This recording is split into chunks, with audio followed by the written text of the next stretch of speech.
Chapter 369.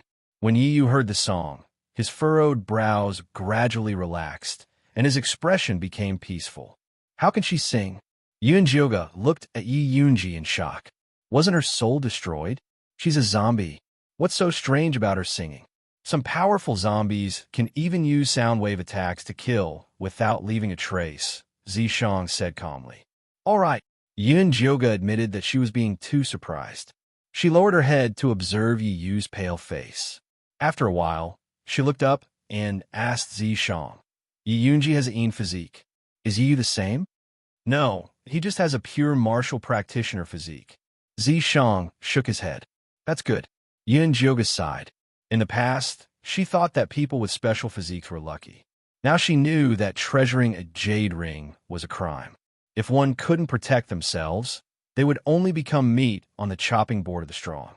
The Liu sisters and Yi Yoonji were living examples. Yi Yoonji's singing gradually stopped. Yi Yu's eyelashes began to tremble. His eyeballs rolled under his eyelids before he slowly opened his eyes. You're awake. How do you feel? Yoonjioga asked with concern. Who are you? She didn't expect Yi Yu to look at her with vigilance. It's only been 2 years, and you've completely forgotten about me? Yoonjioga's voice returned to normal. She couldn't do anything about her appearance. The illusion grass was too powerful. No matter how she disguised herself, she still looked like a man. Young miss. Yi Yu's voice was still hesitant. It seemed that he still didn't believe her. After all, the handsome young man in front of him didn't look like a woman at all. You don't believe me, but you should believe him.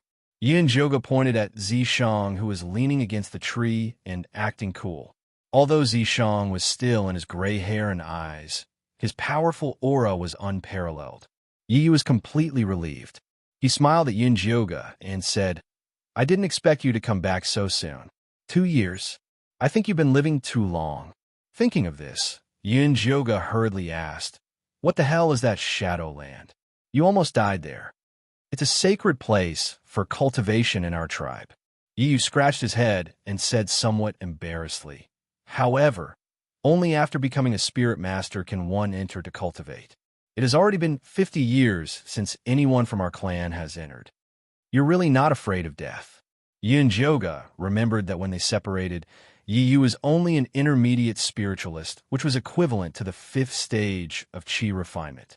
At that time, he dared to enter the trial ground for Foundation establishment cultivators. The ignorant are truly fearless. I didn't expect the Shadowlands to be so powerful. Yi Yu also felt a little scared. Not long after he entered the Shadowland, he gradually lost his 5 senses and consciousness. In the end, he couldn't even leave and could only hold on inside. It was also his good luck that he managed to hold on until his savior arrived. If Yoonjioga had come a year later, he would probably only be able to collect his corpse. No matter how powerful a Foundation establishment cultivator was, it was impossible for him to abstain from eating for 3 years. If as a next time, I'll see who's going to save you. Yoonjioga cursed. Yi Yu smiled in embarrassment and changed the topic. No matter what, I'm already a spirit master, so I should be able to go to the Corpse sect. There's no need to go. Your sister has already passed away and was buried in a sea of flowers. Before she died, she told me to give this Corpse to you. Yoonjioga called over Yi Yoonji, who was silently guarding him.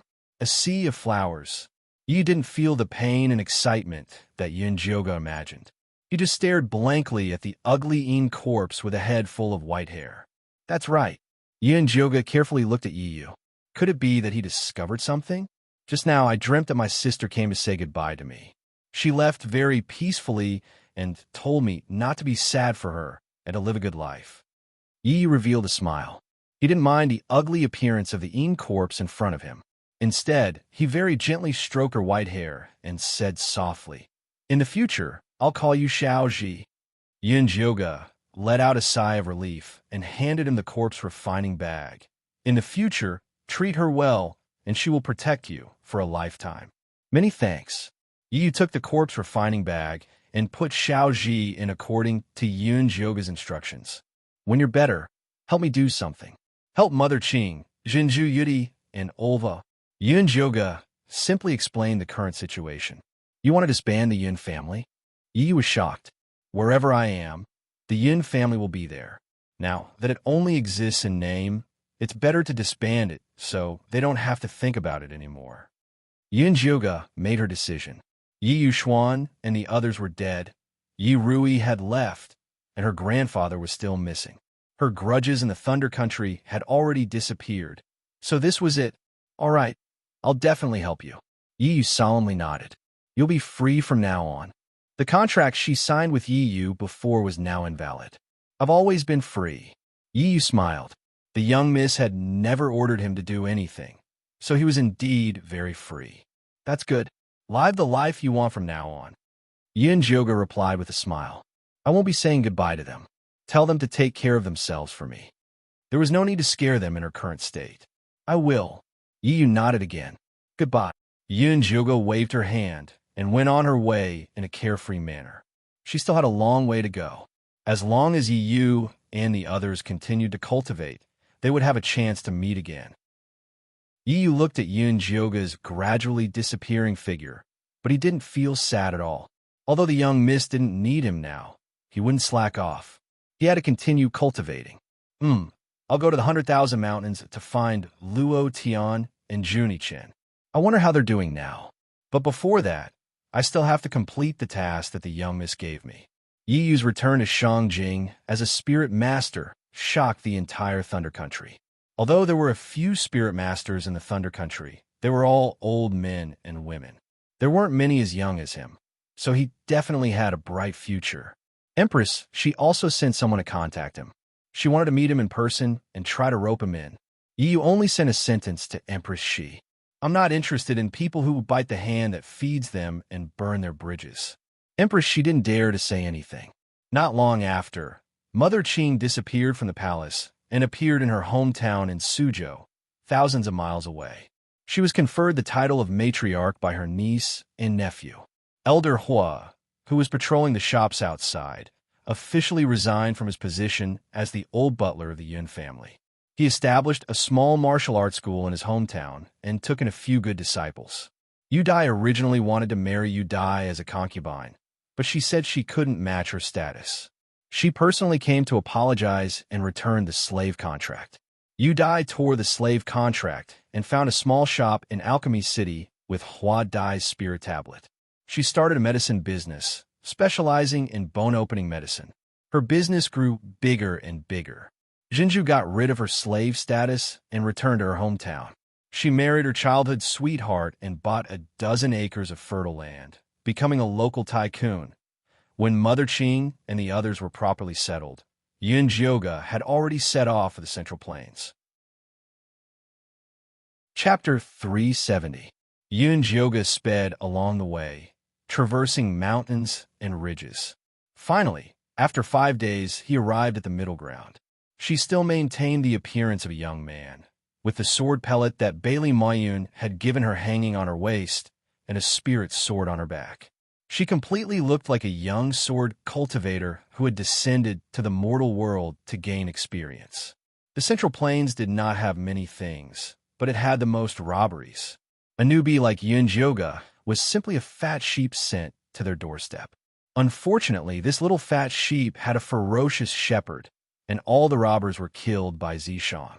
TSK, another pauper. Yun Jioga killed off the 38th robber. After checking the storage pouch, he shook his head in disappointment. Aren't you satisfied that you picked it up for free? Zishang flicked Yun Jioga's forehead. Yun Jioga rubbed his head indifferently and headed towards the Central State East Pavilion. After she had written to the Liu sisters this morning, they had decided to meet at the Tongfu Inn in the Eastern Square. The East Square room was very majestic and imposing. The gray walls stretched for a few miles, and there were golden core cultivators standing guard on top of the walls. From time to time, their auras would sweep across the entire room, warning those who wanted to cause trouble to be careful. There were also 2 teams of soldiers standing guard at the tall city gate. They were both at the 5th level of Qi Disciple. Regardless of cultivation level, everyone who entered the square had to pay a spirit jade as a fee. Even Foundation establishment cultivators were no exception. Yun Jioga handed over a piece of spirit jade, and the city guard let her in. The streets inside were bustling with people coming and going. One of them wore a black cloak, and it was obvious that he was a cultivator from an evil sect. There were also decent people who carried spirit swords or talismans on their backs. The shops on both sides of the street were also selling a complete range of items. Spirit pills, pills, spirit artifacts, dharma artifacts, evil artifacts. There was everything one could think of. Yunjoga was dazzled by the variety. She looked around as she walked. When she passed by a talisman embroidery shop, she went in and bought a set of 3 black cloaks. This cloak was embroidered with the talisman markings of chi restraining, illusion, and spirit concealment. Not only was it able to conceal one's appearance and figure when worn, it was also able to conceal one's true cultivation. 20 spirit stones for one was not cheap. Yunjoga rolled up her sleeves and haggled for a long time. She only managed to reduce the price to 15 spirit stones per item. It was so expensive that she felt her heart ache. But no matter how expensive it was, he had to buy it. After all, Zishang only knew how to carve and not embroider. He even despised the idea that only women were good at embroidery. By the time she arrived at Tongfu Inn, the sky was already dark, but the Lu sisters hadn't arrived yet.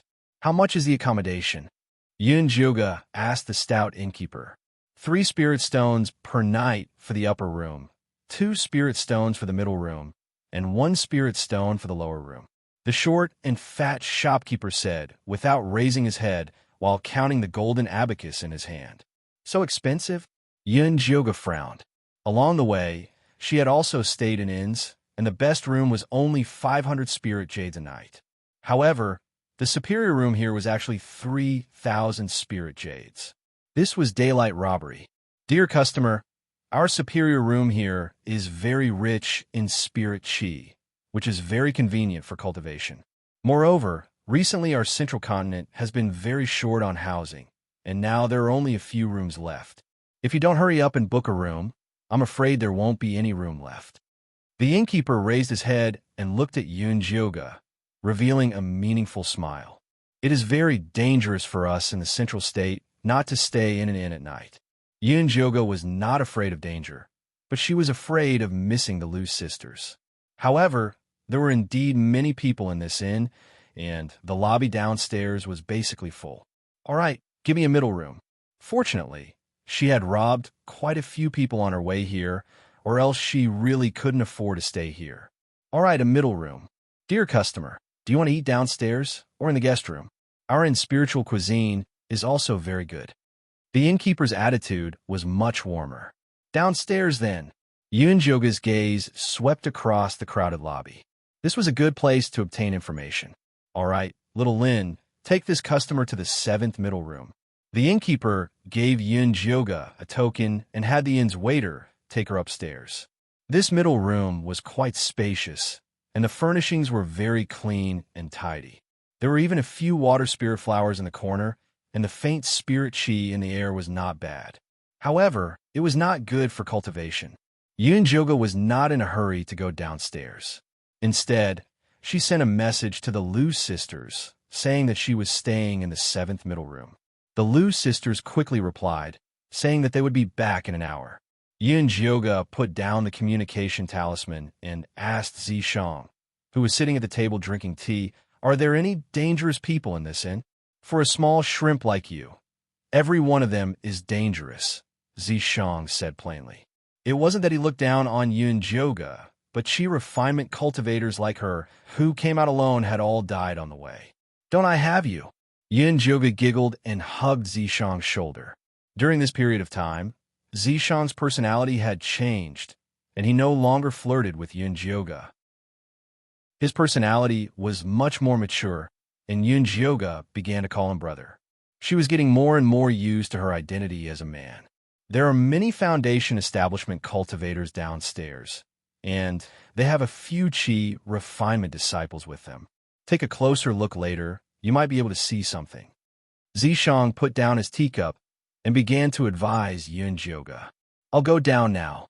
Yunjoga was instantly interested. The lobby was almost full, and Yunjoga finally found a corner with great difficulty. The moment he sat down, a middle-aged foundation establishment cultivator with a long sword on his back and 3 strands of beard on his chin walked over and asked, "Little brother, is there someone sitting here?" "No, please take a seat, senior." Yoga replied politely, but his heart was on guard. In this world where the one with the biggest fist had the final say, cultivation represented everything. Foundation establishment cultivators had always looked down on chi refinement disciples, and their tone was either condescending or bossy. There were no exceptions. It was really unusual for this middle-aged man to be so polite to him. "My surname is Lin. May I know your surname, little brother?" The middle-aged swordsman asked while stroking his beard. "My surname is Yun." Yoga replied simply. "Seeing that you have a long sword on your back, I see that you're also a fellow Taoist."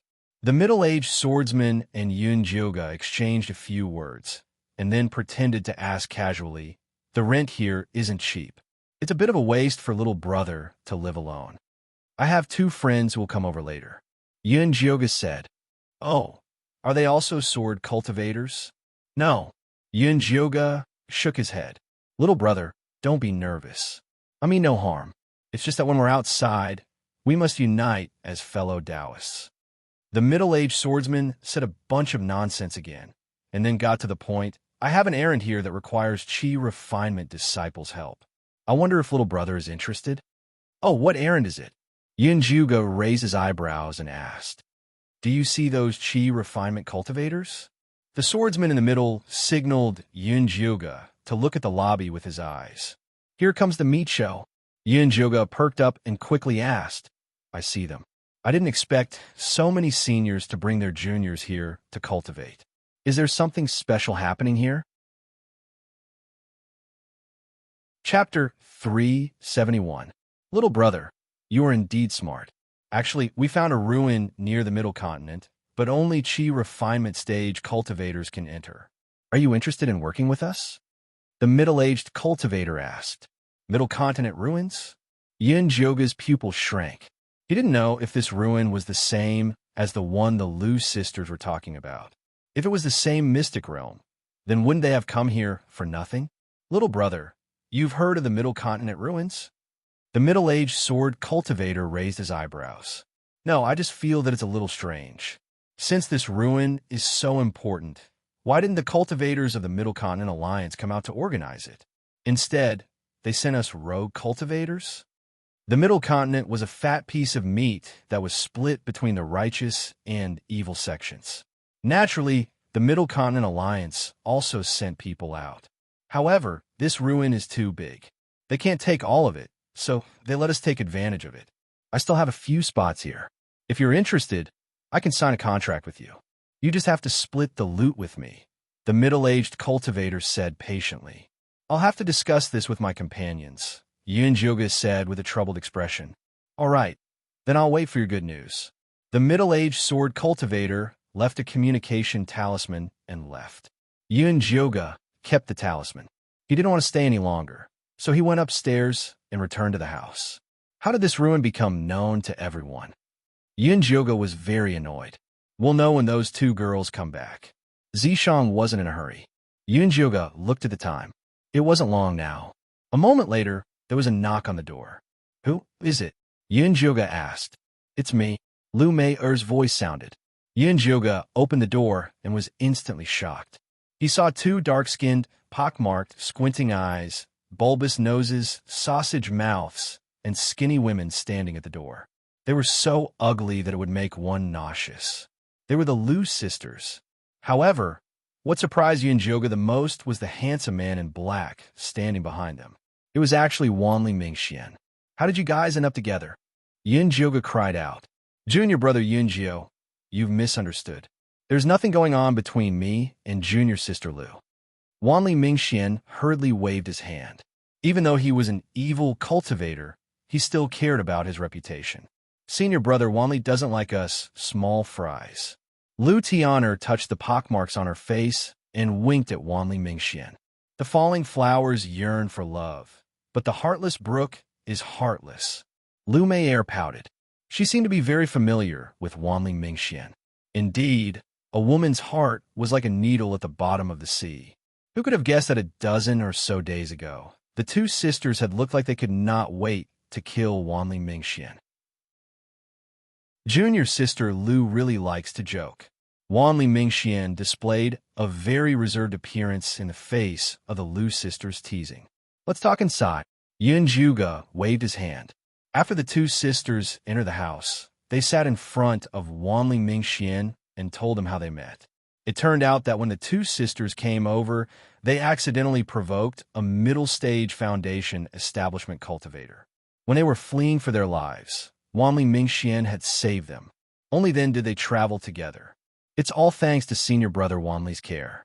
It saved us a lot of trouble, the Lu sisters said with a serious expression.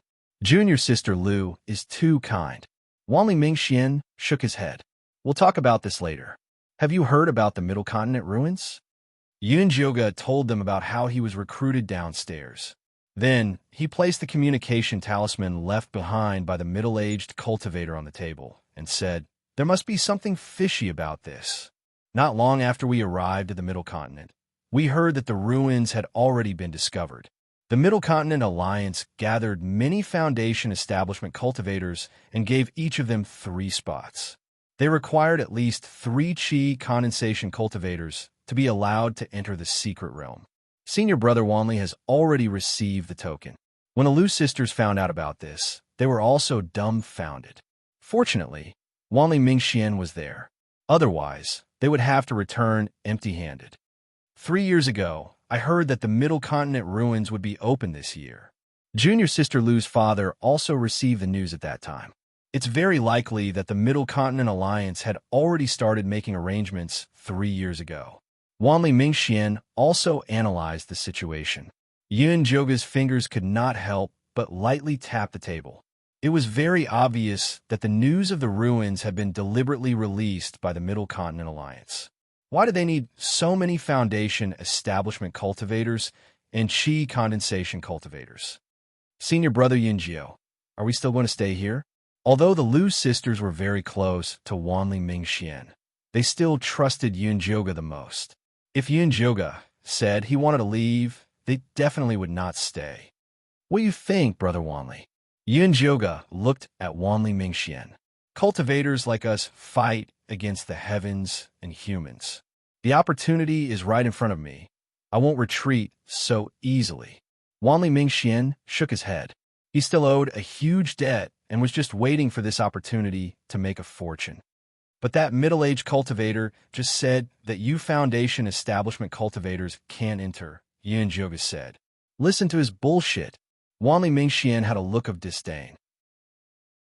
If Foundation establishment cultivators couldn't enter, why would they be so proactive in helping the Middle Continent Alliance find Qi condensation disciples? Yun Jioga pondered for a moment, then looked at Zishang, who was invisible and sitting beside him. The Lu sisters could not help but look over as well. Although they could not see anything, they still felt a little nervous. Go! Zishang nodded. All right, since that's the case, let's stay and observe the situation. With Zishang around, there was nothing to be afraid of. That's great. The Lu sisters nodded excitedly. Although the two sisters said it in a carefree manner, they were also very unwilling to leave just like that.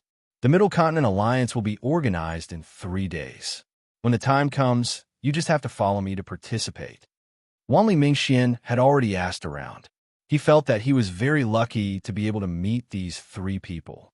Otherwise, he might have to spend a lot of effort to enter the ruins. In the next 3 days, whenever Yun Jioga and the Lu sisters went out to ask around, they would always run into Foundation establishment cultivators who wanted to hire them to go to the ruins. For example, the middle-aged swordsman could be politely brushed off. Those with a domineering temper would directly threaten and bribe them. At this time, it was Wanli Mingxian who stood up for them. Fortunately, fighting was prohibited in the workshop.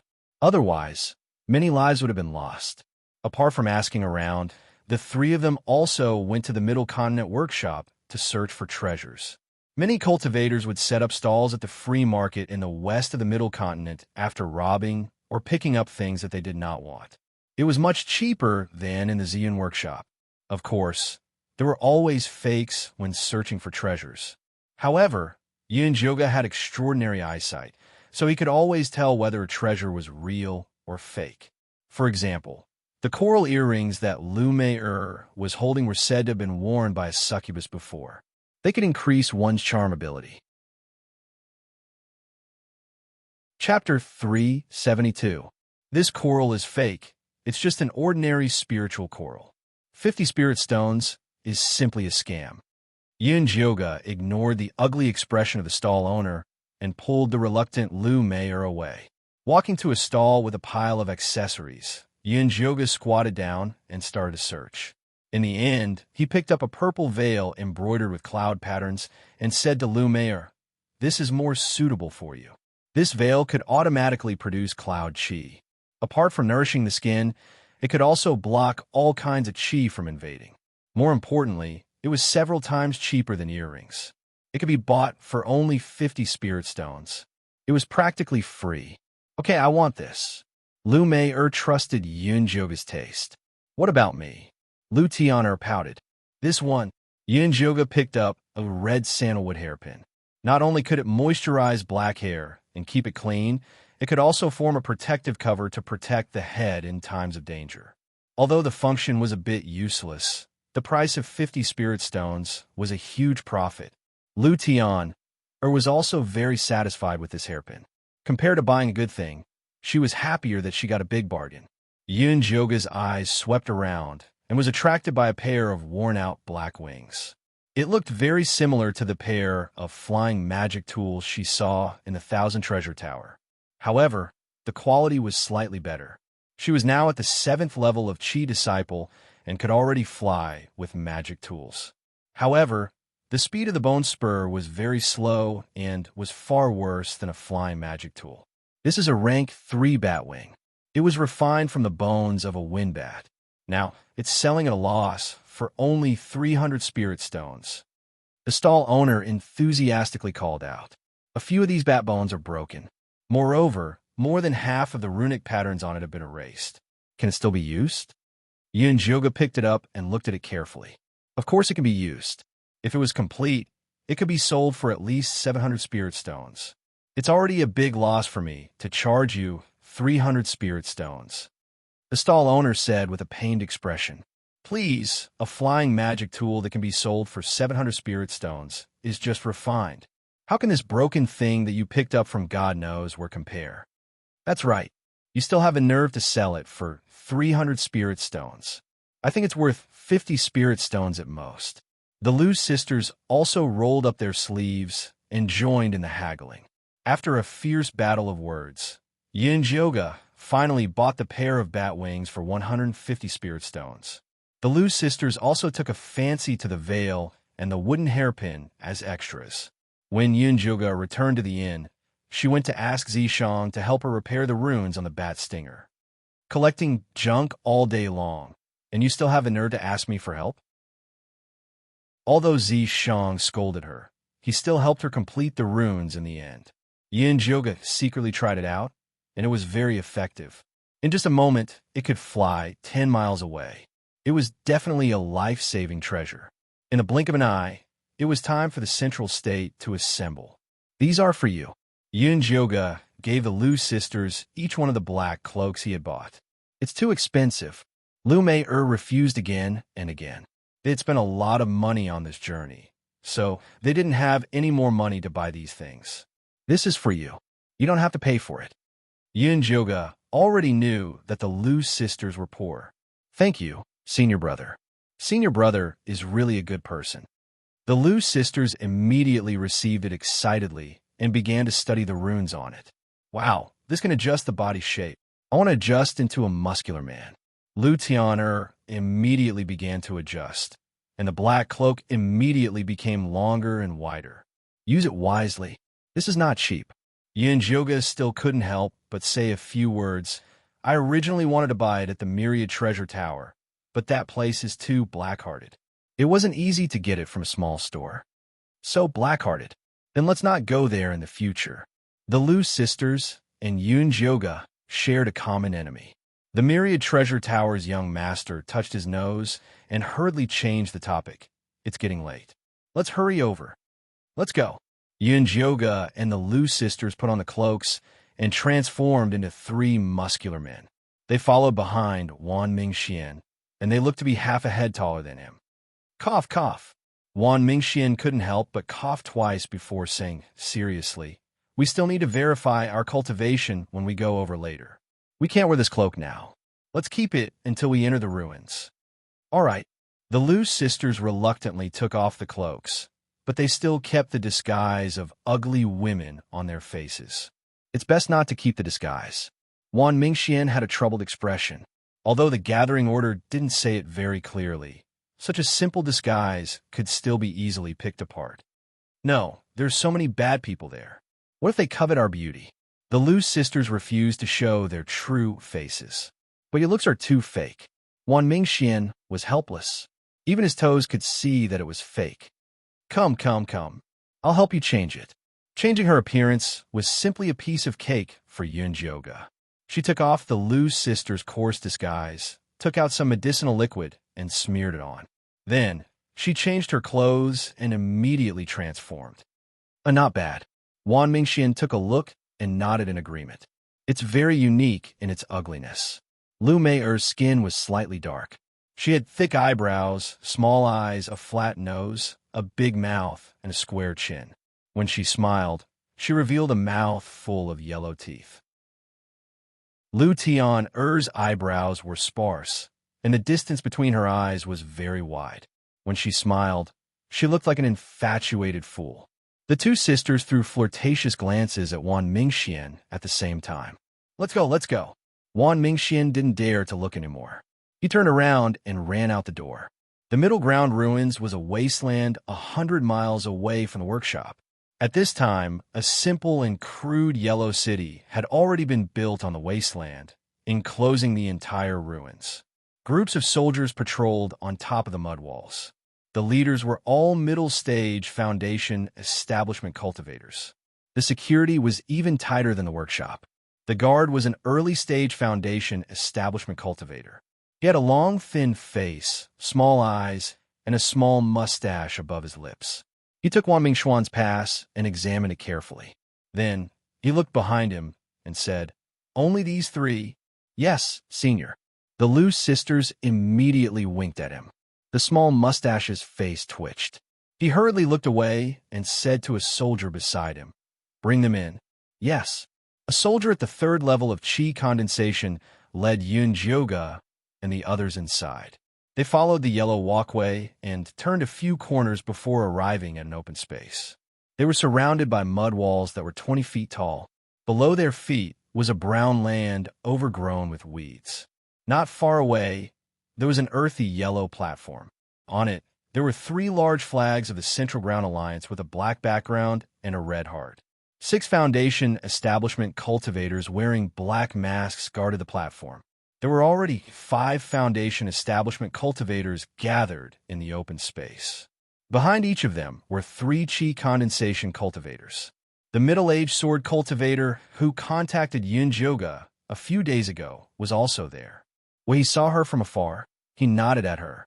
Yunjioga also nodded in return. She swept her gaze around and found that most of the people here were itinerant cultivators and righteous cultivators. There was actually no one from the evil sections. Chapter 373. I heard that the evil sects are gathering in another place, Wanli Mingxian said softly. He had been pretending to be a swordsman all this time, which was why he had gathered here. I see. Although Yunjioga was a little surprised, she did not sense anything wrong. The evil sects and the righteous sects had always been at odds, so it was normal for them to make arrangements separately. I heard that the Central Continent Alliance sent out a total of 18 communication talismans. Wanli Mingxian said softly, "If we can find 3 Qi refinement disciples among these 18 people, there will be 62 people. Including the Central Continent Alliance's own people, that's too many." Although Yunjioga had never entered the ruins, she knew that it was different from Mystic Realm. It would not be very big, and there would not be many things, but they would all be of high quality. With so many people going in, there will definitely be a fight. Wanli Mingxian was very experienced in this. He reminded the Lu sisters, if we get separated when we go in, you must protect yourselves. Otherwise, you will be the first to die. The Lu sisters nodded solemnly. Fortunately, Lu Mei had the Overlord Flower, and Lu Tian had the 9 Yudao body. Even if the two of them were unfortunately separated, they would not immediately become cannon fodder. It would not be a problem for them to hide for a while. As for Yun Jioga, they did not have to worry. Unless Zishang left on his own, they would not get lost anywhere. At that moment, Zishang was looking at the yellow earth wall around him with a solemn expression. What's wrong? Is there a problem? Yun Jioga asked. I'm wondering where the ruins are. Zishang replied. It should be behind the wall. Yun Jioga guessed. No. Zishang shook his head and asked Yun Jioga, don't you feel that the circulation of spirit energy here is very slow? Yun Jioga tried and found that it was really as Zishang said. She also scanned the surroundings. The Qi refinement cultivators were all excitedly preparing to enter the ruins and did not find anything strange. Is there an array formation carved down here? Yun Jioga rubbed the ground with her feet and did not find anything strange. Zishang shook his head and looked at the earthen yellow platform. Yun Jioga followed his gaze and saw the few foundation establishment cultivators looking at the people on the ground with fierce eyes. Noticing Yun Jioga's gaze, he immediately glared back at Yun Jioga, as if saying, what are you looking at? Be careful that I don't make things difficult for you. What's wrong? The Lu sisters whispered. I'm fine. Yun Jioga retracted his gaze as if nothing had happened. He began to be vigilant of his surroundings. After the time it takes for a stick of incense to burn, the remaining 3 foundation establishment cultivators brought the Qi condensation cultivators over one after another. Everyone was finally here. It's almost time for the ruins to be opened. Foundation establishment cultivators, go ahead and discuss some matters. Qi gathering cultivators, wait here. A man as tall and strong as an iron tower walked onto the platform and said loudly, I'm going over. You guys be careful. Wanli Mingxian gave a few more instructions before following the cultivators of the Central State Alliance with the other Foundation establishment cultivators. Come and get your tokens. You'll need them to enter the ruins later. The towering man called the Qi training disciples to gather on the high platform. The Qi condensation cultivators gathered around them. Just as the Lu sisters were about to step forward, they were pulled back by Yun Jioga. Be careful. There's something wrong here. The Lu sisters instinctively trusted Yun Jioga. They immediately took out bone spikes from their storage pouches and held them in their hands, forming a defensive formation. Yun Jioga stared at the high platform. He noticed that after the Qi training cultivators gathered, the large flags on the high platform began to flutter even though there was no wind. Several rays of light spread along the surrounding mud walls. The air became heavy and moist. The spiritual energy that was already having a hard time circulating became even heavier. You 3 over there, hurry up and come over. The towering man pointed at Yun Jioga and the other 2. Yun Jioga took a step back instead. He shouted to the Qi training disciples, everyone be careful. There's an ambush on the high platform. The Qi training disciples who were collecting tokens immediately became restless. They cautiously retreated, but were stopped by the Foundation establishment cultivators on the high platform. The towering man's eyes narrowed. A vicious glint shot out from them. In the next moment, he appeared in front of Yun Jioga and the others. With a wave of his right hand, a black hook flew out from his storage pouch towards Yun Jioga's chest. Yun Jioga summoned his 4 bone spikes to block. With a few popping sounds, the 4 bone spikes were instantly destroyed by the small iron hook. Yun Jioga's pupil shrank. His heart was filled with shock. Although her 4 bone spikes were low level, they weren't ordinary. They couldn't even block a single move. This towering cultivator was too strong. Senior apprentice brother, be careful. The Lu sisters pinched their fingers, and the puppet corpse fell to the ground. It opened its mouth and spat out a red light to block the small iron hook. Corpse sect. The towering man was stunned when he saw the puppet corpse. He immediately revealed a cruel smile. Then I can't let you live. His aura instantly soared as he advanced from the early Foundation establishment stage to the middle Foundation establishment stage. The Lu sisters' faces turned white with fear. If he was at the early Foundation establishment stage, they could still fight, but if he was at the middle Foundation establishment stage, he would die without a doubt.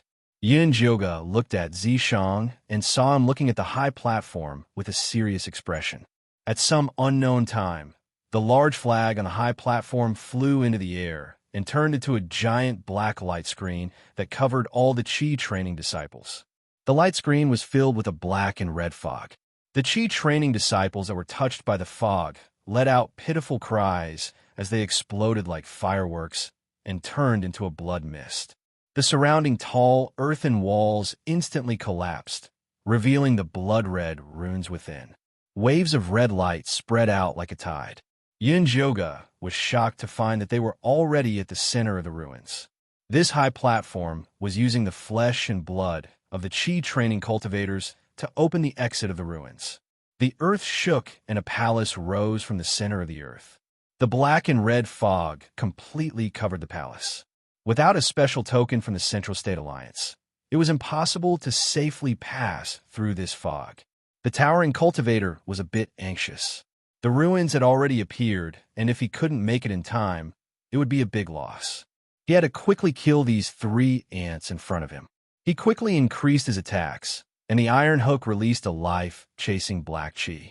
Yin Jioga took out his demonic blade and began to fight with the iron hook. The Lu sisters released their small shields, and the Overlord flower stood on the side. The 3 of them worked together to defend, completely blocking the attacks of the small iron hook. The towering cultivator's eyes flashed with a fierce glow as he bit the tip of his tongue and spat out a mouthful of blood at the life-chasing devil hook. The life-chasing devil hook instantly grew to a size of 10 meters and was covered in a thick black Qi. It whizzed towards Yin Jioga and the others. Yin Jioga quickly formed a hand seal and condensed the demonic blade into a blood-red long blade. He rushed forward without hesitation. Just as the 2 of them were about to collide, the small black hook suddenly stopped and fell to the ground. The towering cultivator's eyes bulged with blood. He lowered his head in disbelief and saw a white palm appear on his chest. Chapter 374. The towering man suddenly turned his head and saw a man with gray hair and gray eyes, a stunning beauty, and a cold expression, pinching his heart. Her fair, jade-like palms made his heart look even redder than before. Zishang clenched his hand, and the heart shattered into a puddle of blood. The towering man fell to the ground. Before he died, he thought, "So my heart is red too?" Zishang shook his hand in disgust, and the blood gathered and fell to the ground. Yin Jioga gulped. Every time he saw Zishang dig out someone's heart, he felt so cruel, and his chest hurt. "What are you standing there for?" Zishang pointed at the towering man's storage bag. Yin Jioga's chest immediately stopped hurting, and he happily picked up the man's storage bag, not forgetting to take the small black iron hook. Lume commanded the Overlord flower to devour the towering man's flesh and heart. "Let's see what's inside." Yin Jioga handed the cultivator's storage bag to Zishang. She couldn't get rid of the mid-stage Foundation establishment divine sense. Zishang helped her open the storage bag and took out a black bracelet. This should be the token to pass through the fog. "Then let's go take a look." Thinking that the ruins were on the other side, Yin Jioga instantly felt a little excited. "Put on your bat wings." Zishang threw the storage bag to Yin Jioga. Yin Jioga put away the storage bag and put on the bat wings. The Lu sisters also held the paper crane in their hands, ready to escape at any time. "Let's go." Zishang activated the black bracelet, and a faint screen of light enveloped Yin Jioga and the others. Then they walked into the black light. The black light screen was filled with countless wind blades and tiny black gas, which attacked them like a storm. Purple Decease Sword then sent out a cloud of purple mist, which blocked the terrifying black Qi outside. After a while, Yin Jioga and the others finally reached the edge of the light screen. From afar, They could see that the ruins were majestic, and there were more than 10 entrances. Dozens of spiritual lights flew towards the entrance of the palace, all of them mid-stage foundation establishment cultivation. They didn't know how Bailey Mingxian was doing. Senior brother Yunjiao, are we still going in? Lu Tian's voice was filled with anticipation and fear. With their cultivation, it was extremely dangerous to snatch food from a foundation establishment cultivator's mouth. But what if they really got it? He got a little excited at the thought. Many of these cultivators are from the Central State Alliance. We won't even be enough to fill their teeth. Yunjioga didn't want to expose Zi Shang's existence. Then forget it. Lu Meier decisively gave up. Now that they had the Overlord flower, if they were to cultivate it properly, their future would be limitless. Zi Shang wore an indifferent expression. If Yunjioga wanted to go, then he would follow. If not, then he would return home. Let's see if we can find Wanli Mingxian. If he could team up with him, he could give it a try. Yunjioga squatted down and waited for a long time. He saw the palace's entrance begin to blur, and the entrance was about to close. However, he still did not see Wanli Mingxuan's shadow. Senior brother, let's go. The Lu sisters also gave up. All right, Yunjioga could only give up. At this time, the storage pouch on her waist suddenly moved, and the small bronze cauldron flew out with a swoosh. Like a meteor chasing after the sun, it flew towards the gradually disappearing entrance of the palace.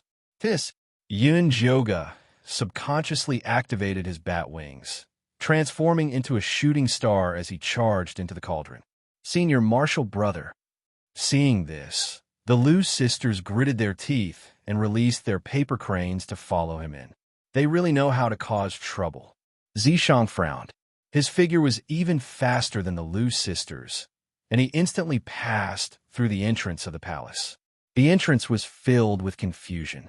Zishang pinched his fingers and calculated. Then he chased towards the east. Yunjioga looked left and right in the palace, but could not find the small bronze cauldron. He shouted, "Small cauldron, where are you?" "Stop shouting." Zishang rushed over and pulled Yunjioga to the ground. With a dark expression, he scolded, "Do you want to die? How dare you barge in with your head covered?" If they had not made a contract, he would not have been able to find her. "I can't find the miniature bronze cauldron." Yunjioga was truly anxious. "Check to see if the fat rat is still there," Zishang reminded him. Yunjioga took out the spirit beast pouch and saw the treasure-seeking scorpion couple hugging each other and sleeping. The pink cocoon did not change at all, and the place that belonged to the pippy rat was empty. It seemed like the small bronze cauldron had taken it away. Did I not treat them well? Why did they run? Yunjioga was very angry. He felt like he had raised an ingrate. Perhaps there is something in the ruins that attracted it. Zishang looked around. There was a vast fog all around, and he could not see the end of it. What could it be? Yunjioga's eyes lit up. The small bronze cauldron and the pippy rat were both good items. Something that could attract them here had to be a treasure among treasures. Let the treasure-seeking scorpion search. Zishang directly summoned the scorpion. The scorpion twisted its fat body and climbed up the pouch to Yunjioga's shoulder. It asked, "Lord, why did you summon me?" "See if there are any treasures here," Yunjioga instructed. The scorpion landed on the ground and swung its thick stinger around. It said in a daze, "Lord, I didn't find any treasures.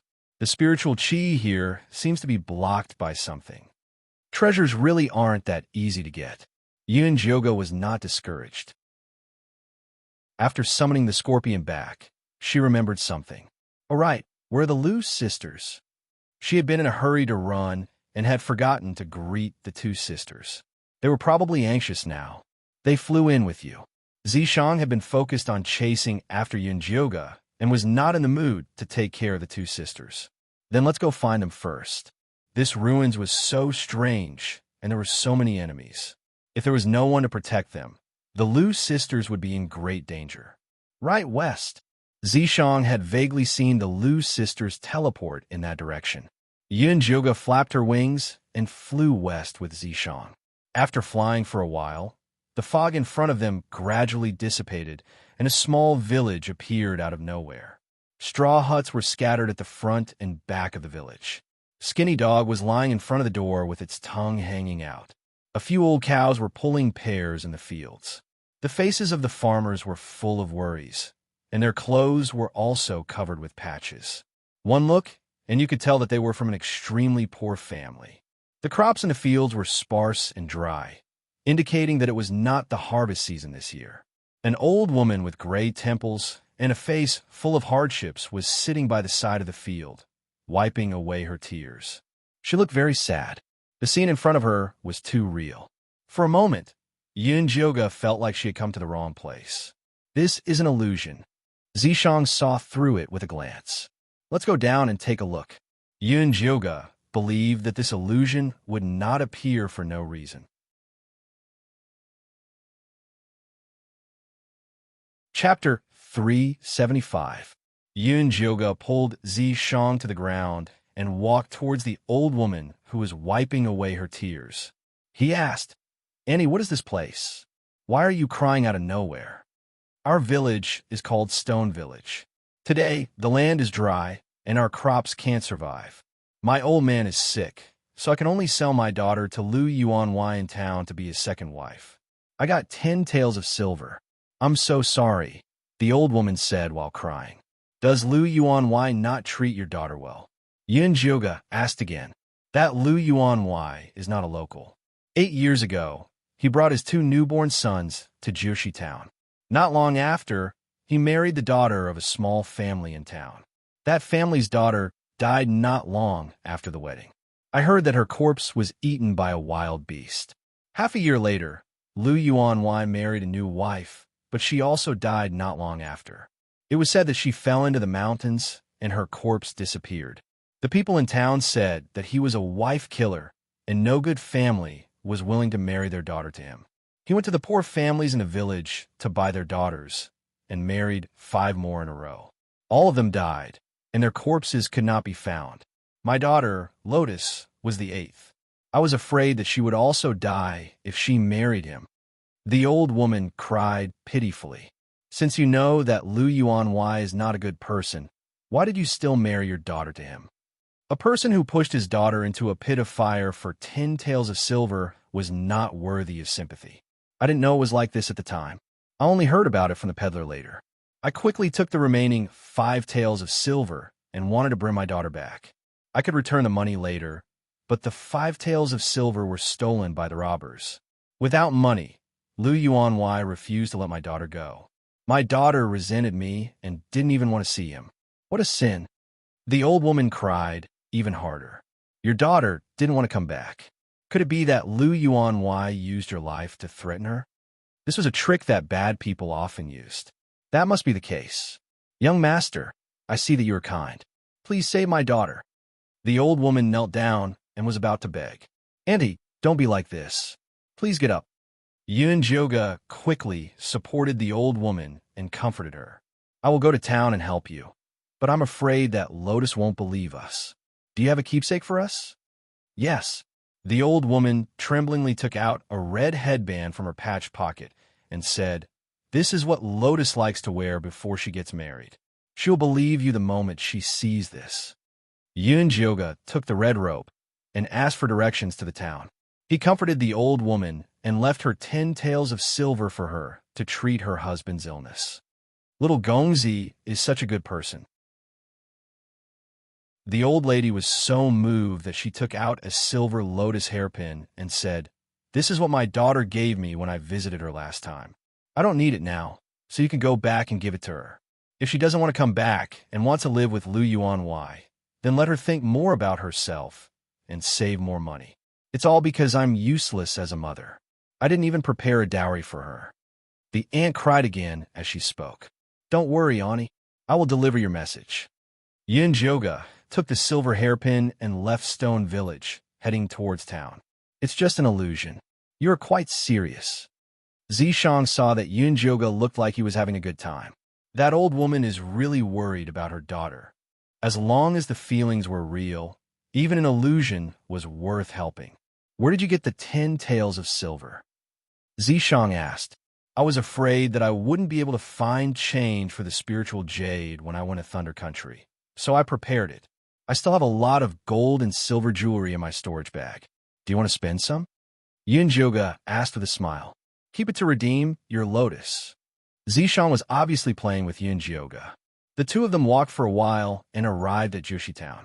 The town wasn't big, with only a few hundred households.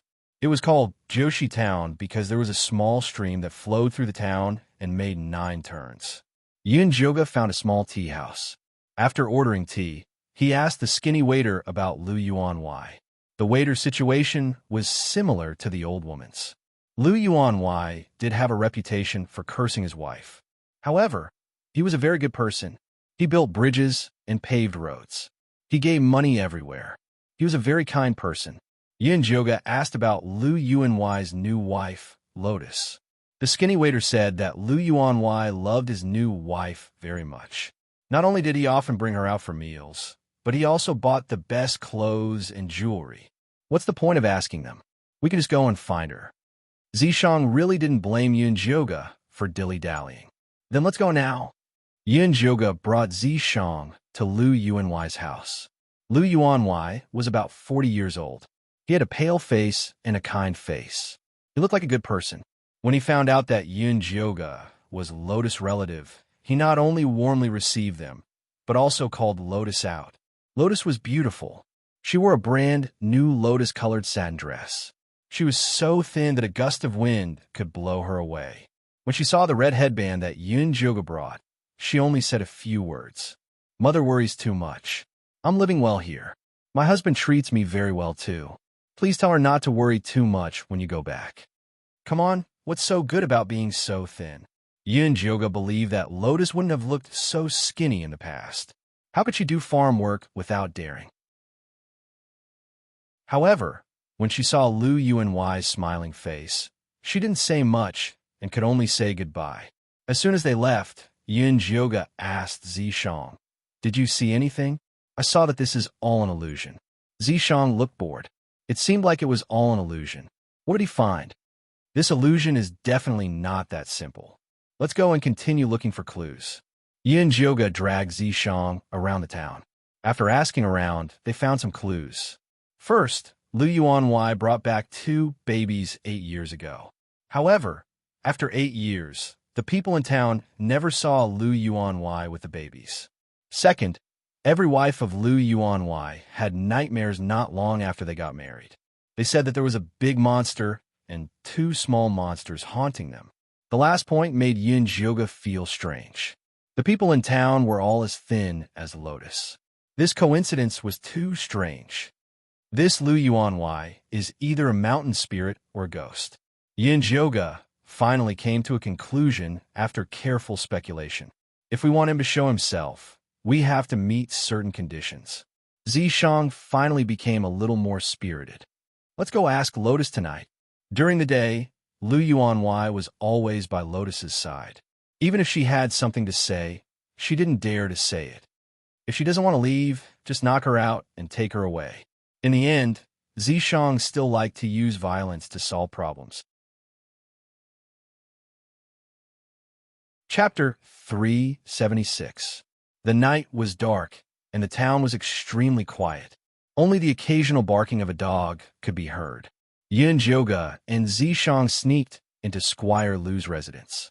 She first scanned the entire mansion with her divine sense, but she did not find any monsters, nor did she see the 2 legendary children. Lu Yuanwei was sleeping soundly on the bed. Beside him, Lotus was in a daze, unable to fall asleep for a long time. At this moment, there was the sound of something falling to the ground and knocking on the window. Lotus was startled. She looked up and saw that something had been stuffed into the window. It was the red rope from earlier. She hesitated for a moment, but in the end, she put on her clothes and walked out.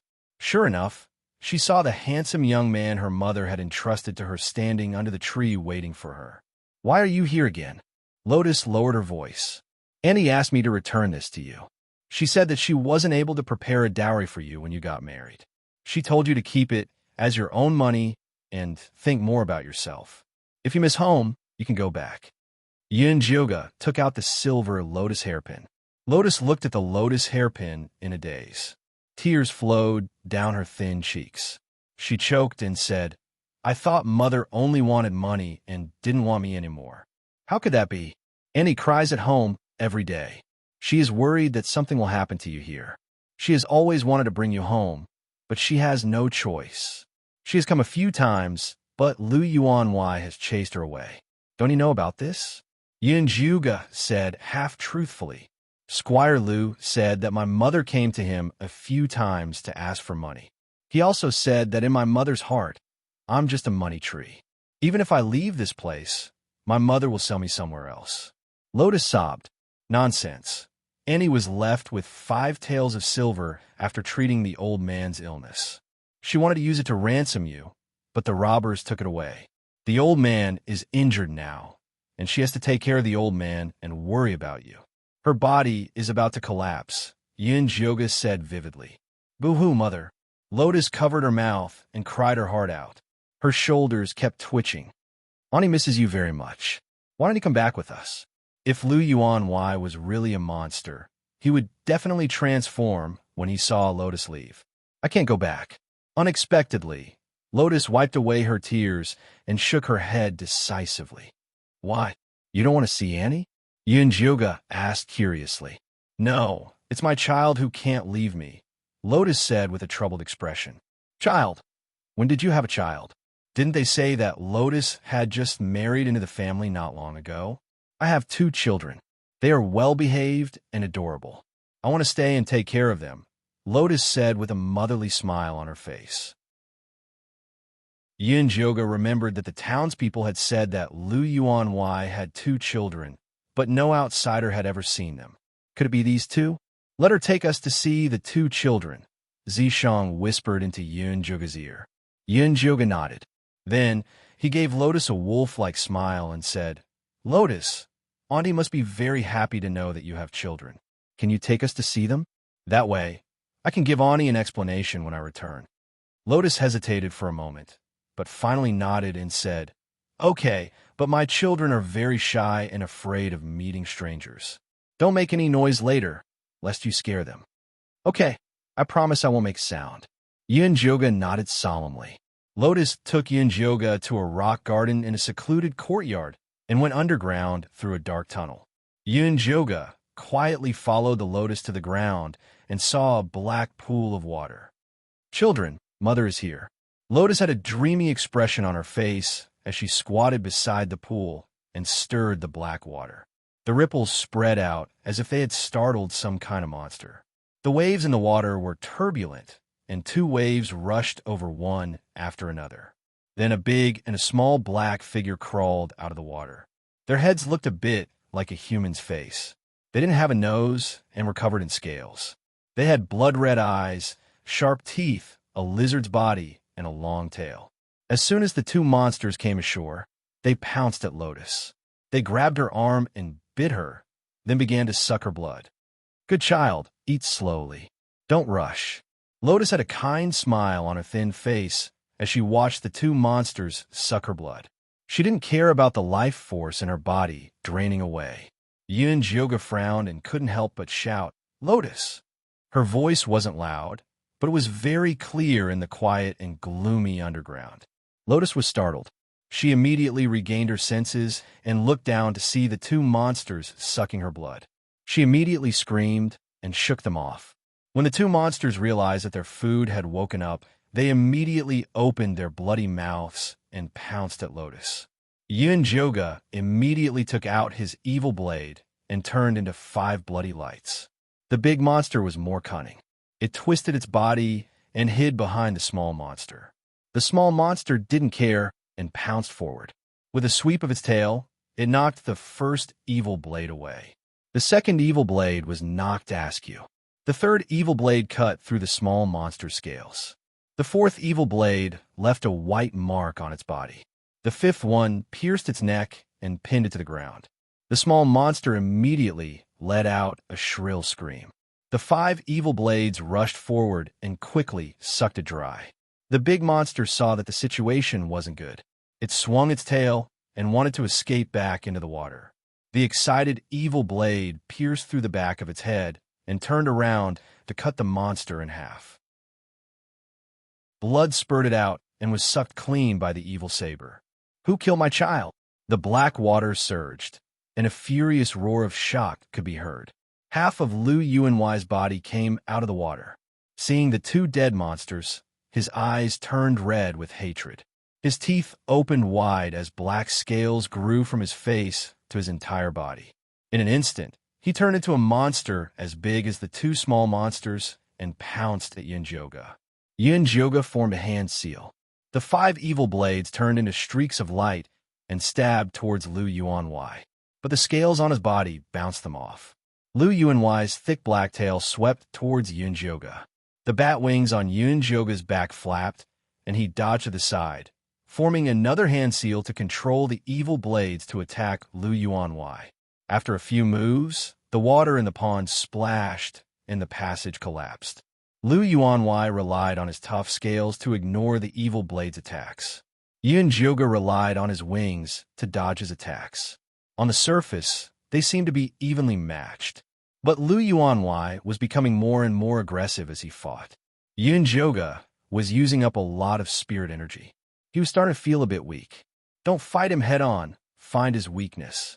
Zishang couldn't stand it anymore and reminded from the side. Yunjoga obviously knew to find his weakness.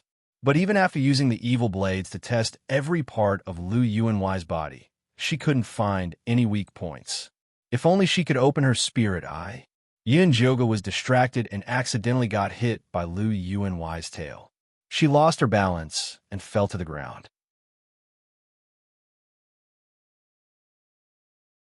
Chapter 377. Lu Yuanwai's large tail came crashing down.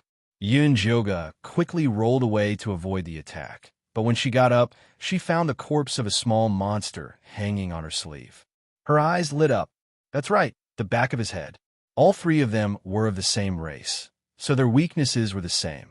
Yunjoga once again flew up, forming a hand seal to control the evil blade to attack the back of Lu Yuanwai's head. Lu Yuanwai's tail was very agile, tightly protecting the weak spot behind his head. Yunjoga didn't hesitate to take the risk to attract Lu Yuanwai's attention, then commanded the main blade to hide next to Lu Yuanwai, and finally found an opening to stab the back of Lu Yuanwai's head. Lu Yuanwai roared, wanting to shake the evil blade out of his body, but that triggered the evil blade's absorption ability. The remaining 4 small blades took this chance to attack, striking the main blade one after another, instantly forming a long, blood-red evil blade, cutting off Lu Yuanwai's head. Lu Yuanwai's body landed heavily on the ground, turning into a human-faced crocodile monster. The souls of 7 women flew out from his body, most likely the 7 wives killed by the monster. Just as Yunjoga was about to check the monster's body, a blue light flashed, and the soul of a beautiful woman floated out. This soul was glowing. It was a Foundation Establishment middle stage cultivator. "Thank you for killing the monster and saving me." The female cultivator gratefully bowed to Yunjoga. "May I know your name? And how did you get swallowed by this monster?" Yunjoga felt like he could get some information from this female cultivator. "My name is Wenhui. I'm one of the last batch of cultivators to enter the ruins." The female cultivator said something shocking. Turns out this ruin only appears once every 8 years, and its location isn't fixed, but it always requires a large amount of cultivators' blood and souls to open, and only Foundation Establishment cultivators can enter the ruins. Every cultivator that enters the ruins will encounter an illusion. If you brutally kill someone in the illusion, a powerful monster will appear, and the more people you kill, the stronger the monster that appears. When Hui entered the ruins with a sword cultivator, that sword cultivator was impatient and straightforward. As soon as he saw the illusion, he killed everyone in an attempt to break it. But in the end, this powerful crocodile came. After the crocodile devoured the sword cultivator, it raped Wenhui. After Wenhui gave birth to 2 baby crocodiles, her soul was devoured by the big crocodiles, and her body was eaten by the baby crocodiles. Once we kill the crocodile man, will be able to obtain the pass to the first stage of the ruins from their brains. Wenhui guided Yunjioga to dig open the crocodile man's brain. In the end, they obtained a black inner core, which was also a pass. Looks like helping the people in the illusion solve their problems is the correct way to clear this stage. Yunjioga held the pearl and looked at Zishang proudly. Who was the one who said she was bored? Zishang gave Yunjioga a good look. Dao friend, I have another matter that I need your help with. When we looked at Yunjioga with a pleading look. Fellow Taoist one, please speak, said Yunjioga. Please help me send this cloud pattern gold thread embroidery needle back to the Wen family of Eastern Cloud Nation. As a reward, I will give you the Wen family's inherited talisman cultivation technique. Wenhui reached out her hand and pulled out a white needle with golden edges from the back of the crocodile man's head. If she had not sacrificed herself to pin this cloud pattern gold thread embroidery needle into the back of the crocodile man's head, Yunjioga would have had to spend a lot of effort to kill it. Sure, Yunjioga took the needle from Wenhui's hand. This top-tier, fourth-tier magic tool was a rare treasure, but it was not enough to make her forget her morals for the sake of profit. Thank you. Wenhui smiled. After shooting a ball of light at Yunjioga, her soul disappeared without a trace. Yunjioga's mind was filled with notes on talisman embroidery. Although it was not very advanced, the basic content was very detailed. It was most suitable for a novice like Yunjioga. I will leave my clothes to you from now on. Zishang was very supportive of Yunjioga learning talisman embroidery. No problem, leave it to me. Yunjioga suddenly felt like he was valued by Zishang. Monster. At this moment, Lotus, who was lying in the corner, opened her eyes and screamed in fear. Just now, Zishang had cast a protective barrier on her, so she was not affected by the battle. It's okay, I've already killed the monster. Yunjioga explained what happened and even summoned the souls of the 7 women. When Lotus saw them, she immediately fainted. Yunjioga scratched her face awkwardly. It seemed like she had messed up. In the end, Zishang sealed Lotus's memory and sent her home with Yunjioga to reunite with her. Next, Yunjioga placed a batch of antidote pills at the source of the stream. The crocodile man had poisoned the water nearby. The humans who drank the water would be bewitched by him and willingly give their blood to him. If the poison was not removed, these people would become weaker and die soon. After Yunjioga settled everything and confirmed that the people of the town were fine, she prepared to leave. Unexpectedly, as soon as she left the town, the crocodile man's black inner core shot up into the sky.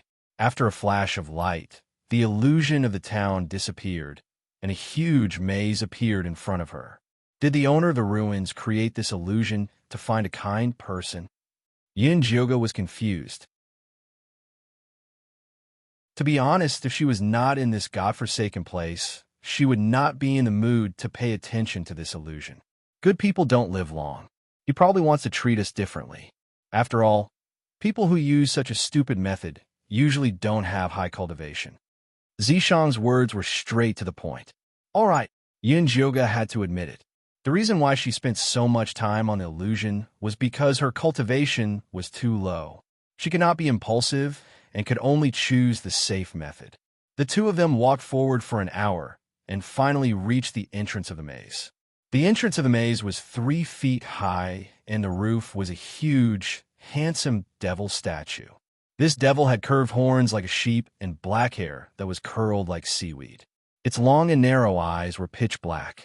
Its sexy lips were tightly pursed, and its expression was very cold. A pair of hands covered in black scales wrapped around the entrance, as if welcoming Yunjioga into its embrace.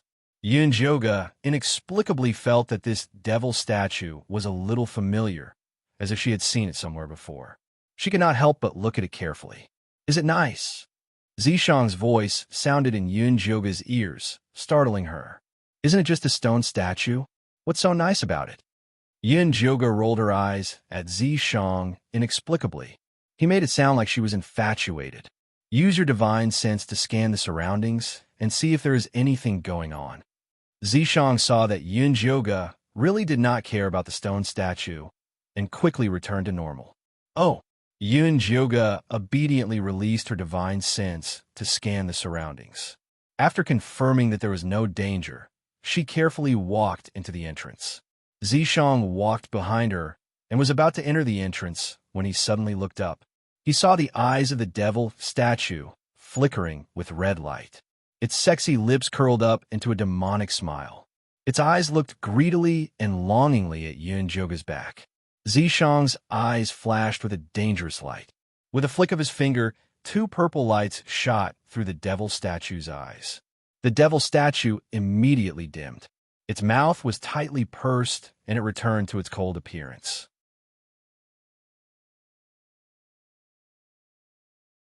Chapter 378. Zishang, come here quickly. Yun Jyoga stood nearby and beckoned, completely unaware of the abnormality of the devil's stone statue. Zishang glanced at the devil's stone statue one last time before returning to Yun Jyoga's side in a flash. What were you looking at just now? Yun Jyoga asked curiously. I was thinking about how to get out of this maze, Zishang said without changing his expression, not mentioning the abnormality of the devil's stone statue. Then have you found a way? Yun Jyoga's attention was immediately diverted. There are no clues at the moment. Zishang shook his head, his expression unusually grim. Is this maze very dangerous? Yun Jyoga suddenly felt a little nervous. No matter how she looked at the blood-red walls, she felt uncomfortable, as if someone was spying on her. She tried to send out her divine sense to probe, but was repelled by the walls. She couldn't fly up, couldn't move on the ground, and couldn't use the teleportation talisman. She could only rely on her two legs to move forward. This maze also has hallucinatory elements. You have to be careful. Follow behind me. Zishang turned and walked in front. Yun Jyoga followed behind and silently looked at Zishang's broad back. She suddenly felt a little uncomfortable. She didn't know if it was an illusion, but she always felt that Zishang was a little cold towards her. He didn't tease her anymore, and he didn't use the opportunity to ask for kisses and caresses like before when he was in danger. At first, Yun Jyoga felt that Zishang was quite good like this, but now she suddenly felt that he lacked that kind of intimacy and was no different from an ordinary friend. Most importantly, they hadn't dual cultivated for a long time. Although her dantian was stable and didn't need to dual cultivate to replenish her spiritual energy, Zishang's honesty still made her very uncomfortable. Did she lose her charm, or was she too ugly now? Yun Jyoga couldn't help but touch her face and quickly began to despise herself. In the past, she couldn't wait for Zishang to stay away from her, but now she had a thirsty look on her face. Wasn't she being cheap? Zishang didn't notice Yun Jyoga's internal struggle. He kept a calm face as he guided Yun Jyoga to the right path. They walked like this for more than 2 hours, passing through countless crossroads, but still didn't see any clues to pass. Zishang had been silent the entire time. He seemed to be deep in thought, but at the same time, he seemed to be in a daze. He often took a long time to react to Yun Jyoga's questions, or he didn't even hear them. After Yun Jyoga cultivated the 10,000 bees spell, her body was very strong, so walking was nothing to her. However, Zishang's silence made her feel very uncomfortable. When she tried to chat, but failed again, she was a little angry. If you ignore me, I'll ignore you. Let's see who surrenders first. Just like that, the two of them walked silently for another hour. Zishang did not feel anything, but Yun Jyoga was extremely depressed. Just as she was about to explode from holding it in, she suddenly heard the sounds of intense fighting in the distance, as well as the cries of a child. It's Lu Mei-er's tyrant flower. Yun Jyoga's spirits immediately rose. This way. Zishang pointed in the opposite direction. They must be in danger. I'm going to save them.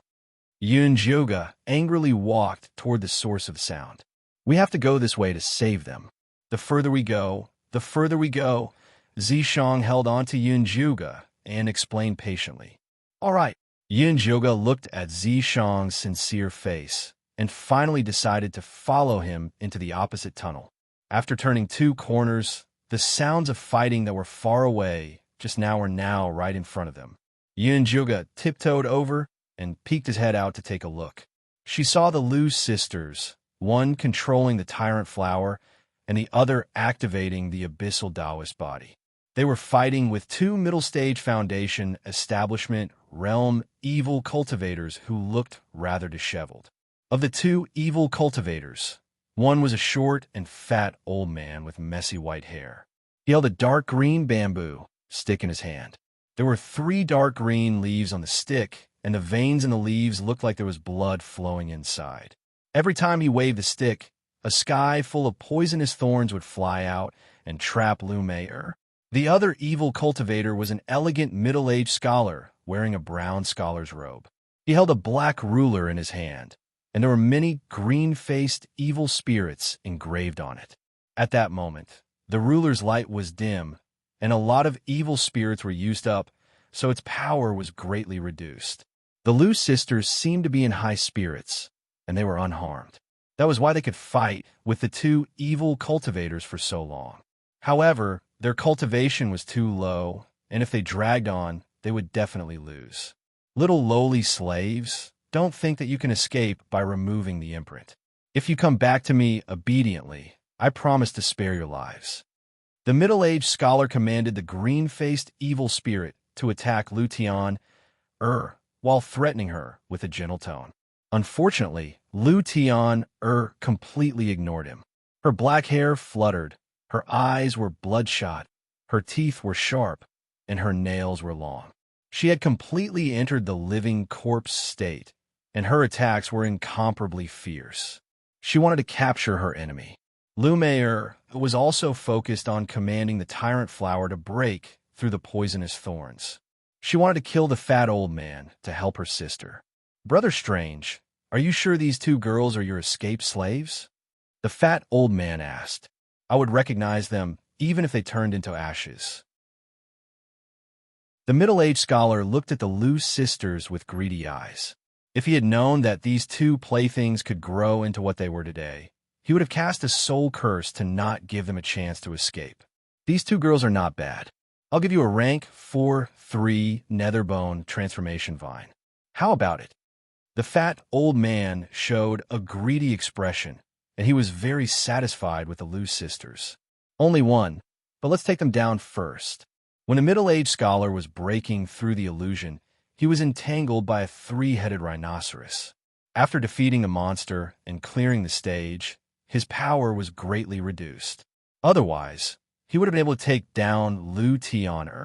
Okay. When the fat old man heard that the middle-aged scholar was willing to part with his treasures, he immediately became proactive. His injuries were better than the middle-aged scholar's, but he didn't use his full strength just now. He reached out and plucked the 3 dark green leaves from the bamboo cane and threw them into the air. The 3 leaves immediately turned into a big red and green net that flew towards Lumayer. Lumayer realized that the old man had used his ultimate move, so she bit the tip of her tongue and spat out a mouthful of blood at the tyrant flower. The tyrant flower waved its small hands, and the red demon eye on its face immediately shot out a red light to block the big net. Not bad, not bad. The more the old man looked at Lumayer, the more he felt that Lumayer was not bad. She could block his 1,000 silk green net at only Chi Disciple level 6. Her future was limitless, but she was still a bit tender and still needed to be trained. The fat old man waved his bamboo cane again, and the 1,000 silk green net shone brightly, pressing down heavily on her. Lumayer's face was pale, and she felt like there was a huge mountain pressing down on her head, and she was about to explode. At this time, the middle-aged scholar's face changed, and he turned his head to the left and shouted, "Who's there?"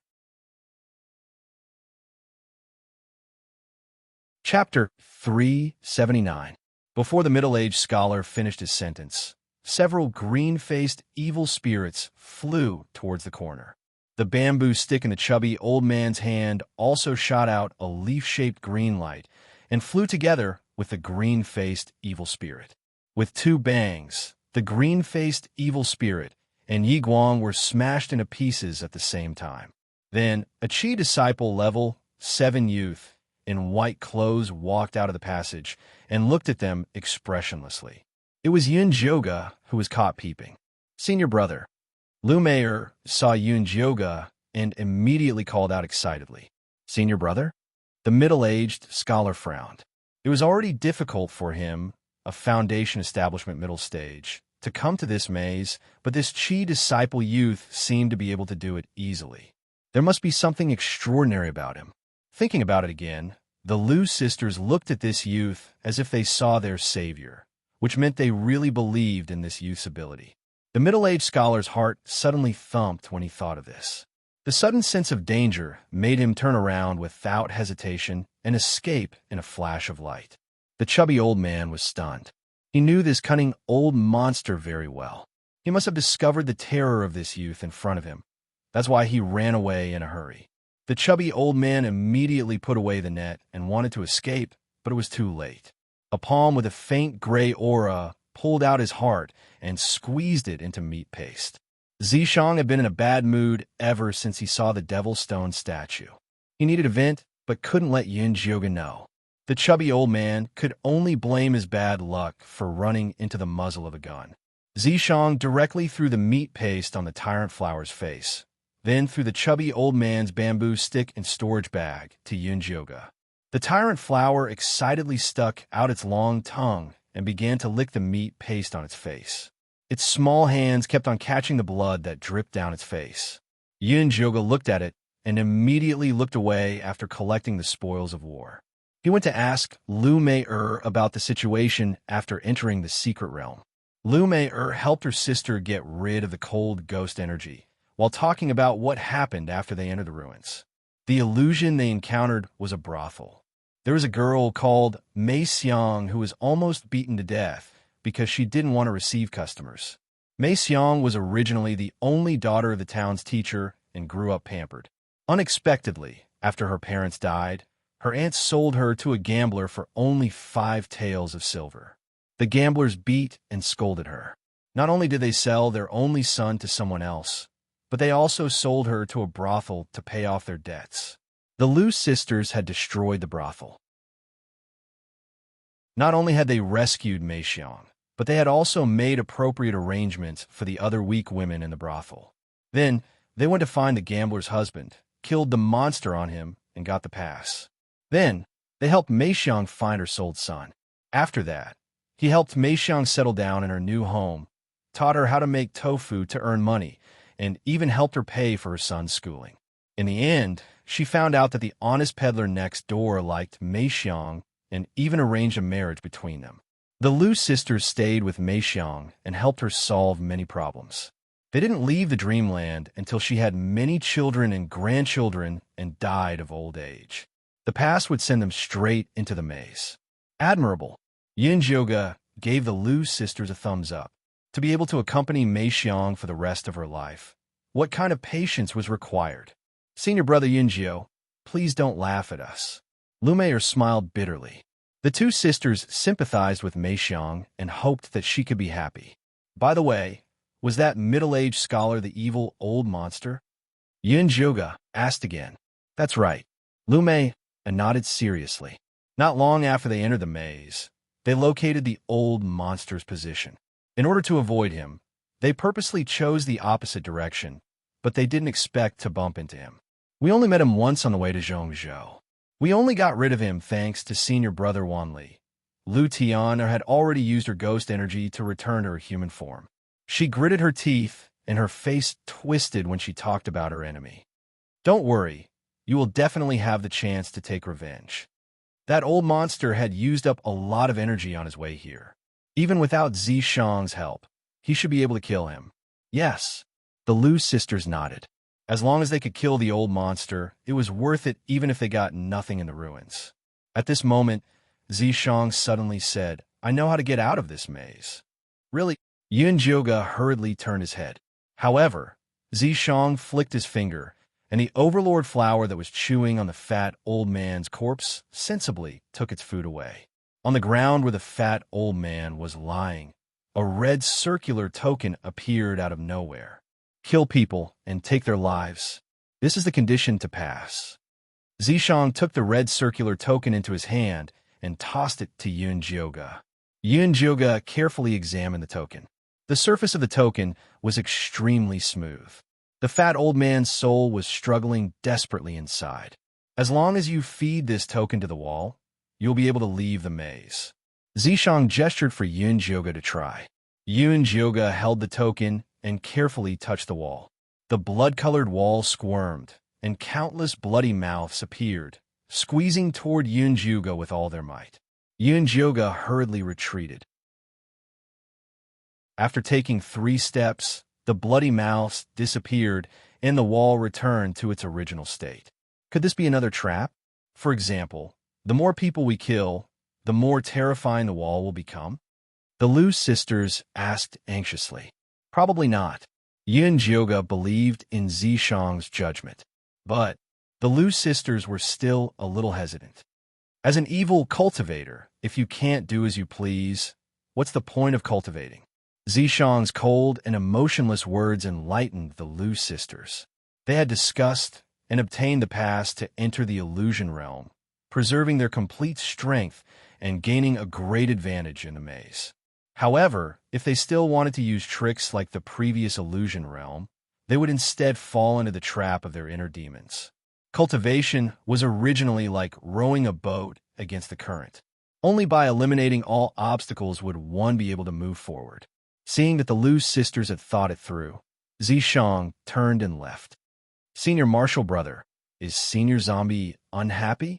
Lieutenant quietly came over and asked. Senior Zombie looked especially fierce today, making it hard for people to get close to him. Who knows what's wrong with him now? Yunjoga also didn't understand what Zishang was thinking. Lu Tianer and her sister looked at each other and didn't dare to ask anymore. The more time they spent with Yunjoga, the more they felt that this 1,000-year-old senior zombie was very strange. Not only could he talk, scold, and lose his temper, but he also knew many other things. If it wasn't for the death aura on his body, the 2 sisters definitely wouldn't believe that he was a zombie. It was unknown whether it was because the maze was too big or because there were too few people, but Yunjoga and the others didn't see a single person after walking for 4 hours. Let's rest for a while. Yunjoga saw the Lu sisters' foreheads sweating, so he suggested resting. Okay, the Lu sisters' cultivation was lower than Yunjoga's, and they didn't specialize in body tempering. After walking for so long, they were indeed tired, so they sat down and drank some water to adjust their breathing. Yunjoga drank some water and found that Zishang was in a daze again. He felt inexplicably angry. At this time, the Overlord flower on Lu Mei's shoulder suddenly jumped to the ground. Its demonic eyes flickered with a red light, and it danced with joy as if it had found something good. Chapter 380. The Tyrant Flower Smells Blood. Lu Mei immediately stood up. After passing through the ravine with the Tyrant Flower, she pointed to the left passage and said, "It's in that direction. Let's go and take a look." Lu Tianer's spirit was lifted. After walking for so long, she finally found a pass. Let's go. Yunjoga also wanted to leave this damned place as soon as possible. Ever since Zishang had entered this labyrinth, he had been acting strangely. He was so cold that she almost couldn't recognize him anymore. Zishang's handsome face did not have any expression as he instantly entered the incorpse state, following behind Yunjoga with a dark expression. Yunjoga and the others passed through 2 passages, and the smell of blood became stronger. Not far away, a black-robed male cultivator lay on the ground, covered in blood. His life aura was extremely weak, no different from a corpse. Yunjoga signaled to Lu Mei with his eyes. The Lu sisters were also overjoyed in their hearts. This was simply a good thing, like a pie falling from the sky. However, for the sake of caution, the Lu sisters did not rashly go up. Instead, they commanded the Overlord flower to quietly walk over. Drooling, the Tyrant flower floated over with its 2 feet off the ground. It was about to drag the fresh food to a corner and eat it. A small black sword suddenly burst out from the male cultivator's body. It abruptly pierced through the Overlord flower's body, then continued to shoot towards Yunjoga with a black shadow. Yunjoga immediately summoned the evil saber. 5 rays of red light interweaved to form a defensive net, finally blocking the black saber. Lumiere felt extremely distressed as she recalled the Overlord flower. There was a large hole in the tyrant flower's stomach, and the blood essence it had obtained from devouring the fat old man was slowly floating out. Fortunately, its brain was fine. Seeing that Yun-Jyoga could handle it, Lumiere concentrated on infusing her spiritual energy to repair the Overlord flower's belly. Yun-Jyoga's evil blade and the small black sword were locked in battle. Zishang didn't make a move. Instead, he looked at the black-robed male cultivator thoughtfully. He then extended a finger and pointed forward, sending a wisp of death chi toward the black-robed corpse. The small black sword instantly flew back to protect its master. After splitting apart the death chi, the slender figure of a woman in white emerged from the tip of the sword. She hugged the male cultivator and turned around to run away. What was that just now? For some reason, Yun-Jyoga felt that the woman in white was very dangerous. That's the sword spirit, Zishang said before turning invisible again. Yun-Jyoga didn't notice that Zishang was turning invisible again. She was just shocked to think that the legendary sword spirit looked like this. It was a pity that she did not see what she looked like. That's not right. Why does that small black sword feel so familiar? It's like I've seen it somewhere before. Just as Yun-Jyoga was trying to recall where he had seen the small black sword, he saw the small black sword carrying the male cultivator back at an even faster speed. Behind it came the sound of chaotic footsteps and excited shouts. Here, here. Yun-Jyoga looked from afar and saw the middle-aged swordsman who had teased her to cooperate with him rushing over with 3 Central Plains cultivators. When the middle-aged swordsman saw Yun-Jyoga and the others, he immediately stopped and said with a sinister smile, I didn't expect you fellows to be able to avoid the blood spirit array. I didn't think that you fellows would come here to deliver passage tokens. 1, 2, 3, 4. Just enough. Yun-Jyoga did not have a favorable impression of these cultivators from the Central Plains who deceived ordinary cultivators. If they ran into each other, they would just kill them. After all, Zishang was here. Ha, ha, ha. 3 chi condensation realm cultivators dare to threaten us. The middle-aged cultivator roared with laughter. He pointed at the male cultivator lying in the corner that the small black sword had placed. Your backer has already been killed by us. What other skills do you have? Backer? Yun-Jyoga was stunned, but she quickly thought of a possibility. Could that male corpse be Wanli Mingxian? That's right, she remembered. When the Yin corpse puppet ran out of control and met Wanli Mingxian, it was that small black sword that flew out to block their sneak attack. It really is senior brother Wanli. He's not dead yet. The Lu sisters finally recognized him. They couldn't be blamed for being blind. At that time, Wanli Mingxian was lying on the ground with his face covered in blood, so it was hard for them to recognize him. This brat's heart has already been injured by us. He's not far from death. As long as you give me his sword, not only will I let you live, I'll even give you 3 passage tokens. In order to prove his words, the middle-aged swordsman took out 3 round red tokens. Each token had a sealed divine soul. I want them. Yun-Jyoga stared at the tokens. If there are 3 of them, it would be enough for Wanli Mingxian. If you want them, then give them to me. The middle-aged cultivator revealed a proud and contemptuous smile. The Central State cultivators had studied the ruins for 3 years, so they had made ample preparations before coming in. No matter what checkpoint they met, they would be able to smoothly gather together. So collecting the tokens was very smooth. Until they met Wanli Mingxian. Although he was only at the early Foundation Establishment realm, his methods were not ordinary, and he had even refined a sword spirit. They had lost 3 Middle Foundation Establishment realm cultivators to heavily injure him, but they never thought that he would be saved by the sword spirit at the critical moment. This sword spirit was a bit strange, so he did not dare try it. So he took out the passage tokens to tempt Yun-Jyoga, wanting to use them to obtain the sword spirit. All right, then you can take it. Yun-Jyoga formed a seal, and the evil blade instantly condensed into a blood-red long blade that slashed at the small cultivator on the left.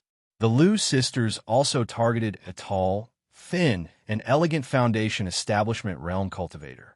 They controlled the Overlord flower and pounced forward. The middle-aged cultivator never thought that Yun-Jyoga and the others would dare to attack. He was shocked and angry as he shouted, "You're courting death." He raised his Bloodwind sword and was about to attack, but he discovered that a gray aura of death had appeared out of nowhere. It stuck to his Bloodwind sword and stabbed into the chest of his comrade. His comrade subconsciously released his magic weapon to block it, but it was also guided by the aura of death and stabbed into his opponent's chest. The middle-aged cultivator's eyes widened as he looked at his comrade. Even when he died, he did not understand what had happened. Zishang curled his finger and put away their magic weapons, storage bags, and passage tokens. Then, he watched Yun-Jyoga and the others fight. Yun-Jyoga fought very smoothly against the Foundation Establishment realm cultivators who were a level higher than him. The evil blade appeared and disappeared like a ghost, and from time to time, he would use the devouring spirit bloodlust skill.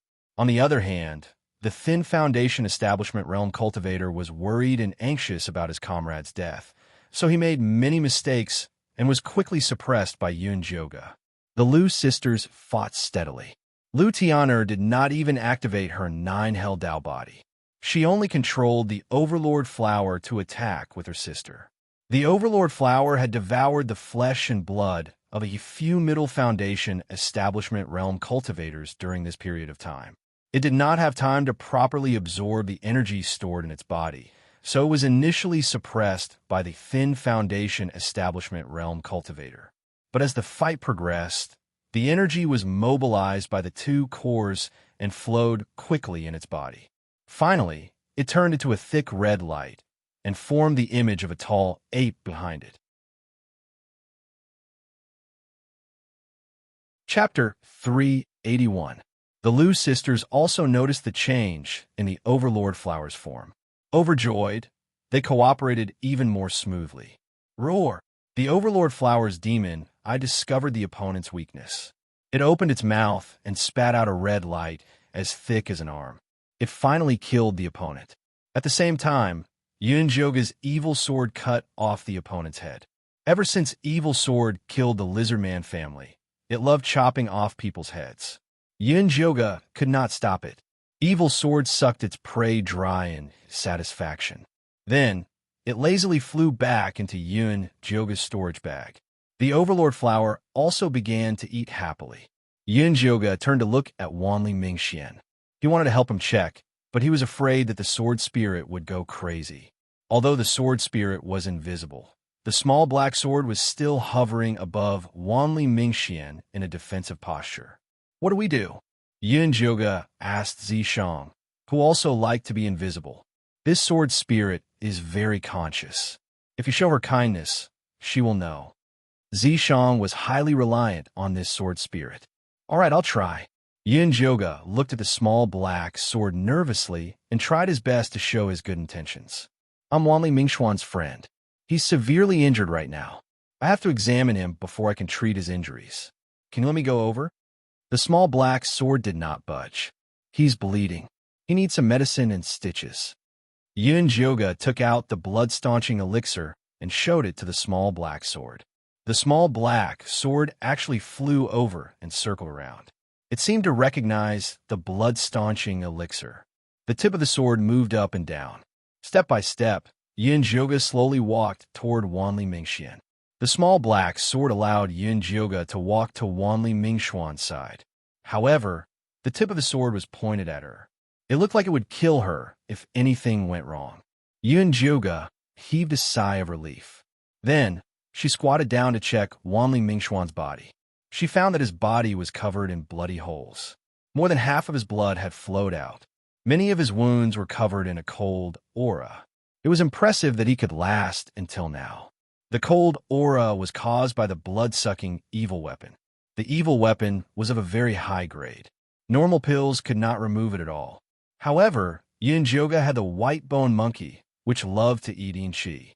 Senior Sword Spirit, I need to use the mysticine white bone monkey to suck out the Een spirit aura from Wanli Mingxuan's body. Otherwise, I won't be able to bandage his wounds. Yun Joga took out the white bone monkey and waved it in front of the black sword. The small black sword shook up and down, nodding in agreement. Only then did Yun Joga wake up the skeleton monkey and let it work. The little skeleton monkey's soul flame glowed faintly, and its lower jaw cracked. It seemed to be very unhappy. It had also been locked up in a small dark room for a long time. There was no Een Chi and no benefits. There was no way for it to work for free unless it was given 2 bottles of Een gathering pills. Yin Joga looked at the little skeleton monkey's 2 little white paws, and his veins twitched. In the end, he still gave in. Fine. I'll give it to you. She didn't have the time to bargain with the little monkey. After eating the gathering Een pill, the skeleton monkey happily shook its big head and started to work. The Een spirit Chi on Wanli Mingxuan's body slowly disappeared under the white bone monkey's absorption. Yun Joga took out the thunderfire needle and started to sew up the wounds on his body. Then, she transferred pure with spiritual Chi into his body. Wanli Mingxuan's pale face finally regained some color. After drinking another bottle of spirit recovery pills, he finally woke up. Wanli Mingxian blinked his eyes. He looked at Yun Joga and the Lu sisters behind her, as though he didn't know where he was. There's no need to blink. You're still alive. Yun Joga pointed at the sharp little black sword behind her and said to Wanli Mingxian, "Can you put away first?" That killing intent pierced her back. "Sorry, it doesn't have any ill intentions towards you. It's just too worried about me." Wanli Mingxian hurriedly apologized. Then, he turned his head and called out to the little black sword, "Mother." The little black sword flew back to his body. "Mother." Yun Joga's mouth twitched, and she said, "This sword of yours has a very special name. That sword spirit is my mother." Wanli Mingxuan's face was still a little pale. Even sitting up from the ground was very difficult. Yun Joga raised her eyebrows. Although she was a little curious, she didn't continue to ask about Wanli Mingxuan's privacy. Instead, she asked, "How did you get in?" "I killed my way in." Wanli Mingxian laughed bitterly. The Foreign Foundation establishment cultivators had also been tricked into an array formation and had almost become sacrifices to open the door. Later, he suggested that everyone detonate their fire elemental dharma artifacts at the same time. Only then did they break through the array formation and enter the ruins. "Oh yes, I already know what the treasure of this mystic realm is. It's a demonic cauldron that can refine everything in the world." This was the information Wanli Mingxian had obtained from the soul of a middle ground cultivator.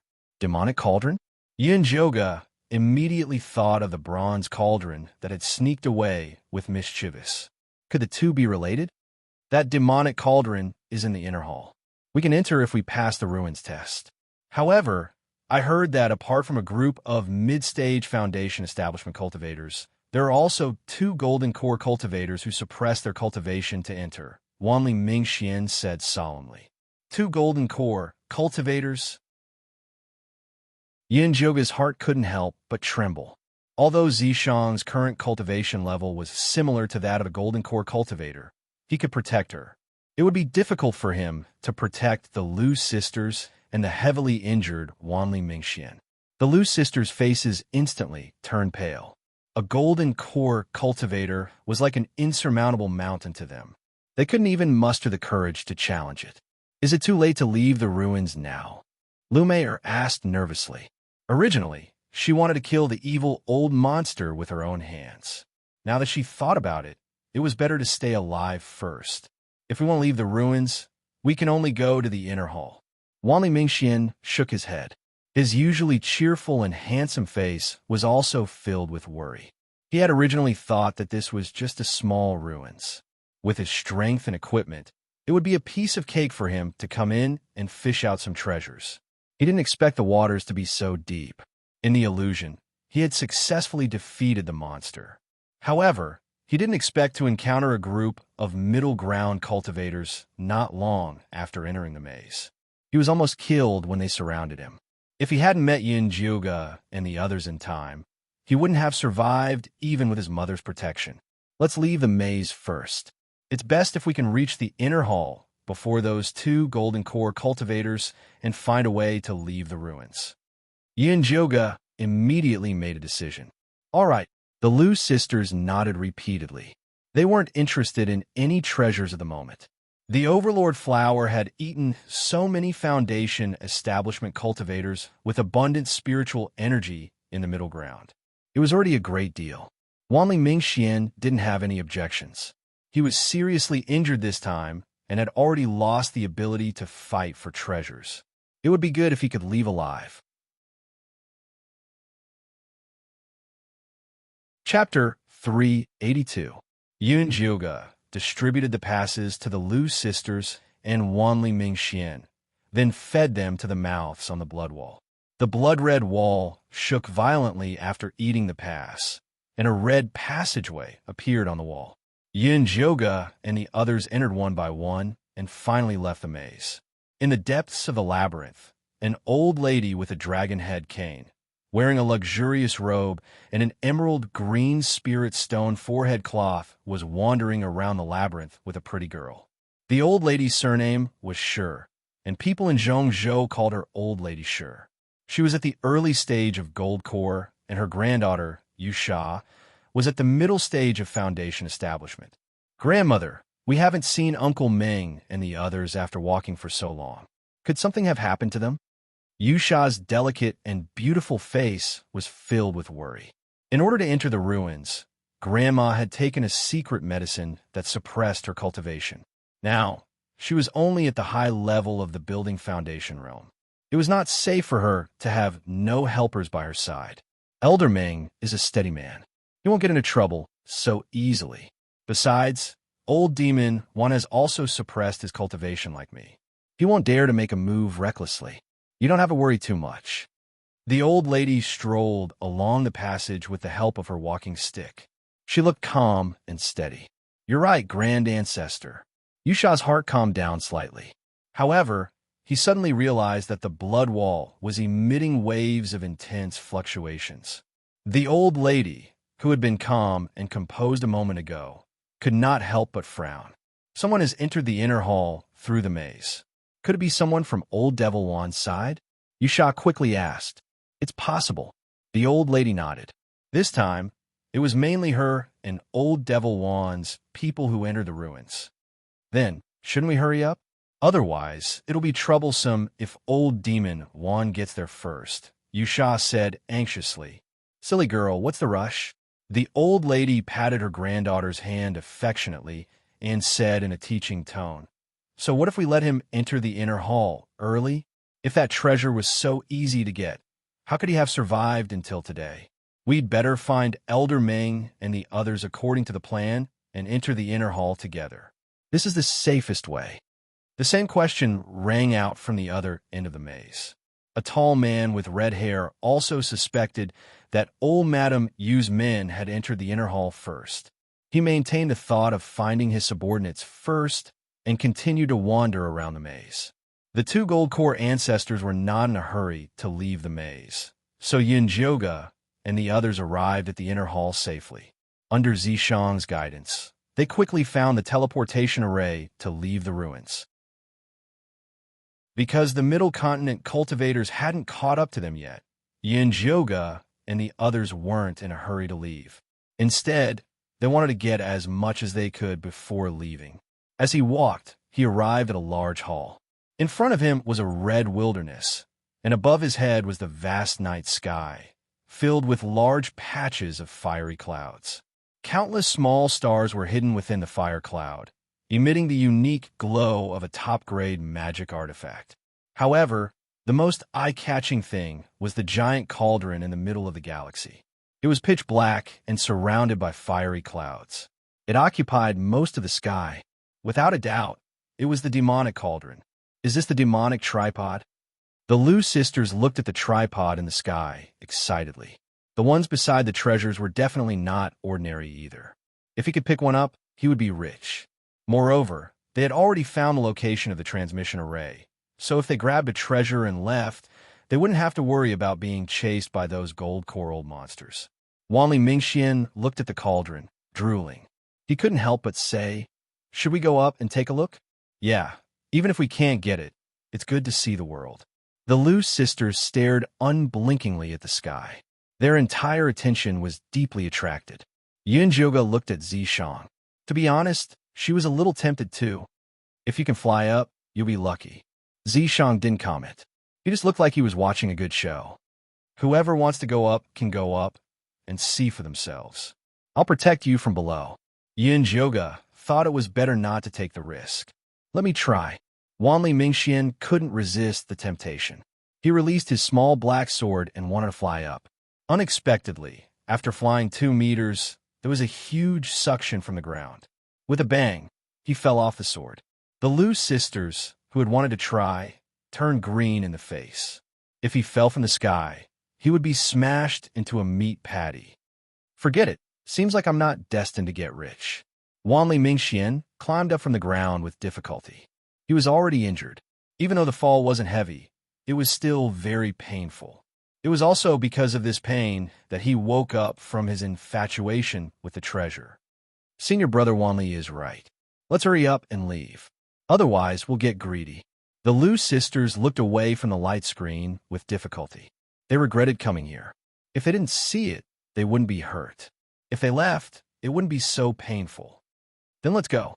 Yunjioga was very open-minded. If it was hers, it was hers. There was no point in stealing it. Because this small teleportation formation could only teleport one person at a time, the Lu sisters left first. Wanli Mingxian was next, and Yunjioga was last.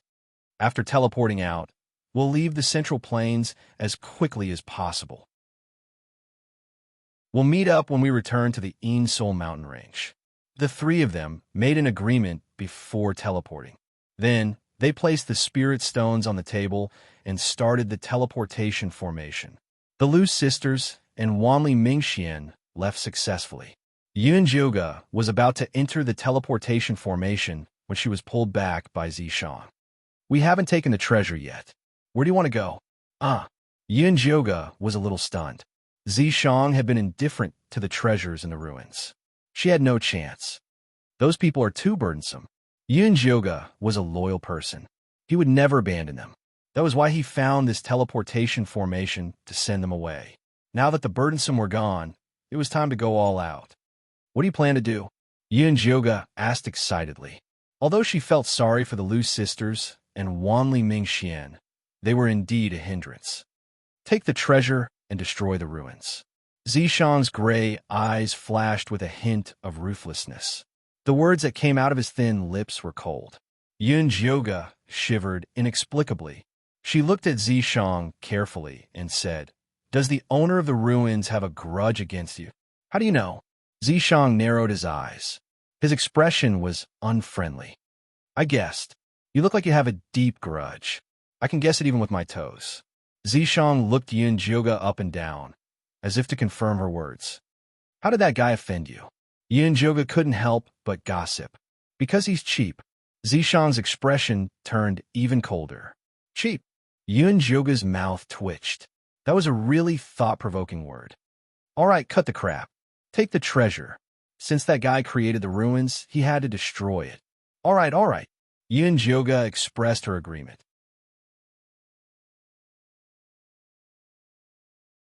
Chapter 383. Since they were going to take the treasure, they naturally had to hide their identities. It would be troublesome if they were discovered. Therefore, Yunjioga disguised herself as the towering man Zishang had killed. If they were discovered, it would cause a civil war in the Central Plains. Zishang seemed to have gotten some inspiration. Purple light flashed, and he turned into a middle-aged scholar. He held a ruler filled with evil spirits. It was the Lu sisters' enemy, the wicked old monster. Good move. Yunjioga gave a thumbs up. Even if the wicked old monster could leave the ruins alive, he would definitely be hunted to the ends of the earth. Let's go. Zishang saw that Yunjioga couldn't forget about the wicked old monster. He wanted to help her fulfill her wish. But for safety's sake, Zishang put on a black robe and stuck an advanced invisibility talisman on Yunjioga. Then, he left the teleportation formation and returned to the Skyland. There were two groups of people standing in the center of the Skyland. Old Lady Sure was on the left, while Old Demon Juan was on the right. Old Demon Juan, we haven't taken the treasure yet. If we fight to the death now, won't it benefit others? Old Lady Sure's dragon head walking stick emitted a black mist that enveloped her people. What do you plan to do? Old Demon Juan's red hair danced in the air. He held two fiery rings in his hands, emitting waves of heat. Even his people didn't dare to get close. We'll take turns and take the demonic tripod first. Old Lady Sure already had a plan. It belongs to whoever gets it. Old Demon once squinted his slightly red eyes. Even if I tell you that, you won't believe me. Let's take the demonic tripod first. It belongs to whoever gets it. Old Lady Sure didn't want to play tricks. Old Demon One wouldn't believe her anyway.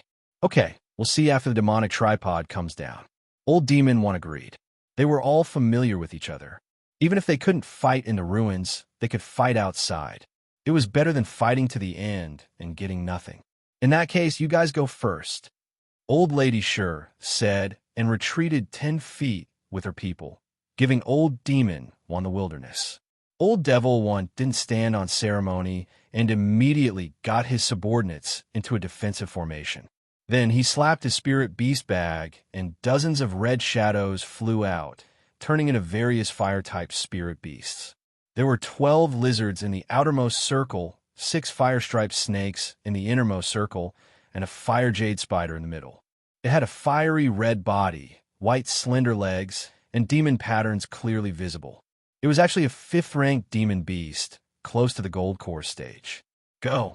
Old Devil One ordered. The flame jade spider opened its mouth and ate all the offerings around it. Then it spat out countless rays of red and white light into the sky. When the light landed on the demonic tripod, it turned into a tough spider web and bound the tripod tightly. Pull! Old Devil One poured a bottle of fiery red pills into the fiery jade spider's mouth, and the fiery jade spider pulled the spider silk backwards. Waves of fluctuations came from the quiet sky. The fiery clouds were shattered, and countless black flames fell down. Protect! Old Devil One threw out a fiery ring. It turned into a red halo that protected everyone's heads, swallowing all the falling black flames. The fiery jade spider retreated step by step. The huge demonic tripod shook violently and left the sky bit by bit. Grandmother, Yusha grew nervous. Granny Sure's lips curled up, and she said softly, "It's not that simple." As soon as she said that, the rain of fire grew heavier.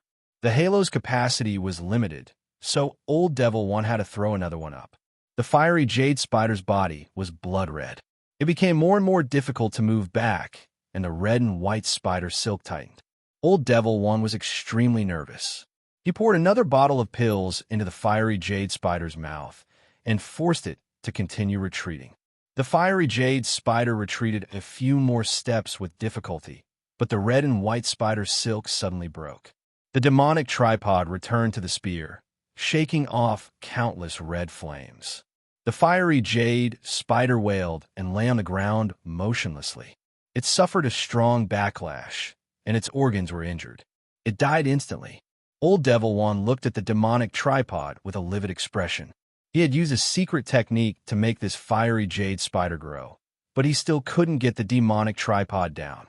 What a pity. Just a little bit more. Granny Sure sighed and shook her head. She really hoped that Old Devil One could get the demonic tripod down. That way, she would have a better chance to snatch it. Old Devil One didn't say anything. He retreated to the side with his people and stared at Granny Sure. Granny Sure went up with her people and released 2 rainbow-colored silkworms. They were only level 4, but they were stronger than the fiery jade spider she had just matured.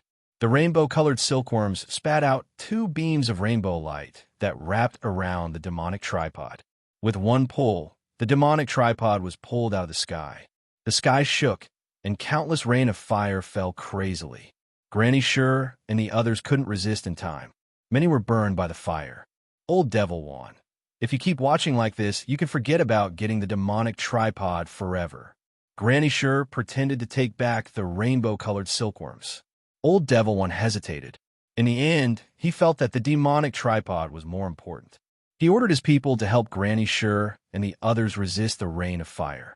Zishang and Yun Jioga waited quietly on the side, waiting for a chance to attack. Just then, a childish voice sounded beside Yun Jioga. "Master, is that you? You finally found me." "Master?" Yun Jioga had thought it was a treasure-seeking scorpion, but the voice was very clear and didn't sound like a treasure-seeking scorpion. Following that, her mind buzzed, and her divine sense was pulled into darkness. "Mistress!" A chubby black-skinned mouse ran towards her from afar. "Pippy Mouse, where did you go?" Yun Jioga was about to go up. Pippy Mouse started to transform as it ran. In the end, it turned into a chubby, soft, and cute 5-year-old baby. The baby was chubby and had soft black short hair. His skin was white and tender. He wore a fitted black suit and was very cute. However, there were 2 short horns on his head. "Demon!" Yun Jioga was so scared that she wanted to turn and run. "Sob, sob, sob. Master, don't abandon me. I'm not a demon." The baby rushed up and hugged Yun Jioga's thigh tightly. "I'm your artifact spirit." "Since when did I have a demonic artifact spirit?" Yun Jioga said, but she still stopped running. When it came to treasures, she had always been very tolerant of them. "Sob, sob, sob. I wasn't a demonic artifact. It's all that perverted Wan Sha's fault. He refined me into a demonic artifact." The baby continued to cry. "Wait, who is Wan Sha?" Yun Jioga frowned. "Where did this person come from?" "Wan Sha is a big bad guy." The little baby pouted his red lips and said fiercely, "Even if he used to be your lover, I still hate him. He dared to seal me in this damn place. It was not easy for me to run out with a bit of my divine sense and possess the black-skinned mouse to find you. Unfortunately, that black-skinned mouse was too weak and could not communicate with you." "Wait, you said Wan Sha was my lover. Then who is Zishang?" Yun Jioga asked. Currently, Zishang was the only one she had an affair with. "How did another Wan Sha appear?" "Lord Zishang is your guardian. In the words of a human race, he's your wife. Wan Sha is just your lover." The little guy's words were shocking. Yun Jioga was shocked.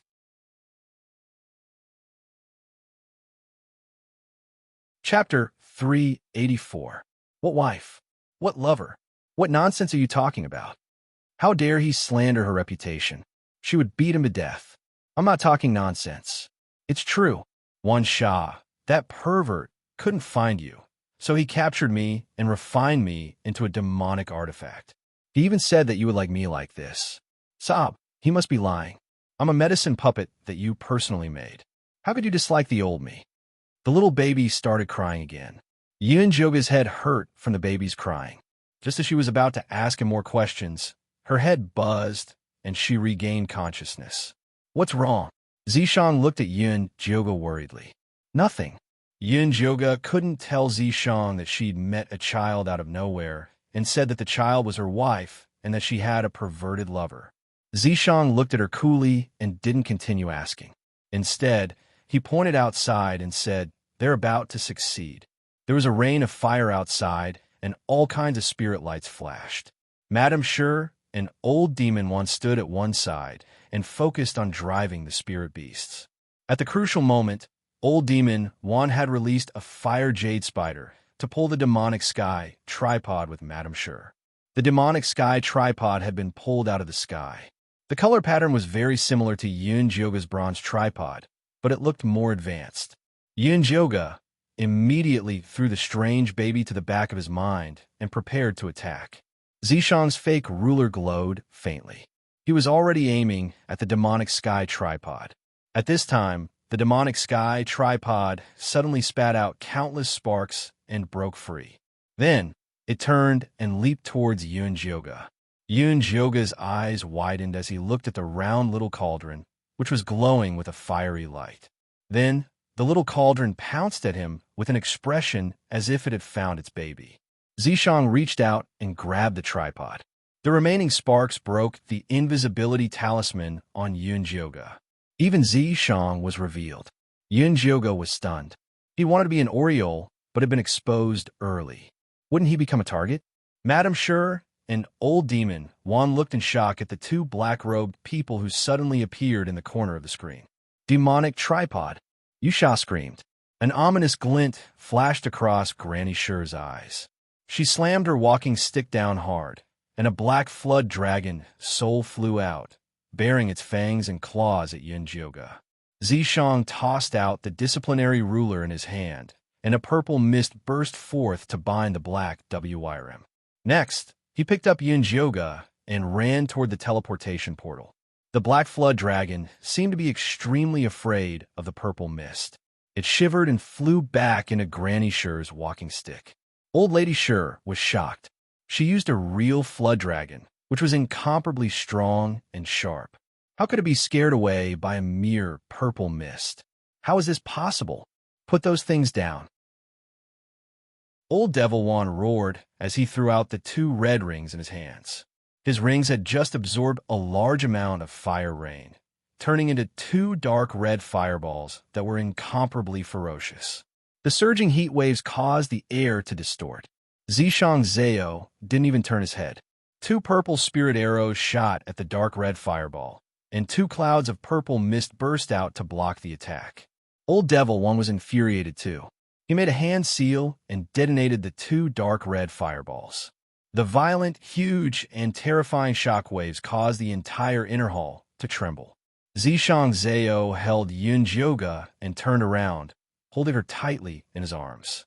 The powerful shockwaves broke through Zishang Zhao's protective purple mist, sending him and Yunjioga flying.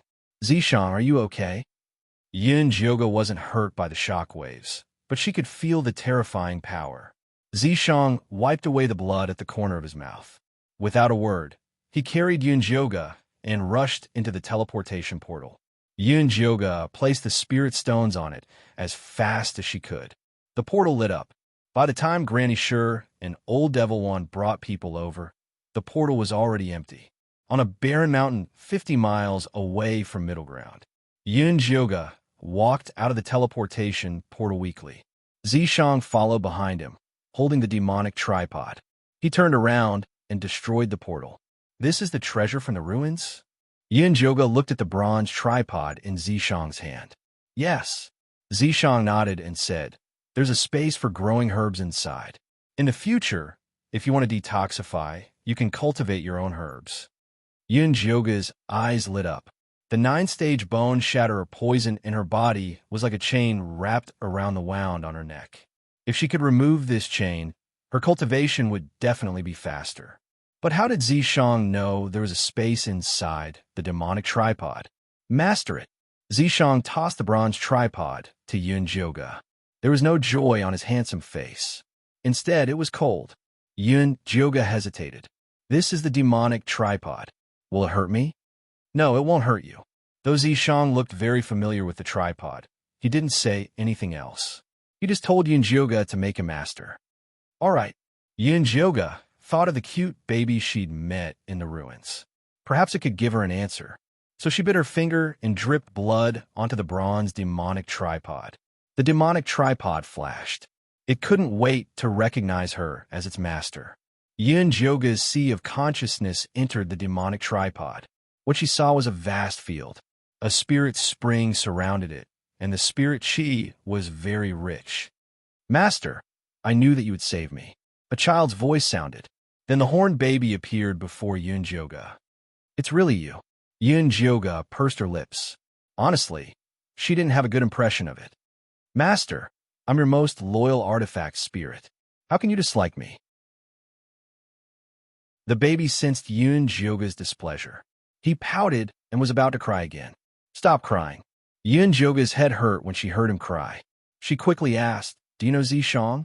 Of course, I'm just sealed, not destroyed.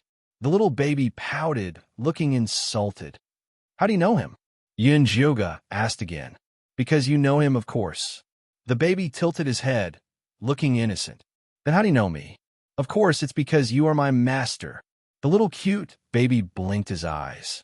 Wasn't it a matter of course to know his own master? I don't know you at all. How can I be your master? Yunjioga immediately felt a headache. Was the way she asked the wrong question, or was the baby an idiot? Master, You lost your memory after reincarnating. It's normal that you can't recognize me. The baby finally gave an answer that Yoga was interested in. Chapter 385. Reincarnation? Do you mean that I was your master in my previous life? Yoga continued to ask. It can't be my previous life. The little baby counted his fingers and said with some uncertainty, it seems like it was 10,000 years ago or 5,000 years ago. It's too long. I don't remember. Something that happened 10,000 years ago. Yoga couldn't even remember what happened before she transmigrated, let alone the history from so long ago. Yes, Master used to be very powerful. Everyone was afraid of you. The little baby had a face of nostalgia. Then he touched the little black horn on his head dejectedly and said hatefully, if it was in the past, Wansha definitely wouldn't dare to bully me like this. Who is Wansha? Don't talk about lover anymore.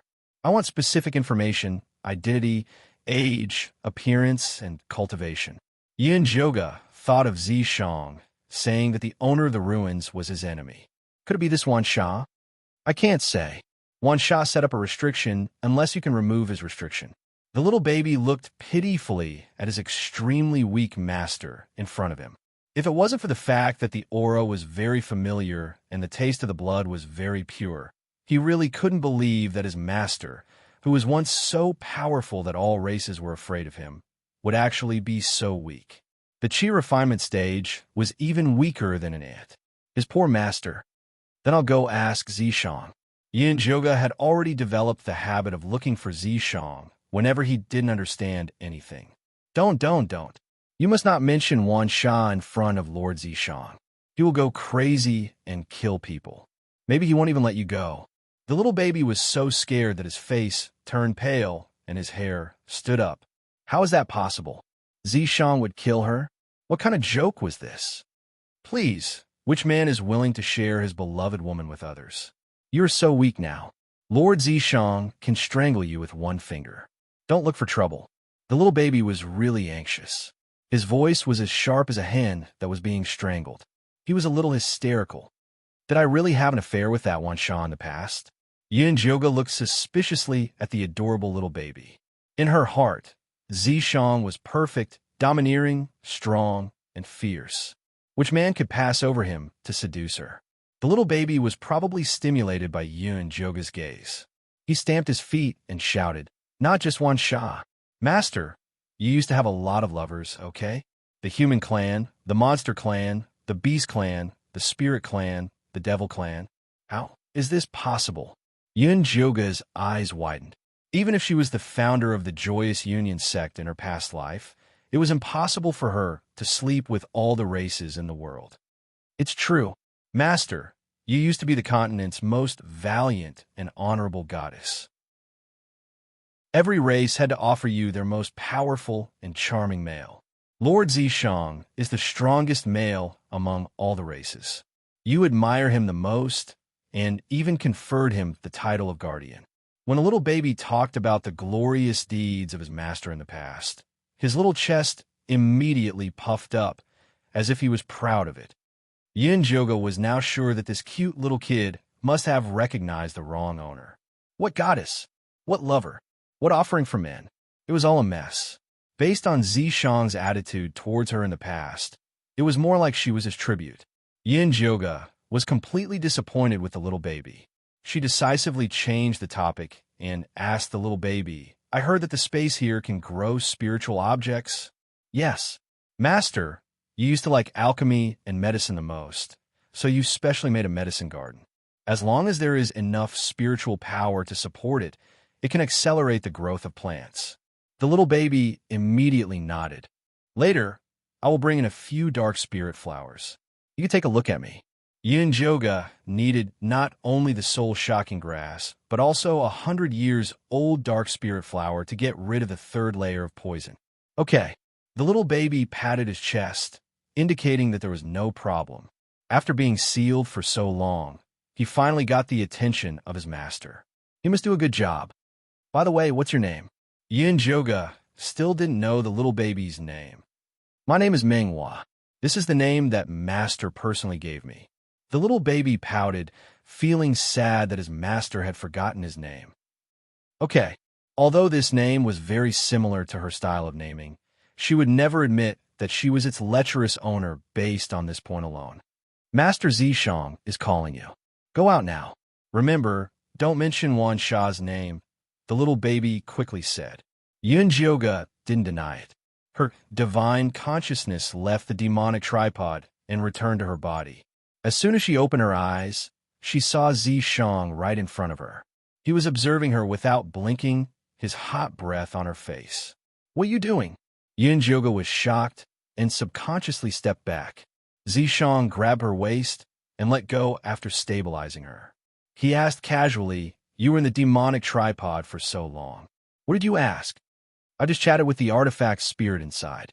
Yin Jioga thought of little Meng Hua's advice. In the end, he did not ask about Wan Sha. Instead, he tactfully said, "That artifact spirit was chubby and quite cute. I forgot to ask what its name was." Zishang looked at Yin Jioga deeply and said, "It's called Meng Hua. Although it's a bit stupid, it's quite loyal to you." Holy **T. Zishang really knew that artifact spirit. Yun Jioga laughed dryly. Meng Hua is quite suitable for him. Let's go. There's more than one teleportation array in the ruins. Those 2 golden core cultivators will escape. Let's get out of here. Zishang clearly didn't want to discuss this.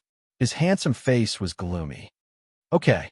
Yun Jioga thought of old demon Wan's crazy look and felt that they wouldn't let her go. She walked to Zishang's side and smelled a faint smell of blood. She quickly reached out to pull him. "Are you hurt?" "Don't touch me." Zishang reflexively dodged Yun Jioga's hand. Seeing Yun Jioga's shocked expression, he added, "I'm fine." He just suddenly remembered something bad. Although it had been a long time, thinking about it still made him feel pain. Oh, that's good. Yun Jioga nodded randomly. She didn't even know how to look at Zishang. Could it be that what the little baby said was true?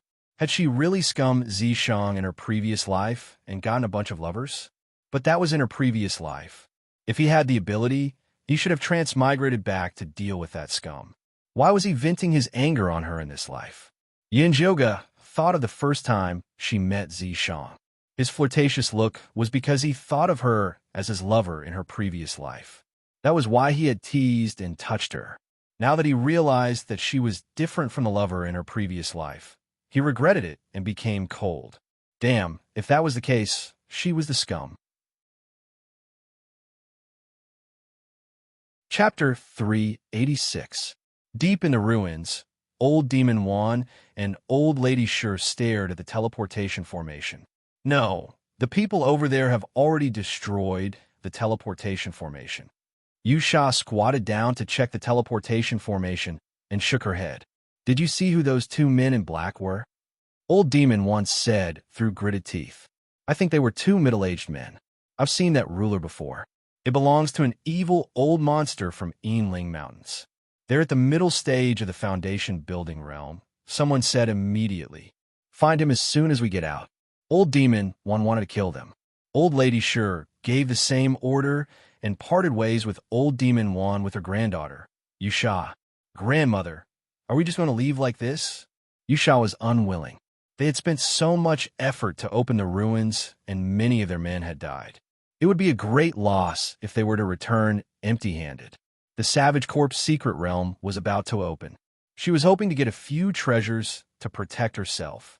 Silly girl, the demonic cauldron is gone, but there are other treasures. Let's split up and search carefully. We might find something.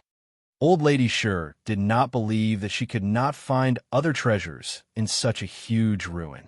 Then let's hurry up and search before Old Demon Wan gets there first. Yusha was an impatient person. She brought a few men and split up with her grandmother. She searched along the ruins, but found nothing. The ruins were empty, as if it had been swept by locusts. It was so desolate that it was frightening. Yusha's pretty face was flushed with anger. She kept cursing the owner of the ruins for being a stingy person. Just then, a deep and seductive voice rang in her ears. "Come here, come here." Yusha was in a daze. She could not help but follow the voice. After passing through a long corridor, she finally arrived at a hidden room. In the dark room, there was a stone statue of a devil of the same height.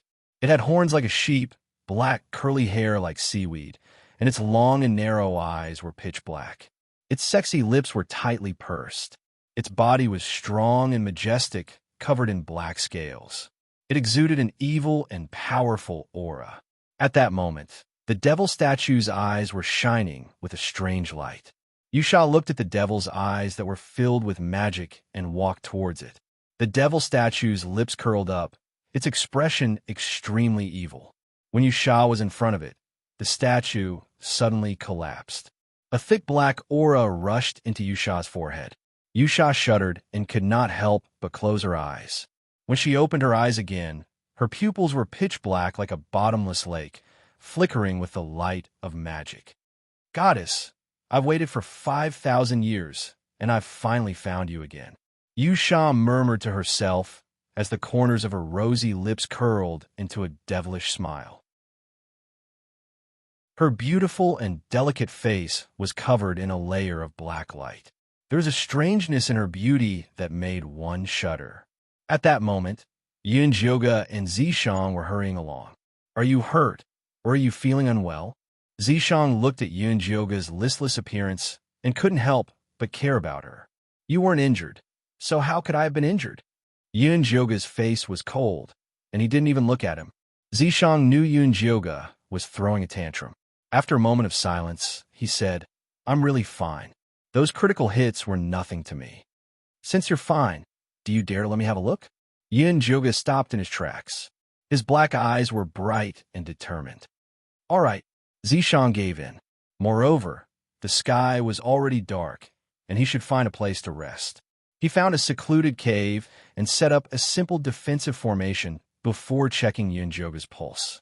Yunjioga's expression was solemn as he focused on checking Zishang's pulse.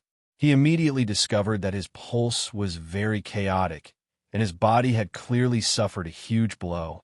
Yet he said he was fine. "Take off your clothes." Yunjioga's face was stern as he took out the thunder fire needles to perform acupuncture on him. Zishang didn't move as he stared straight at Yunjioga. "What? Are you afraid that I'll rape you?" Yunjioga raised his brows. Although he was still wearing a disguise on his face, the domineering aura emanated from his bones. It was as if he was going to strip Zishang of his clothes if he didn't agree. If it was in the past, Zishang would have teased Yunjioga a little when he heard him acting like a hooligan. Now, however, he took off his clothes without a word, revealing his well-defined, perfect body. His back was filled with red marks that looked like pits. Those were the fire poison left behind by old demon Wan's ring of fire. Yunjioga's heart ached. After inserting the needles into Zishang's body, she injected spirit energy to force the fire poison out.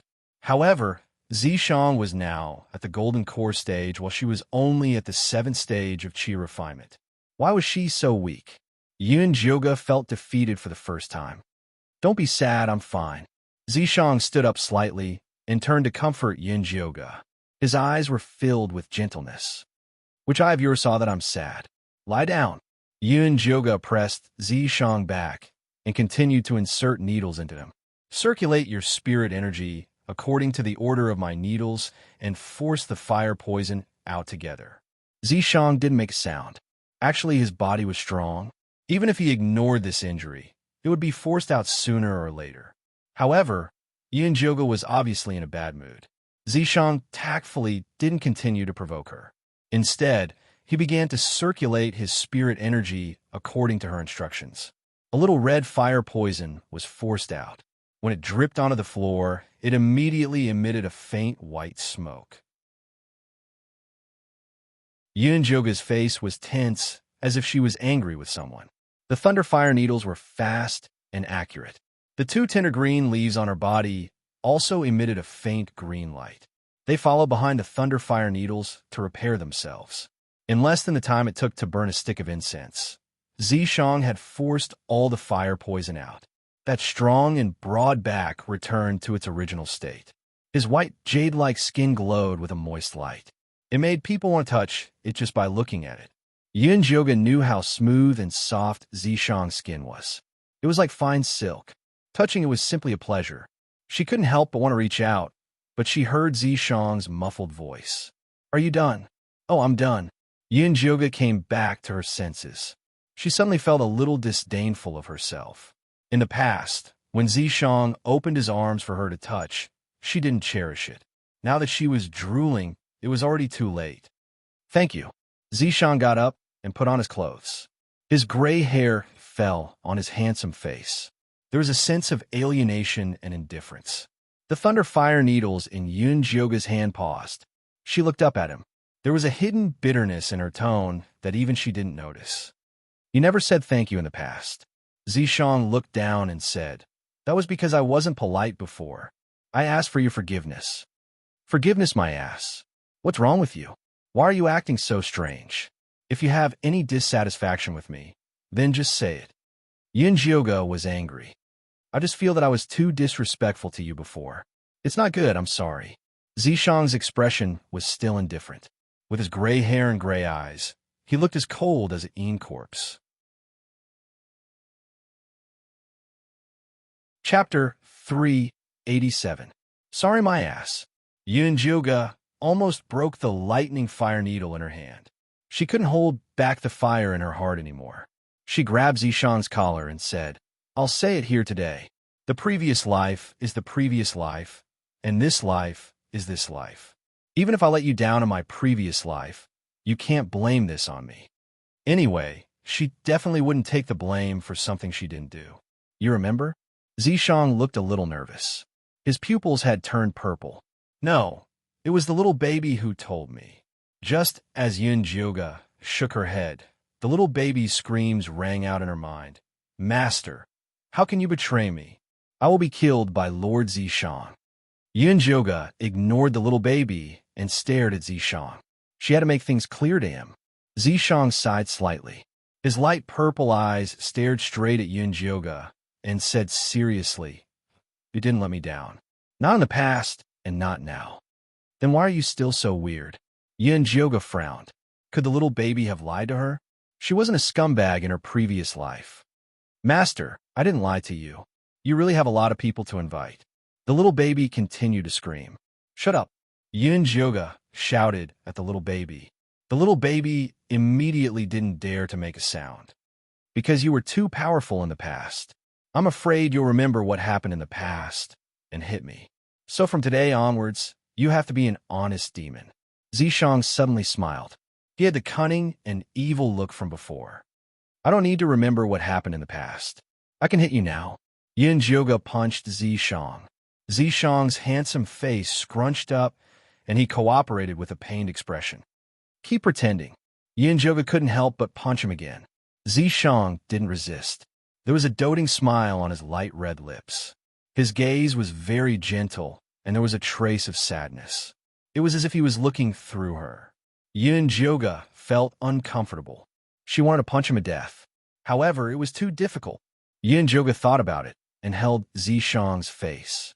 She said seriously and persistently, No matter what I was like in my previous life, in this life, if you don't abandon me, I will live and die with you. Zishang was stunned. He looked deeply into Yunjioga's eyes, as if he wanted to see into her heart. Yunjioga did not dodge. Ever since she transmigrated to this body, Zishang had always been by her side, protecting her, teaching her cultivation, and thinking of her. Although Zishang was so hateful that people wanted to beat him to death, he was still very reliable most of the time. Yunjioga did not know if this was love. She only knew that she hated it when Zishang looked at others through her, not even her past self. She wanted to monopolize this hateful male demon, both physically and mentally. All right, if you don't abandon me, I will be by your side in life and death. Zishang nodded. His eyes curved, and his handsome face shone like a peach blossom. It was like a wisp of spring breeze that blew into Yunjioga's heart. After Yunjioga relaxed, he immediately felt extremely exhausted. He could barely keep his eyes open. She slowly laid down beside Zishang, yawning as she said, Remember what you said. In the future, you're not allowed to think about anyone else other than me, not even my past life. As she spoke, her voice gradually became deeper and deeper, and she instantly entered the land of dreams. Zishang carefully held Yun Jioga in his arms. He touched her face with his palm and revealed her true appearance. Beautiful and exquisite features, a pure and holy aura. She looked very much like she did in her past life. This woman had not awakened her memory, but she was still as domineering as before. When she burned, it was like a raging fire that could melt a person in an instant, and he still could not reject her. No, the two of them were still very different. In her past life, she was the only goddess in the world. She was omnipotent, domineering, and emotionless. She viewed outsiders as ants, and no one could leave a mark on her cold heart. In this life, Yun Jioga's cultivation was weak, and she had a stubborn personality. She was a little silly and a little soft. She was a person who cared a lot about her friends, and she was indebted to everyone who left a mark in her heart. No matter what you look like, I will always love you forever. Zishang's light red lips pressed lightly on Yun Jioga's smooth forehead, and there was a resolute light in the depths of his eyes. He had used all his luck to find her in front of everyone. In this life, he would definitely not give her to anyone. When Yun Jioga woke up, she felt refreshed. Just as she raised her head, Zishang planted a gentle kiss on her lips and said, "Good morning." "Morning." Yun Jioga wrapped her arms around Zishang's neck and kissed him back passionately. After the Cold War and awkwardness from before, she especially cherished Zishang's clinginess now. "Let's dual cultivate." Zishang's nimble fingers unbuttoned Yun Jioga's clothes and slid across her smooth skin. Yun Jioga was also very enthusiastic and proactive. She had long been thinking about Zishang's strong abdominal muscles. It had been a long time since she touched them, and she really missed them. The two of them were very cooperative and proactive. Although it was only a very ordinary frontal position, the effects of dual cultivation were much smoother than before. Although Zishang was not able to release himself in the end, the two of them were incomparably satisfied when their minds intertwined. It was completely in the realm of spiritual and physical intertwining. After a hearty dual cultivation session, Yun Jioga realized that she had advanced again. She was now at Qi Refinement Stage 8. When you get rid of the poison in your dantian, you will advance even faster in the future. Zishang reached out and touched Yun Jioga's flat stomach. Previously, he was not very concerned about Yun Jioga's detoxification. This was because he was worried that Yun Jioga's cultivation would advance and unlock the seal in her mind. When she remembered everything in the past, would she abandon him again? But now, he was willing to believe in Yun Jioga. When the poison in her body was completely removed, he had to have a child with her. Only then could she completely belong to him. By the way, the dark serene grass in the demonic tripod has already grown. We're just waiting for the Lu sisters' soul shocking grass. Yun Jioga gave the little baby a batch of spirit stones and quickly ripened the 300-year-old dark serene grass. Calculating the time, the soul-shocking grass should be ripe soon. He had to get rid of the poison in his body as soon as possible. There was still a fiend corpse mystic realm waiting for him at the Yin Corpse sect. Then go ask them for it. Zishang carried Yun Jioga and helped her put on her clothes. Ever since the two had confessed their feelings, Zishang's attitude towards her had changed a lot. He was more intimate and doting. He also liked to take care of her. He even had to do things like putting on her clothes himself. Seeing that he was happy, Yun Jioga let him be. She was happy to slack off. After putting on her clothes, she took out the communication talisman and found that the Lu sisters and Wanli Mingxian had sent her many messages. They kept asking if she was safe. Yun Jioga first replied to the Lu sisters and asked where they were. The Lu sisters quickly replied. They were in a workshop in Zhuozhou. Chapter 388. The left prefecture workshop was not far from here. Yun Jioga and Zishang only spent 4 hours to arrive at the left prefecture. After she agreed on a meeting place with the Lu sisters, Zishang remained by her side, invisible. "Senior brother Yun Jioga, it's great that you are fine." The Lu sisters were very excited to see Yun Jioga. After they left the teleportation array, they had been waiting nearby. However, after waiting for a day and a night, Yunjioga still did not appear. He thought that something had happened to her. I came out right after you guys. However, due to some matters, I was delayed. Sorry for making you guys worry. Yunjioga smiled. Because she didn't want the Lu sisters to guess that she was in the ruins, she was worried about how to explain her delayed appearance. She didn't expect that the transmission array had several exits, and the three of them appeared in different places. It's good that you're all right. The Lu sisters shook their heads. How's the cultivation of the soul-shocking grass? Yunjioga asked Lu Tian'er. It seems to have matured. Lu Tian'er took out the small flower pot from her storage bag. The soil inside had turned dark, and the soul-shocking grass in the middle no longer had a frightened little face. Instead, it had a complete body, and it even had Lu Tian'er's Hades Taoist form. This is the first time I've seen such a soul-shocking grass in my life. What does senior brother plan to do with it? Lu Tian'er was also very curious about this thing and wanted to test its screaming ability. However, when she remembered that this treasure belonged to Yunjioga, she didn't dare to touch it. If it was damaged, he couldn't afford to pay for it. I plan to use it to detoxify the poison, Yunjioga said. Actually, after absorbing Lu Tian'er's netherworld Tao physique, this soul-shocking grass could be used to cultivate a grassine corpse. Zishang was after all a faking corpse. The methods Yunjioga learned in the Yin Corpse sect could not be used on him. Because Yunjioga didn't like corpses, Zishang thought about it and finally came up with the idea of using soul-shocking grass to cultivate ink corpses. Although it would take a long time, if he could successfully cultivate it, he would have a grass corpse that was even more powerful than a living corpse. I see. Lu Tian'er didn't suspect anything. After all, Yunjioga's corpse poison face was well known in the Yin Corpse sect. Even a Yin spirit master couldn't remove it, so it was normal for him to use some strange herbs. Your netherworld Taoist body has been used to feed my soul-shocking grass. I don't have anything good to give you. You two sisters can take this cultivation method and practice it. Yunjioga gave the Lu sisters a copy of the secret method of twin girls.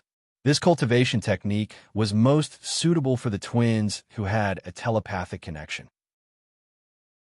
Not only could they achieve twice the results with half the effort, but they could also master a very powerful combined attack skill.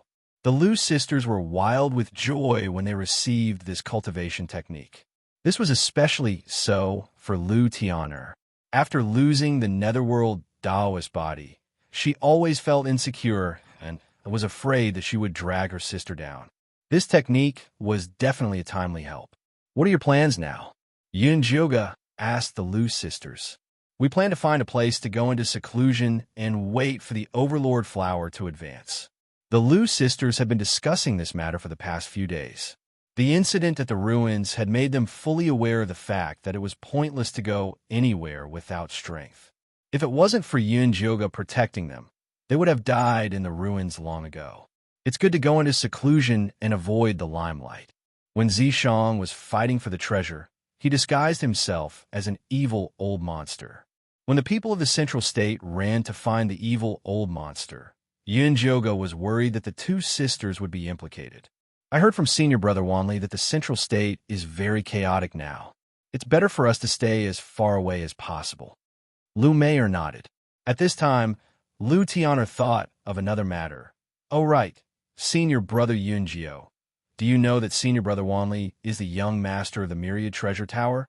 Turns out that he's the Myriad Treasure Tower's young master. I was wondering why a mere foundation establishment cultivator like him would have such a flashy outfit, even bringing out a sword spirit. Yunjioga came to a sudden realization. Senior brother Wanli is now in the left prefecture's workshop. Senior brother Yunjio, go find him and get a black card. In the future, you could buy things at the Myriad Treasure Tower at 30% off. The Lu sisters immediately got a black card the day they saw through his identity. Okay, I'll go find him now. After saying goodbye to the Lu sisters, Yunjioga walked toward the left prefecture's workshop. However, she wasn't in a hurry to find Wanli Mingxian. Instead, she started walking around the workshop with Zishang. She wanted to see if there were any suitable spirit herb seeds to plant in the demonic tripod. The space inside the demonic tripod was open now, but there were still very few things inside. They had to buy a lot. Zishang was still invisible next to Yun-Jyoga, but he held her hand as they walked. This behavior was a bit annoying, but Yun-Jyoga liked it, so Zishang accompanied her. Yun-Jyoga felt that holding Zishang's hand was very romantic, so she had a lot of fun.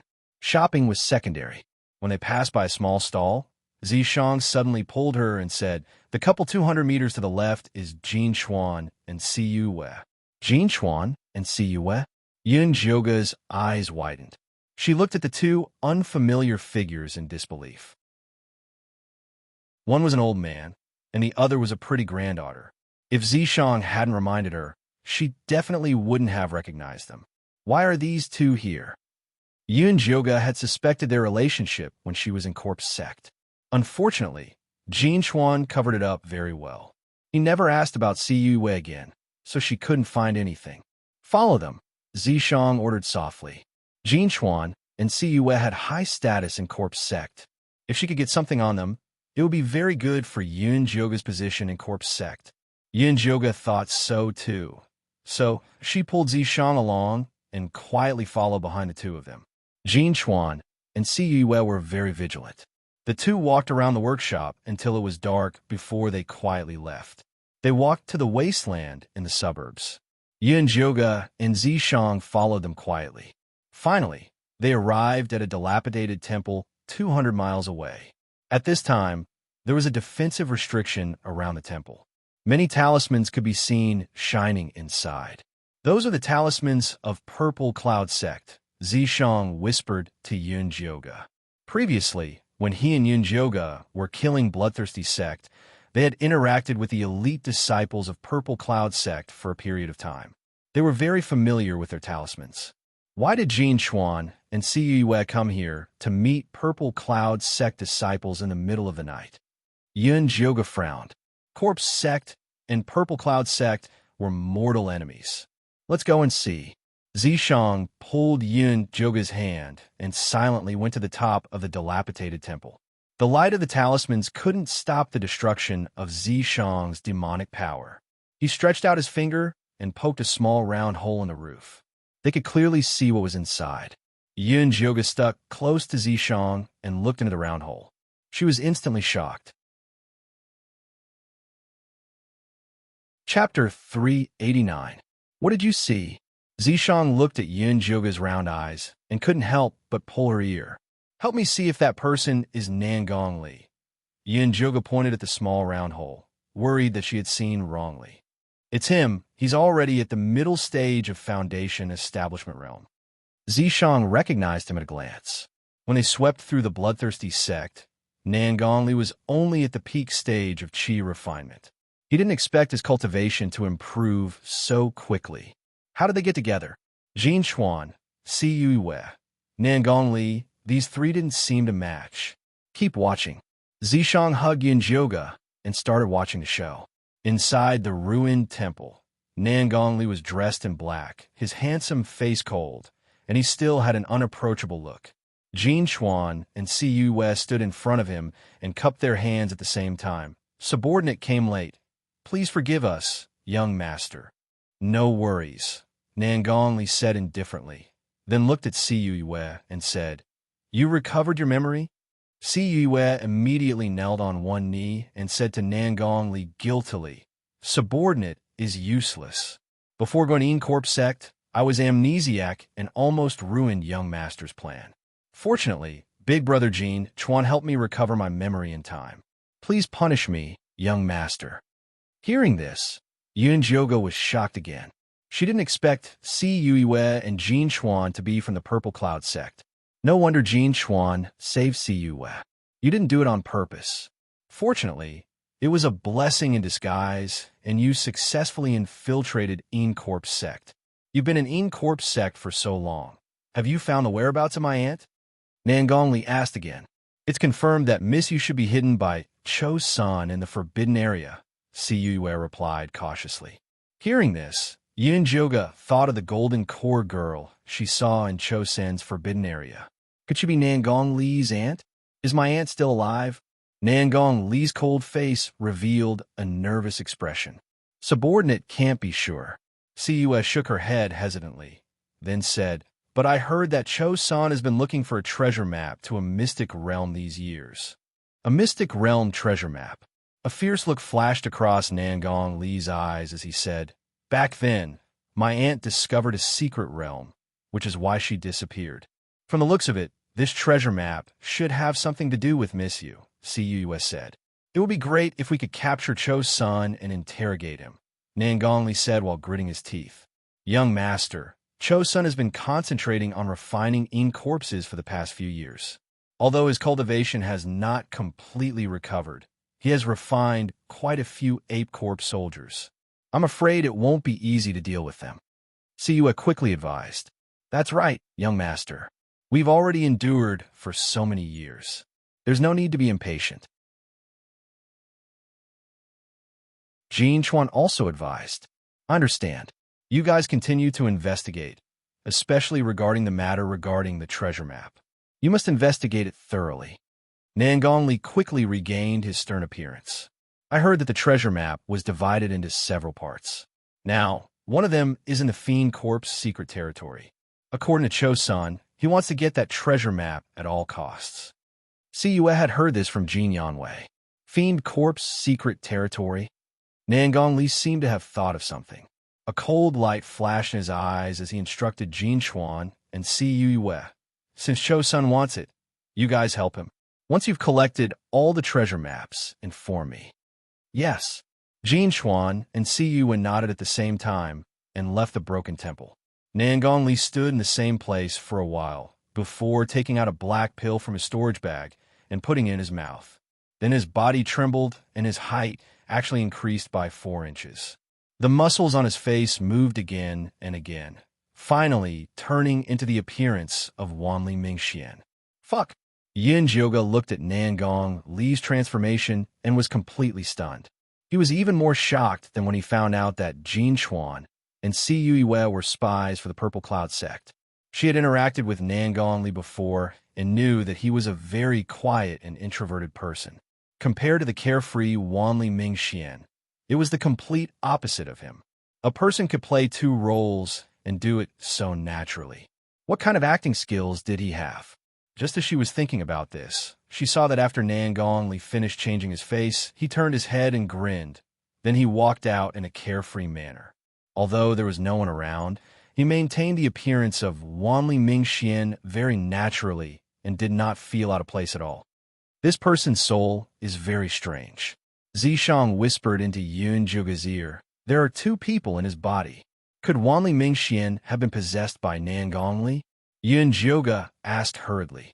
It's not possession. The auras of these 2 souls are exactly the same. They're a bit like twins, but they're not. Zishang did not know how to describe this situation. Yun Zhuge thought about it and could only explain it with a split personality. However, as the young master of the Purple Cloud sect and the 10,000 Treasure Tower, Nangong Li was able to become an inter-sect disciple of the Black Fiend sect. She did not know how he operated to allow a spiritualist and an evil cultivator to coexist. Yun Zhuge's situation looked very similar to Nangong Li's.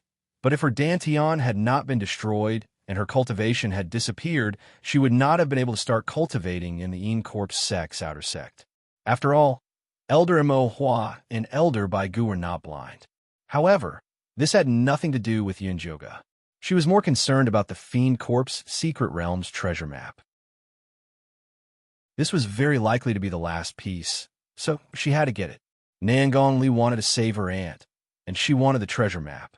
The 2 of them could work together to deal with Cho's senator. However, it was definitely impossible to speak rashly, so she had to test him first. The next morning, Yun Zhuge sent a communication talisman to Wanli Mingxian and said that she was in the Zhuizhou. Wanli Mingxian immediately replied, Where are you? I'll go find you. No need. I'll go to the 10,000 Treasure Tower to find you. I heard that you got a black card for the Lu sisters. You can't drag me down, right? Yun Zhuge replied in a joking tone. No problem. I'll wait for junior brother Yun Zhu's arrival at any time. Wanli Mingxian could not wait to arrange a time to meet with Yun Jioga. Yun Jioga went to the 10,000 treasure tower, and the shopkeeper immediately welcomed her into the tea room when he saw her.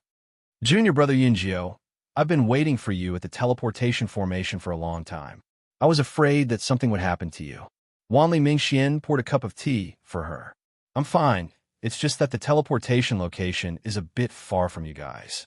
Yun Jioga used the perfunctory method that she used to brush off the loose sisters. You don't know, but the Zhongzhou is in a mess now. I heard that the demonic tripod in the ruins was stolen by 2 male cultivators.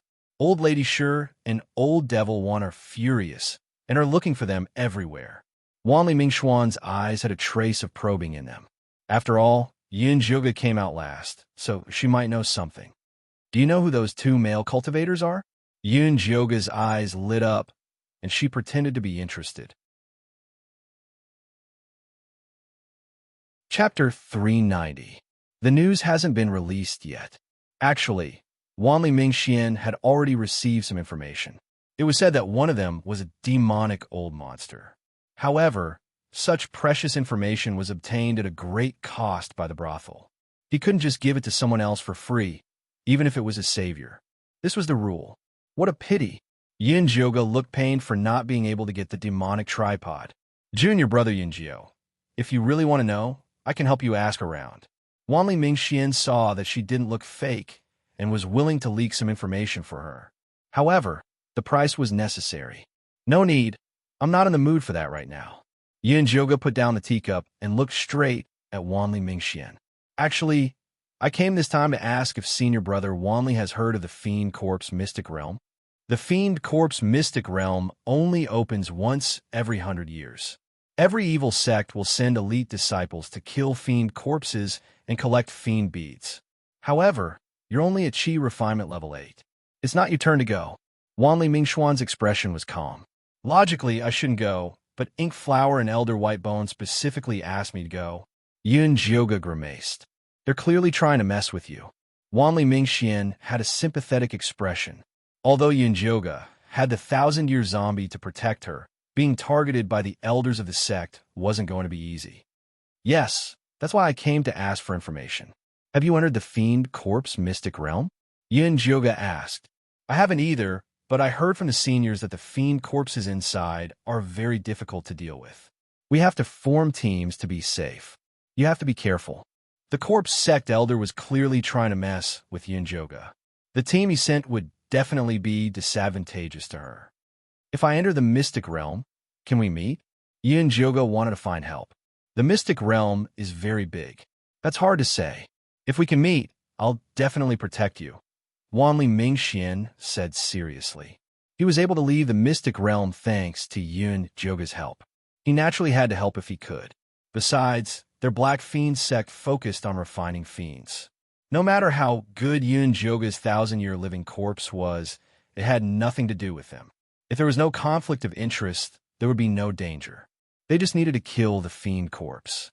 In that case, I will thank senior brother Wanli in advance. When will you be returning to Een Spirit Mountain Range? How about we travel together? Yun Jioga invited. I still have things to do here. If junior apprentice brother Yunjio is in a hurry to go back, then leave first. Wanli Mingxian shook his head. As the Myriad Treasure Tower's young lord, he still had to walk around more. All right. By the way, I snuck out under the guise of going into seclusion. Senior brother Wanli, don't slip up, Yun Jioga reminded. Don't worry. I will definitely not tell anyone. Wanli Mingxian nodded. Are we returning to Corpse Een sect now? Zishang asked Yun Jioga. The sooner I return, the sooner I can get rid of the poison and improve my cultivation. Yun Jioga was determined to obtain the last treasure map in the Fiend Corpse secret zone. Furthermore, she had been out for a period of time and was worried that something would go wrong with the Een Corpse sect. All right. Zishang supported Yun Jioga's decision unconditionally.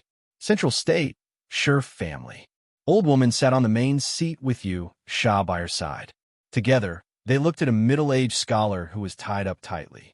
Old woman, I really haven't seen the demonic cauldron in the ruins. I've been trapped in a maze. If the ruins didn't suddenly collapse, I wouldn't even have been able to leave. The wicked old monster's body was covered in wounds and blood. He was on the verge of death. At that moment, he was filled with regret. When he heard that the Lu sisters came to the central state, he hurriedly followed them. He did not expect that he would not be able to capture them and almost encounter such an unfortunate incident. Grandmother, this person is not honest. Let's use the soul-searching technique. Yusha stood beside the old woman and said softly, "All right." The old woman did not have the patience to listen to the wicked old monster's useless words. Just as she was about to reach out and pull out the wicked old monster's soul, Yusha pulled her sleeve and said to the old woman, "Grandmother, I've recently gained some insight into the fiend's skill. Why don't I give it a try?" "Sure, I'll let you try it," the old woman said happily. Although her granddaughter's cultivation base was one level lower than the wicked old monster's, she was there to protect her. It would be fine to let her try it out. Yusha walked towards the wicked old monster slowly.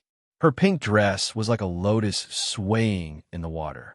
There was a faint smile on her beautiful and exquisite face. The wicked old monster used to love torturing beautiful young ladies like this. But now, he felt terrified from the bottom of his heart when he saw Yusha. He begged for mercy. "Old woman, I really didn't take the demonic cauldron. If you don't believe me, you can swear on your heart, demon. I'm willing to sign a master-servant contract with you, as long as you don't." The wicked old monster's eyes bulged, and the rest of his words were stuck in his throat. Yusha stood not far away from the wicked old monster. Her fair, jade-like palm exuded a black, fiendish aura. There was a black halo floating above it, and the wicked old monster's soul was struggling desperately inside the halo. "Good child. It seems like you've improved a lot after entering the ruins." The old woman was pleasantly surprised. Telekinesis required extremely precise control. Even she couldn't control it easily. Yusha didn't reply to her grandmother. Instead, she pinched the wicked old monster's soul and searched for the information she wanted. In the end, she really did see the scene of Yunjioga appearing. How did a goddess turn into a man? Yusha slowly opened her eyes and revealed a smile. Coincidentally, her body was a woman's. It was a perfect match. "How is it? Any news about the demonic cauldron?" the old woman asked. "No, he's been trapped in the maze." Yusha's fingers moved slightly and erased the scene of Yunjioga. Then, she passed the soul to the old woman. "Humph, I knew that person was pretending." After searching the wicked old monster's soul, the old woman stuffed it into her dragon head walking stick. Grandmother is right. No criminal would use their true appearance to rob someone. Plus, this wicked old monster doesn't have the ability to do so. Yusha followed the old woman's words. Naturally, she knew that the demonic cauldron had left with its master. Whatever, let's put the demonic cauldron aside first. The most important thing for you right now is to focus on the fiend corpse secret area. Arsher family only got 2 tokens this time. After you go in, find a safe place to kill more fiend corpses. If you can get enough fiend beads, you'll be able to enter the middle stage of the Foundation Establishment realm. The old woman didn't notice her granddaughter's change and started talking about the benefits of entering the fiend corpse secret area. The fiend corpse secret realm only opened once every 50 years. It was extremely difficult to get a few entry tokens from the major demonic sects, but the benefits were great, especially for a clan like the Sure family that cultivated in fiendish chi. Back then, she had successfully formed her core after coming out of the Fiend Corp's secret area. No matter how important the ruins and the demonic cauldron were, it wasn't as important as the Fiend Corp's secret area. "Grandmother, don't worry. I will do my best." Yusha had a charming smile. "Goddess, let's meet again in the Fiend Corp's secret area." Chapter 391. Yun Jioga and Zishang quietly returned to the corpse sect and found that the defensive array outside had been activated. Needless to say, Ink Flower and Elder Whitebone hadn't given up and wanted to disturb them. "My defensive array isn't something they can break." Zishang was very confident in the defensive array he'd personally set up. If he wasn't afraid of attracting attention, he could have done better. "That's good," Yin Jioga answered without looking up and started processing the dark serene grass. She had to quickly make the antidote to increase her cultivation so she could get the last treasure map in the Fiend Corp's secret realm. Give me the soul-shocking grass. Zishang saw that Yunjioga was so busy and was ready to help. Yunjioga flipped her right hand and took out the small flower pot. Lu Tianer's soul-shocking grass had been grown in the demonic cauldron for a while with spirit stones. It was already 100 years old. The figure that appeared from the seed not only had a complete body, but its facial features were also clear. Its hand replaced by its cheeks. Its eyes were empty and its cheeks were sunken in. Its mouth was wide open as if it was screaming. Drip a drop of blood, and you can take out the soul seed. Zishang poked a small hole with complicated patterns on the seed skin and let Yunjioga drip blood on it. This way, it would be very loyal and obedient after being taken out. Yunjioga was already very familiar with the dripping blood ceremony. The golden red blood dripped into the soul-shocking grass seed. The eyes of the frightened little person opened wider and wider. Its body shook violently as if it was scared to death. Its soul suddenly left the seed and floated into Yunjioga's hand, turning into a ball of light. It's so cowardly. Can it really raise a corpse? Yunjioga frowned. She didn't want to raise a corpse that screamed at the slightest provocation. Which eye of yours sees that it's cowardly? Zishang poked the little ball of light, and a small person appeared inside, hugging his feet and curling up into a ball. His expression was serene, as if he had fallen asleep. Yunjioga's eyes widened. She still remembered how this ball of light looked like it was scared to death. The soul-shock grass collects soul power of fear, which is why it shows a terrified expression. Now that it has left its body, it's something else. Plant it in the demonic tripod and put more spirit stones in it. When it germinates and bears fruit, we can cultivate a grass corpse, Zishang explained. Okay. Yunjioga was also full of anticipation for the magical seed. He immediately put it into the demonic tripod. The little baby was wandering around in boredom. Now, it only planted some spirit herbs every day, which was simply overkill. It was so bored that it was about to go moldy. This time, when he saw the ball of light that Yunjioga sent in, he immediately became excited as if he had seen something good. Is this a demonic soul seed? What is a demonic soul seed? Yunjioga asked curiously. It's a demonic seed condensed from the demonic aura of heaven and earth. The little cute baby looked around the ball of light twice and immediately pursed his lips in disappointment. TSK, so it's a grass soul seed. Who cares what kind of seed it is? If it doesn't grow well, just wait and see how I'll deal with you. Yunjioga glared at him fiercely. This adorable little baby was always ruining the roof if he wasn't beaten for a day. If you spoke to it nicely, it would immediately take a mile after taking an inch. You had to be ruthless in order to deal with it. Don't worry, master. I'll definitely help you plant it. The little baby just wanted to break open the grass soul seed and play with it. Hearing his master's unfriendly tone, he quickly puffed out his chest and promised. That's more like it. Work hard, and I'll make you something delicious when we get back. Yunjioga began to give out dates. This guy was a glutton. He didn't know if it was because he had been refined into a demonic artifact, but he shouted every day that he wanted to eat souls. Zishang indicated that he could let the little baby eat some souls. After all, he had been sealed for 5,000 years, and the consumption was too great. It would be too slow for him to recover slowly. It was fine to use some demonic cultivation methods. Although Zishang agreed to let him eat, Yunjioga was in seclusion and had no place to get it. He couldn't let the Corpse sect disciple feed him, right? He could only wait for the Fiend Corpse mystic realm to open and get some souls for the little baby.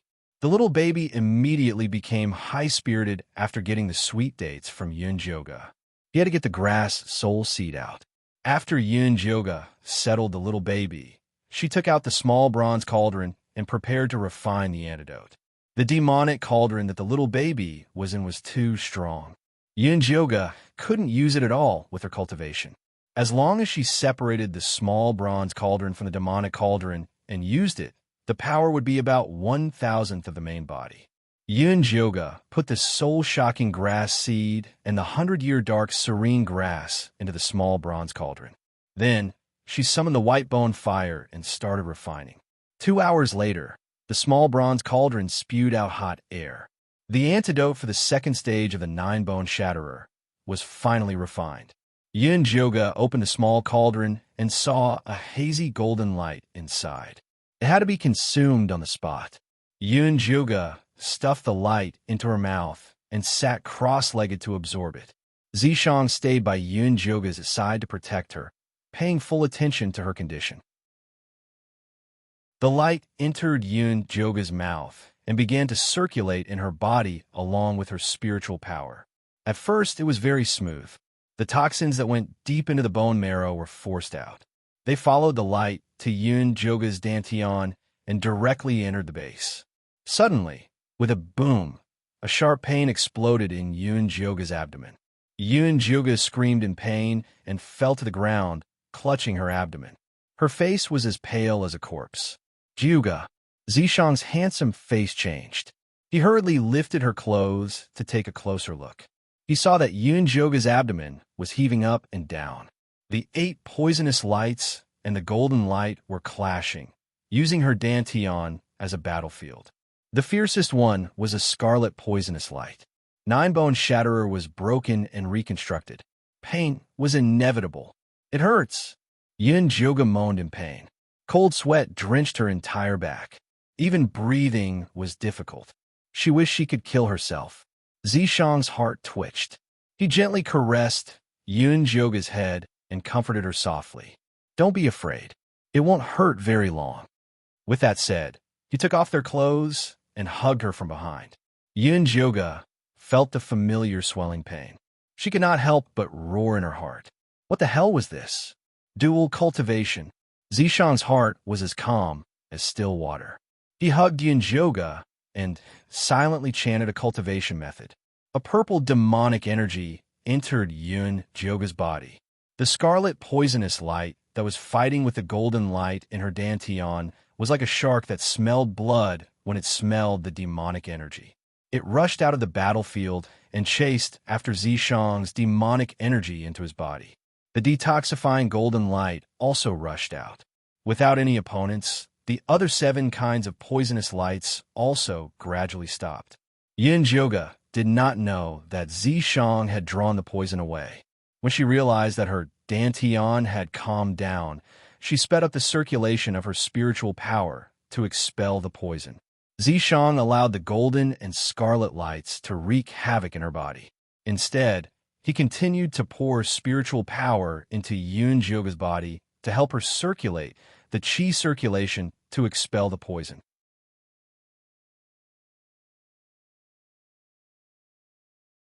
Chapter 392. Cold sweat seeped from Zishang's forehead due to the pain, but he didn't care at all.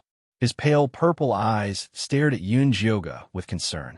Yun Jyoga focused all her attention on expelling the poison. After 3 cycles, she finally expelled all the poison from the second stage of the 9 shattered bones. I've advanced again. Yun Jyoga opened her eyes to find that she had advanced to the 9th stage of chi refinement. Then consolidate it a little more. Zishang responded calmly and began to put on his clothes.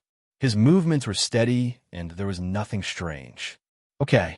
Yun Jyoga also felt that the spiritual power that had just advanced was a little chaotic, so she closed her eyes to meditate again to consolidate her cultivation.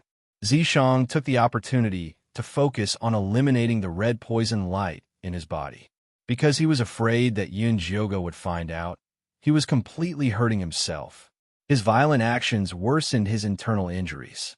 When Yun Jyoga opened her eyes again, Zishang had already eliminated the red poison light. Yun Jyoga was so happy that she wrapped her arms around Zishang's neck and kissed him hard on the lips as a reward. Zishang smiled and kissed her back. As long as Yun Jyoga was fine, nothing else mattered. After Yun Jyoga's excitement, she remembered that Zishang had suddenly dual cultivated with her. Zishang was a very reliable demon. If detoxification required dual cultivation, he would have done it in advance. He definitely wouldn't have waited for her to be in so much pain. There had to be a reason. Helping me detoxify won't hurt you, right? Yunjioga looked Zishang up and down. Do I look like I'm injured? Zishang raised his long eyebrows, a devilish smile on his handsome face. He was still as cool and domineering as before, so no one could tell that he was actually injured. Then why did you suddenly dual cultivate with me? Yunjioga still didn't believe it. The 9 Shattered Bones is about breaking and building. You have to experience extreme pain to train your divine sense. But I don't think you can take it, so I can only use spiritual power to help you get through it. But your divine sense training will be a little weaker in the future. Zishang said half-truthfully. Without going through that kind of pain, her divine sense would naturally be a little weaker. He wasn't lying about that. As for guiding the poison into her body, it would devour her cultivation and damage her meridians. There was no need to tell her. So be it. Yunjioga couldn't help but shudder when she thought of that pain. She absolutely did not want to experience that a second time. I'll help you with dual cultivation next time. Now that you have the demonic tripod, you can slowly train your divine consciousness. Zishang's peerlessly handsome face was suffused with a gentle light as he looked at Yunjioga with a doting and gentle gaze. Every time he detoxified the 9-bone shatterer, he felt like he had died once. Moreover, the more he detoxified, the more tragic it became. If it was anyone else, Zishang would definitely treat them coldly. After all, if one wanted to reap benefits, then they had to suffer. But if it was Yunjioga, he couldn't bear to do it. He had experienced it before, and he didn't want Yunjioga to experience it again. All right, Yunjioga was naturally happy that he did not have to suffer anymore. However, she was still a little worried that Zishang would be affected. This 9-layer bone shatterer poison was definitely no joke. Give me your hand. Yunjioga wanted to check Zishang's pulse to see if he was really not affected, as he said. I'm really fine. If you have the time, why don't you quickly find out who went to the Fiend Corp's secret realm? You don't have to worry about your safety with me by your side, but it's rare to enter a secret realm like this. You have to train well. Also, CUS should have some clues about the treasure map. You have to hold on to that. After all, you saved her life before. Also, you can start preparing the ingredients for the 3rd antidote. Zishang slowly analyzed all sorts of problems with Yunjioga. Yunjioga nodded as she listened. She had already gotten rid of the 2nd poison. It would not be a problem for her to reach perfected chi refinement in 3 months. Other than investigating the Fiend Corp's secret realm and the treasure map, she also had to start cultivating the antidote for the 3rd poison. The other ingredients were fine, but there was a spirit herb called Bloody Fiend Bead. It was said that it only grew in places with heavy fiendish energy. She had to look for it properly in the Fiend Corp's secret realm. There were too many things to do. Yunjioga became distracted as she thought about it. She immediately forgot to check Zishang's pulse. This had to do with Zishang's disguise. He had plenty of ways to not let Yunjioga know. The more Yunjioga thought about it, the more restless she became. She immediately went to find Little Fatty. Senior Apprentice Brother Yunjio, you advanced again. Little Fatty looked at the newly minted Chi Refinement Level 9 Yunjioga with his eyes wide open. He had only been in closed-door cultivation for a few months. He had advanced 3 levels like a flying goose. He was simply the most amazing of all. Isn't this normal? Yunjioga knew that there were all sorts of rumors about her being raped by the Fiend Corp's sect. She had long given up on covering it up. Little Fatty also thought of this. He coughed awkwardly and changed the topic. Senior Apprentice Brother Yunjio, the candidates for our corpse sect to enter the Fiend Corp's secret realm have been decided. Ever since he knew that Yunjioga was going to the Fiend Corp's secret realm, Little Fatty had been collecting all sorts of relevant information. Although he couldn't get any core secrets, it wasn't hard to find out who the participants were. Because the sect leader's peak had very few people, they appointed Yi Jioga and Jin Chuan as the representatives. The other peaks were decided through a competition. Ink Flower Peak's victors were Bailon and a foundation establishment, middle stage senior apprentice brother called Mo Jinyuan. Whitebone Peak's victors were Wolf Fong and a foundation establishment, early stage senior apprentice sister called Yuzian. Chorin Peak's victors were Jin Yanwei and Si Yue. There were a couple. Yunjioga raised her eyebrows. There were 4 familiar faces among the 6. On the surface, she had offended the 3 elders, Ink Flower, Whitebone, and Cho Senator. Everyone thought that their disciples would definitely target her. But in reality, other than Bailan and Mo Jinyuan and Yuzian, the other disciples weren't a big problem. First of all, Si Yue, Jin Yanwei, and Jin Chuan were busy looking for the treasure map. They definitely wouldn't be in the mood to find trouble with her. Secondly, Wolf Fong had a small friendship with her. If she privately roped him in and gave him some benefits, he would probably turn a blind eye. Yin Jioga thought about it and calmed down. She thought of another question. Little fatty, do you know anyone from the other evil sects and demonic sects? Can you help me find out who's going to enter the Fiend Corp's secret realm? She didn't know what the situation inside the Fiend Corp's secret realm was like. It was always good to find out more information. I do know, but I'm not very familiar with them. But as long as I have spirit stones, it's still very easy to find out. Little Fatty reckoned that the other sects should be the same as them. They were determined through a competition, so it shouldn't be hard to find out. I'll give you 100 spirit stones. Go ahead and find out. The more detailed, the better. Especially the Black Fiend sect's name list. It's best if you can find out where the masters came from and what magic tools they're proficient in. Yin Jioga mainly wanted to know about Yi Rui. This girl had been in the Black Fiend sect for a period of time. With the help of the demonic sect's supreme expert, her cultivation shouldn't be too bad. In Nangong Li, if he wanted to find the treasure map, he had to pay more attention to him.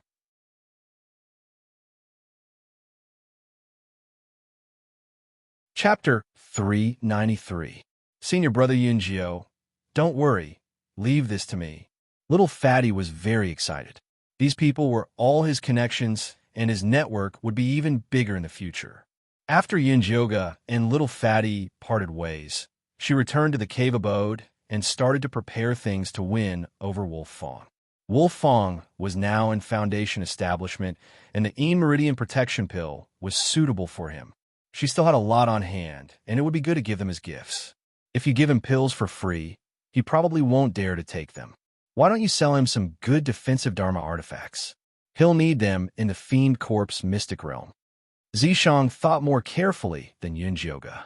If Elder Whitebones really ordered Wolf Fong to do something, Yunjioga's gifts would be useless. She might as well do some business at a low price. She wouldn't lose out, and it would be easier to build a relationship. You're right.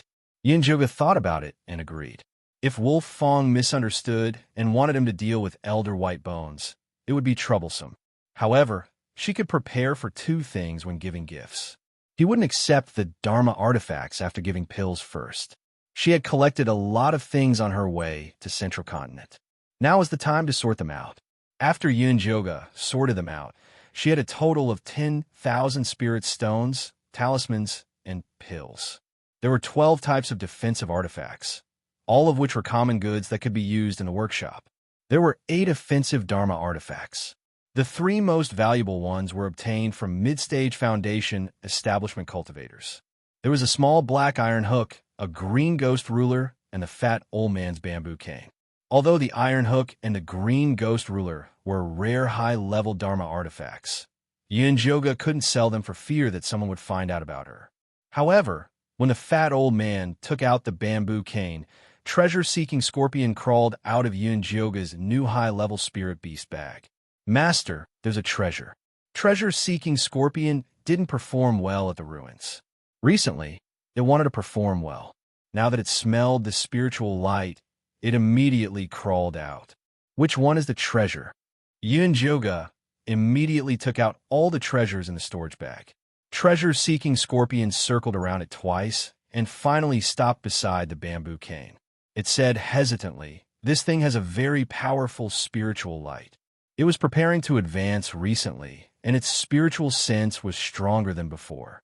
That was why it could faintly sense the spiritual light from the bamboo cane, but it didn't know what treasure it was. Spiritual light? Yunjioga carefully looked at the bamboo staff. It was only 3 feet long and had a dark green surface. There was nothing special about it. It wasn't even as eye-catching as the 3 leaves that served as weapons. Zishang picked up the bamboo and looked at it carefully. He said, "This bamboo seems to be alive. Try using your wood spirit power." With that, he handed it to Yunjioga. "Let me see." Although Yunjioga could devour wood spirits, he rarely used them, so he didn't discover the secret of the bamboo at first. When she tried to infuse wood spirit energy into the bamboo to check, she immediately discovered that this bamboo was not bamboo at all, but the root of some kind of plant. It contained a strong vitality, like a vast ocean. Just a short section of the rhizome was already so powerful. If it was a complete tree, how powerful would it be? Yunjioga immediately decided to use the demonic tripod to grow this thing. At this time, the demonic tripod had changed a lot after all this time. The originally empty herb garden was now neatly planted with rows of spirit herbs. There were purple monkey flowers and red rock grass that Yunjioga needed for the third stage of detoxification. There were also many herbs for the E-Meridian protection pill. Other than the herb garden, there were also rows of red fruit trees outside.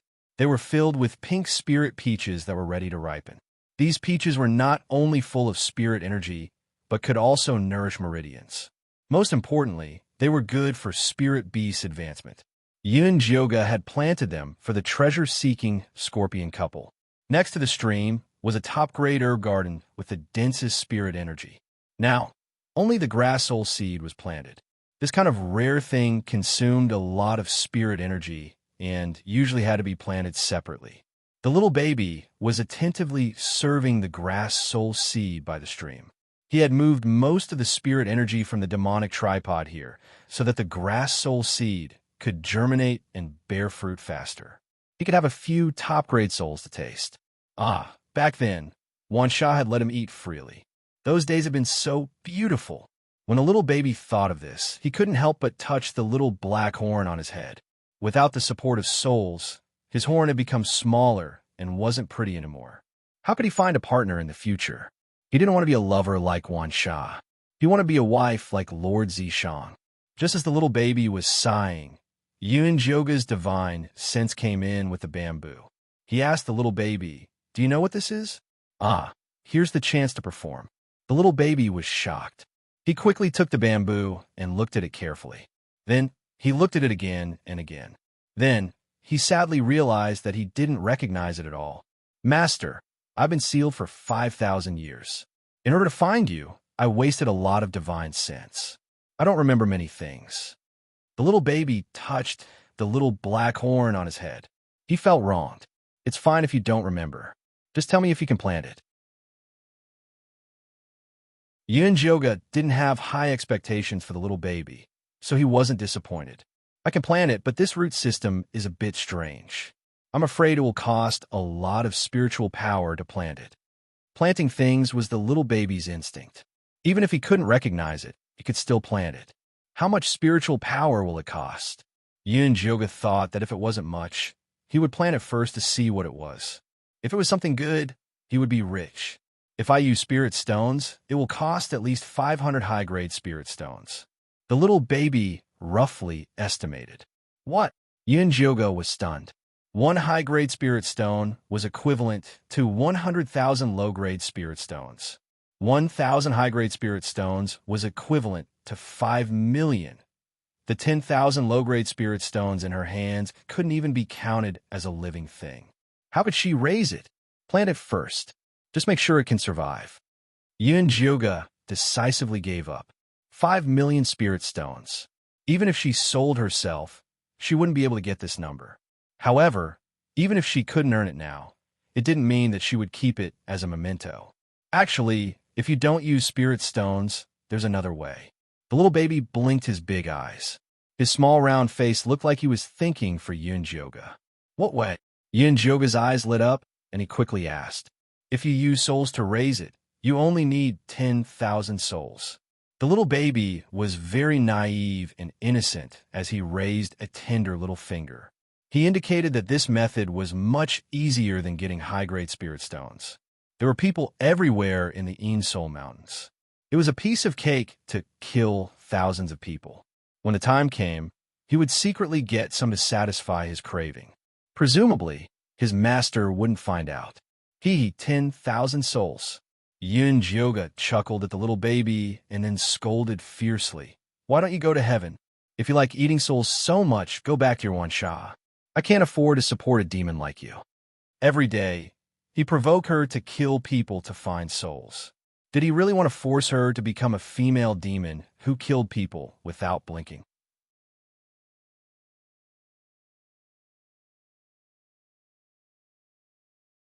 Chapter 394.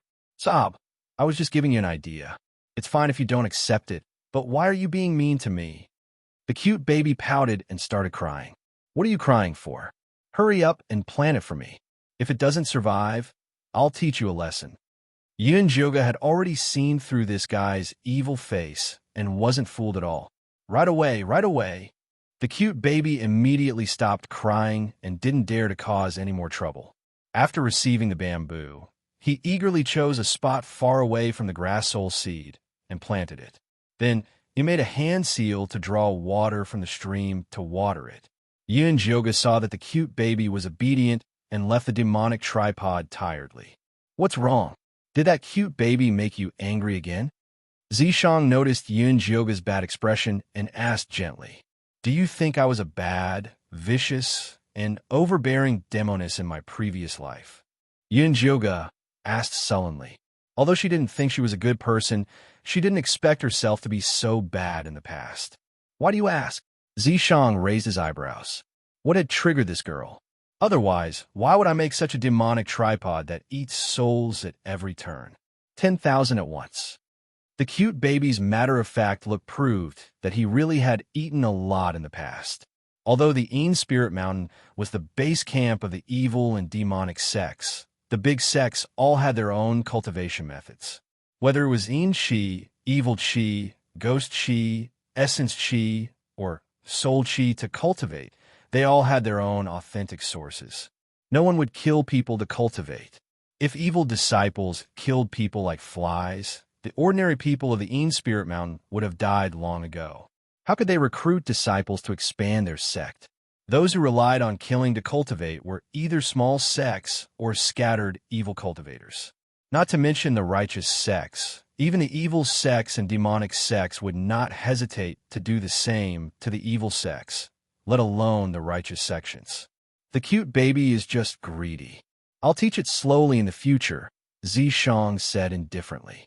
To him, it didn't matter how bad the cute baby was as long as it was useful to Yun Jyoga. Yun Jyoga realized that he had found the wrong person. Zishang was also a bad person. He wouldn't care about the cute baby's gluttony. However, Zishang was right. The little adorable baby was just a glutton. His demonic nature was not very strong. At least, once he roared, he would be well-behaved. Actually, the soul was something that consumed the soul energy within it. She remembered that there was a type of pill that was used to nourish the soul. However, the materials needed for the soul-nourishing pill were relatively rare. She could only refine it after she successfully built her foundation, so she could put it aside for now. At present, the most important thing was the matter of the Fiend Corp's secret territory. Yun Jyoga quickly composed himself. He packed up a bottle of E-Meridian Protection Elixir and 2 decent defensive Dharma artifacts before preparing to find Wolf Fong. Some time ago, Wolf Fong had accepted a task that allowed him to cultivate and earn money without neglecting anything. Today was the day he was supposed to return to the sect to hand over the task. He did not expect to be stopped on the way. Senior brother Wolf Fong, long time no see. Yun Jyoga greeted. Junior brother Yun Jyoga, you're out of seclusion? Wolf Fong could not help but feel surprised when he saw Yun Jyoga, who was already at the 9th stage of Chi Disciple. This junior brother's cultivation speed was really fast. Actually, at Yun Jyoga's age, not to mention the 9th level of Chi Disciple, there were also many at the Foundation Establishment stage.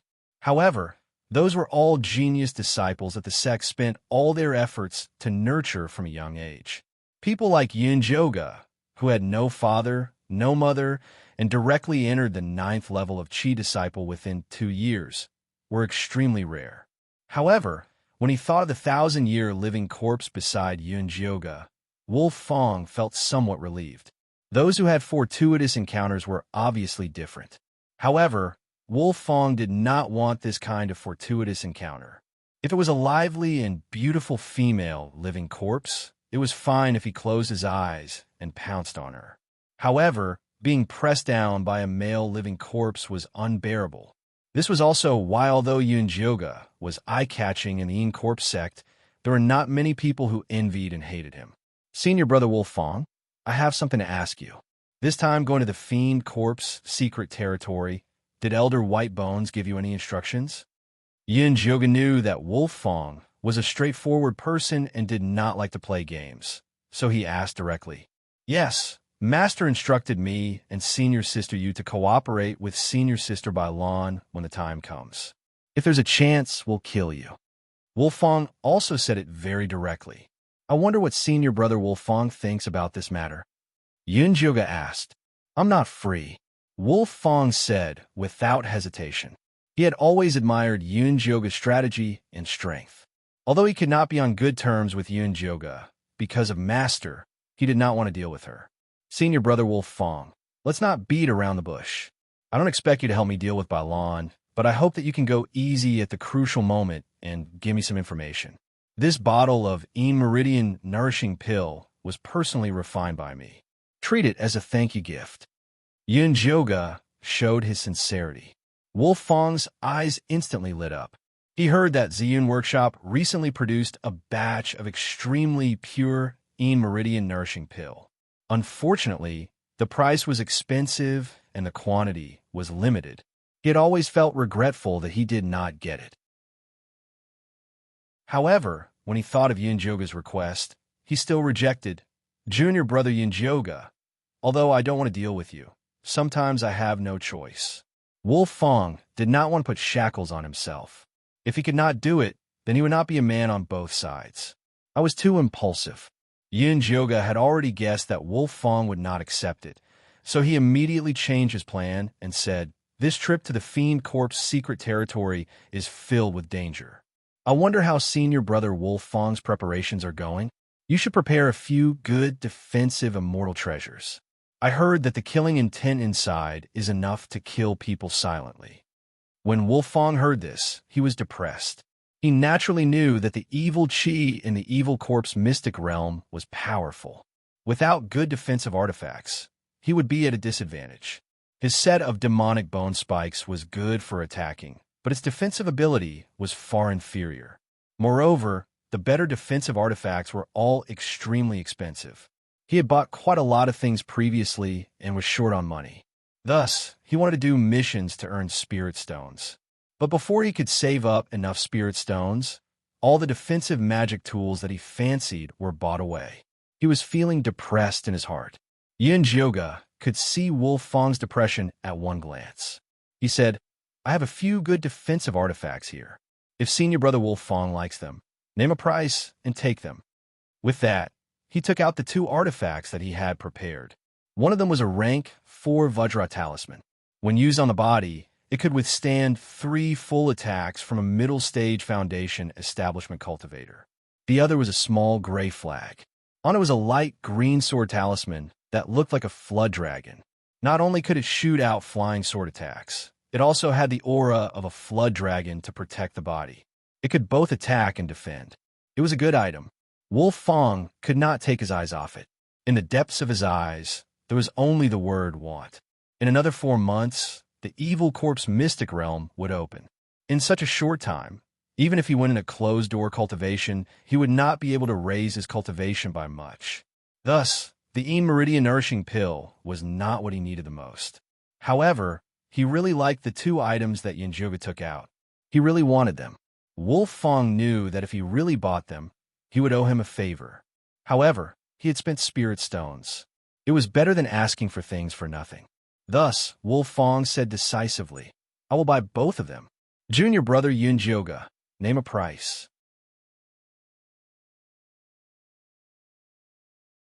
Chapter 395. I got these cheaply. Senior Brother Wolf Fong, do as you see fit. Yunjioga said. She had Zishang's demonic power restriction on her, which was much better than this defensive magic artifact. Furthermore, She still had the demonic cauldron. Although it wasn't of much use now, it could still be used to block at a critical moment. These two defensive Dharma artifacts are both high grade. If I were to sell them in the shop, they would be sold for at least 700 spirit stones each. I only have 1,200 spirit stones now. Can I use my contribution points to exchange for the rest? Wolf Fong's slightly tanned face was a little red. He had gotten a great bargain this time. Such a good defensive magic artifact couldn't be bought with money. All right, no problem. Yin Jioga wasn't here to earn money. However, she was still a little emotional. Senior brother Wolf Fong was already a foundation establishment cultivator. Why was he still so poor that he couldn't even gather spirit stones? Yin Jioga misunderstood Wolf Fong. For cultivators who were still using spirit jades to exchange, Wolf Fong's 1,000 spirit stones were already very rich. However, cultivation costs were high. Wolf Fong, who only focused on cultivation to increase his martial strength, had no other income other than doing hard work. Naturally, his days would be hard. Wolf Fong didn't know what Yin Jioga was thinking. He took out spirit stones and happily exchanged the two magic artifacts. Then he said excitedly, "When I enter the Fiend Corpse Mystic Realm, I'll have money after killing more Fiend Corpses." Although the Fiend Corpse Mystic Realm had risks, the benefits were very obvious. This was because killing Fiend Corpses would give a type of baleful bead that was not inferior to spirit stones. It could be used for cultivation or sold to others. Of course, the sect wouldn't send disciples in for free. Every disciple had to give a certain number of baleful beads to the sect when they came out of the mystic realm. If they couldn't complete the mission, not only would they be heavily punished by the sect, the mountain they were would also have to compensate the sect for their losses. Elder Whitebones was a very practical person. Between revenge and benefits, benefits were more important. All right, then I wish Senior Brother Wolf Fong success and wealth rolling in. All right, are you familiar with Senior Sister Yuzian? Yin Jioga had never seen this Yuzian before and didn't know what was going on. You don't have to worry about Senior Sister Yu. Unless Bai Lan can take out huge benefits, she won't bother. Wolf Fong was in a good mood after buying the magic artifact, so he gave a lot of information. For example, Yuzian was a money grubber and Mo Jinyuan was gay. Thank you, Senior Brother Wolf Fong. When Yin Jioga heard what Wolf Fong said, he felt confident. It's just a small matter. It's getting late, so I'll be taking my leave first. Wolf Fong was in a hurry to hand in his mission. He cupped his fists at Yin Jioga and left. Yin Jioga had also returned to his cave abode and happened to bump into Little Fatty who had come to deliver the name list. The 5 devil sects were the Black Fiend sect, the Thousand Ghost sect, the Joyous Union sect, the Een Corpse sect, and the Soul Devourer sect. Each of them sent 8 people, and they were all elite disciples at the Foundation establishment stage. However, what surprised Yin Jioga was that there was no Wanli Mingxian or Yi Rui in the Black Fiend sect. It was normal for Yi Rui not to go, but Wanli Mingxuan's previous attitude was that he was determined to win. So how could he not go? Yin Jioga sent a message to Wanli Mingxian, but he received an apologetic reply. He said that something had happened at home, so he had given up his spot to someone else. He didn't say what exactly happened, and Yin Jioga didn't ask. Other than the 5 demonic sects and evil sects, there are also a few small sects and aristocratic families. Among them, the word Zhongzhou caught her eye. Yusha, this name sounds familiar. Have you seen her before? Yin Jioga turned and asked Zishang. Zishang's memory was much better than Yin Jioga's. He recalled the people he'd seen in the ruins and had an answer. There's a Foundation establishment girl standing next to Old Lady Sure. I think she's called Yusha. If people from Zhongzhou are also going to the Fiend Corp's secret realm, then I'll have to consider using the demonic tripod in case the news gets leaked. Yin Jioga felt that it was better to be cautious. That's okay. I heard that the last treasure map is indeed in the Fiend Corp's secret realm. If we want to get it, we have to collect bloody, murderous beads. Zishang hadn't been idle during this time.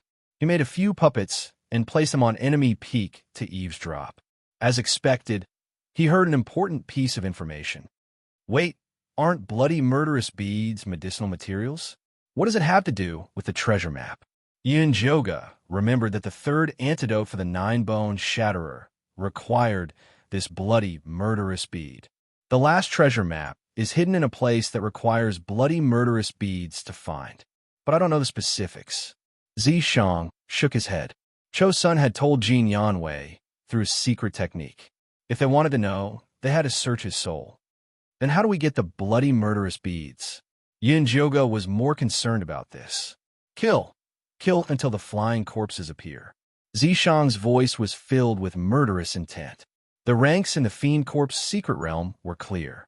From high to low, there were flying corpses, golden corpses, silver corpses, bronze corpses, and iron corpses. As long as they went on a killing spree, they would attract flying corpses.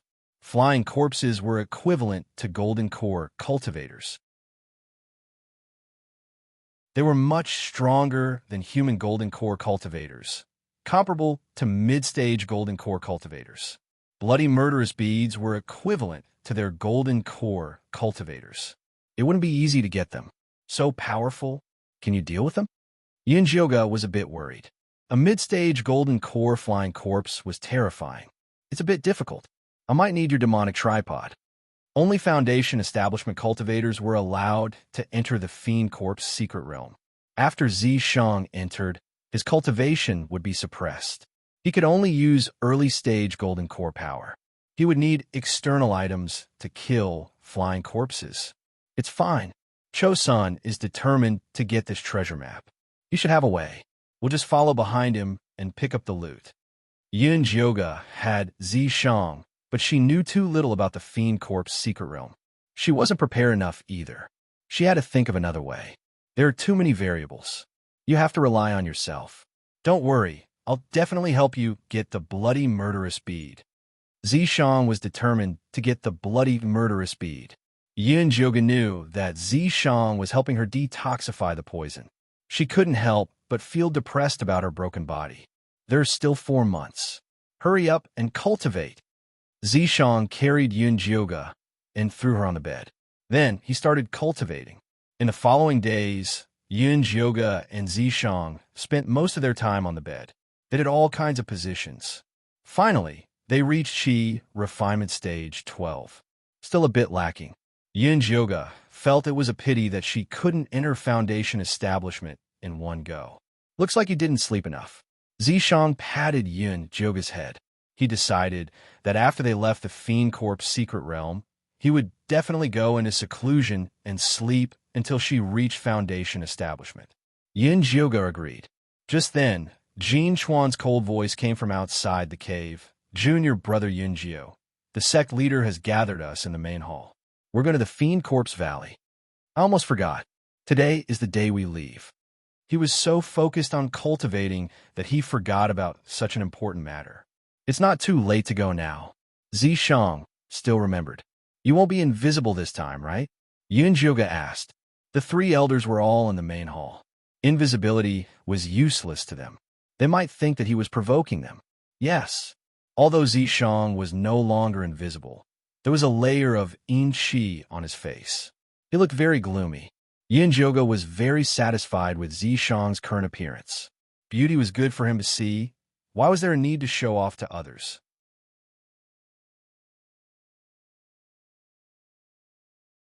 Chapter 396. When Yin Jioga and Jin Chuan arrived at the main hall, the 3 elders had already arrived with the disciples of the various peaks.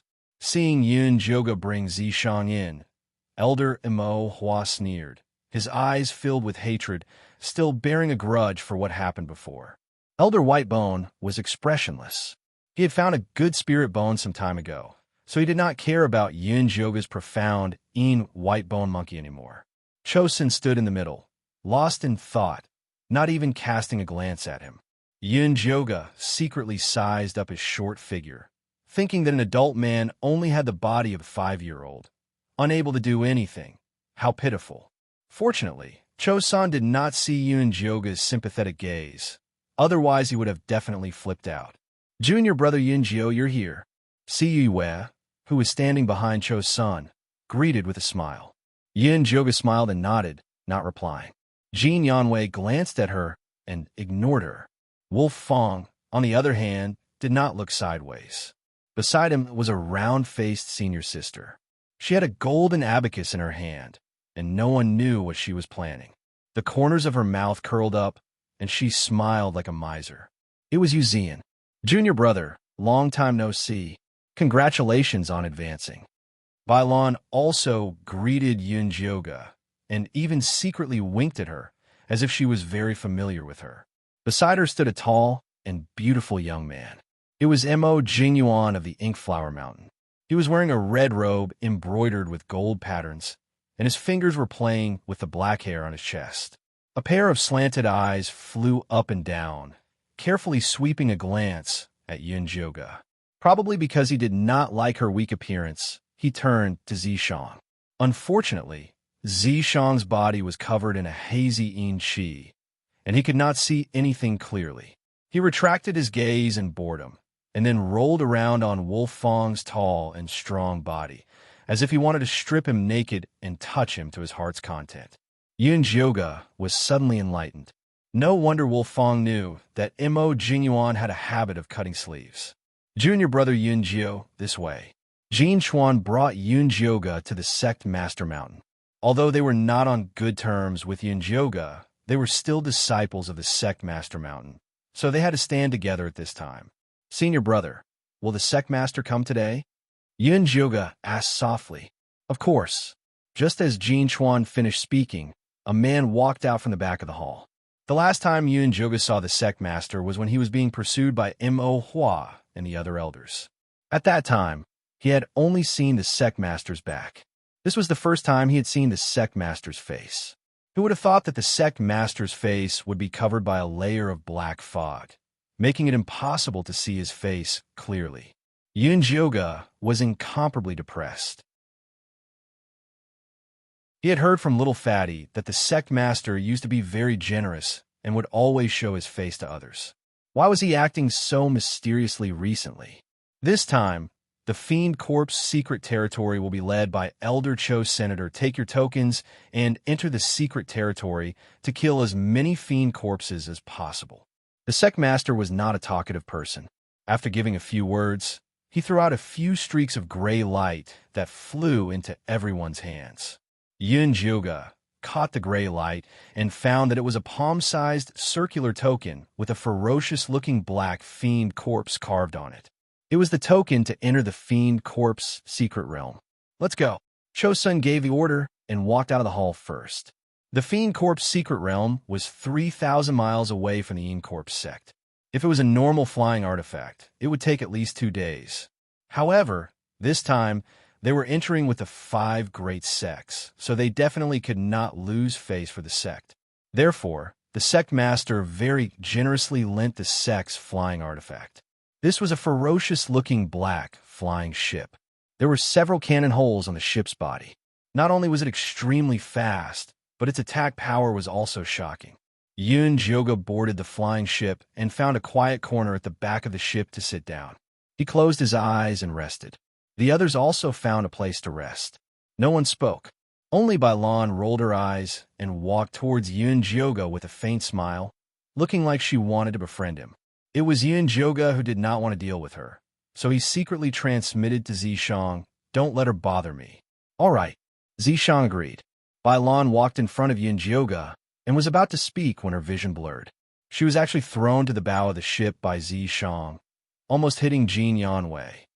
"Senior sister Bai, can't you be a little quieter? My master has been in a bad mood recently. It will not be good to anger him." Jin Yanwei had always disliked Bailan's hypocrisy. His tone was also very bad. Sorry. Bailan repeatedly apologized. This time, the leader was Elder Cho's senator. There was no benefit in going against Jin Yanwei. Therefore, although Bailan was depressed, she did not dare to say anything to explain. All right. Find a place to sit." Jin Yanwei waved his hand and sent her away. After Bailan left with an apologetic smile, she glared hatefully at Yunjioga. Yunjioga did not open his eyes from beginning to end. He looked like he did not know what had happened. Bailan's hatred grew deeper. She could not help but think, "I'll let you be happy. Wait until we enter the Fiend Corp's secret realm." Thinking of the treasure that Master had given her, Bailan became proud. Originally, she wanted to rope in Yoga with a few words to make her lower her guard. It seemed like there was no need to waste time. The Black Warship flew for a day and a night before arriving at the Fiend Corpse Valley the next morning. At this time, the Fiend Corpse Valley was still empty. The people from the Fiend Corpse sect were the first to arrive. Master told everyone to go down and act freely. When the disciples of the other 4 sects arrive, we will enter the Fiend Corpse Valley together. After Jin Yanwei conveyed the instructions on behalf of his master, he eagerly went to serve his master. Cuf followed beside Cho-san in a flattering manner. Yoga stepped on his evil blade and landed on the empty Fiend Corpse Valley. As usual, he found the most remote corner and sat down. This time, Bailan had learned her lesson and did not come over to chat. Jin Xuan had a stern face, as if no one was allowed to approach him. Yu Zian held a golden abacus in the corner and made a pa-pa sound. Her face was in high spirits. Wolfong stood on a large rock not far from Yoga. Mo Jinyuan was chatting and laughing beside him. His pair of slanted eyes flew around, constantly throwing flirtatious glances at Wolfong. Wolfong looked like he was having a hard time enduring, but Mo Jinyuan's cultivation was higher than his, so he could only continue to endure. Fortunately, after the time it takes for half an incense stick to burn, a ray of light flashed in the sky. Following that, a light belt formed by pink peach blossom petals appeared. The leader was a female cultivator at the early Aurus core stage dressed in a peach blossom palace dress. She was incomparably beautiful, and there was a peach blossom embroidery on her forehead. She was the elder of the Joyous Union sect, the Peach Blossom Fairy. Behind her stood 6 women and 2 men. The women were exceptionally beautiful, enchanting, and charming. The man was tall and handsome, but his eyebrows carried an exaggerated aura. Mo Jinyuan glanced at the male disciples of the Joyous Union sect. He was obviously not interested and continued to pester Wolfong. Big Brother Cho, long time no see. The Peach Blossom Fairy kept her flying magic tool and gracefully walked towards Cho's senator. Her pair of limpid eyes looked at Cho's son with deep emotion, as if there was a story between them. You're tuning into the Romance Rendezvous YouTube channel. We're so grateful for your support, and don't forget to subscribe to join us on this incredible journey through captivating stories. Your generosity through donations truly makes a world of difference, as it's the primary source of revenue that allows me to expand and enhance this channel for you. Thank you from the bottom of my heart for being a part of this adventure.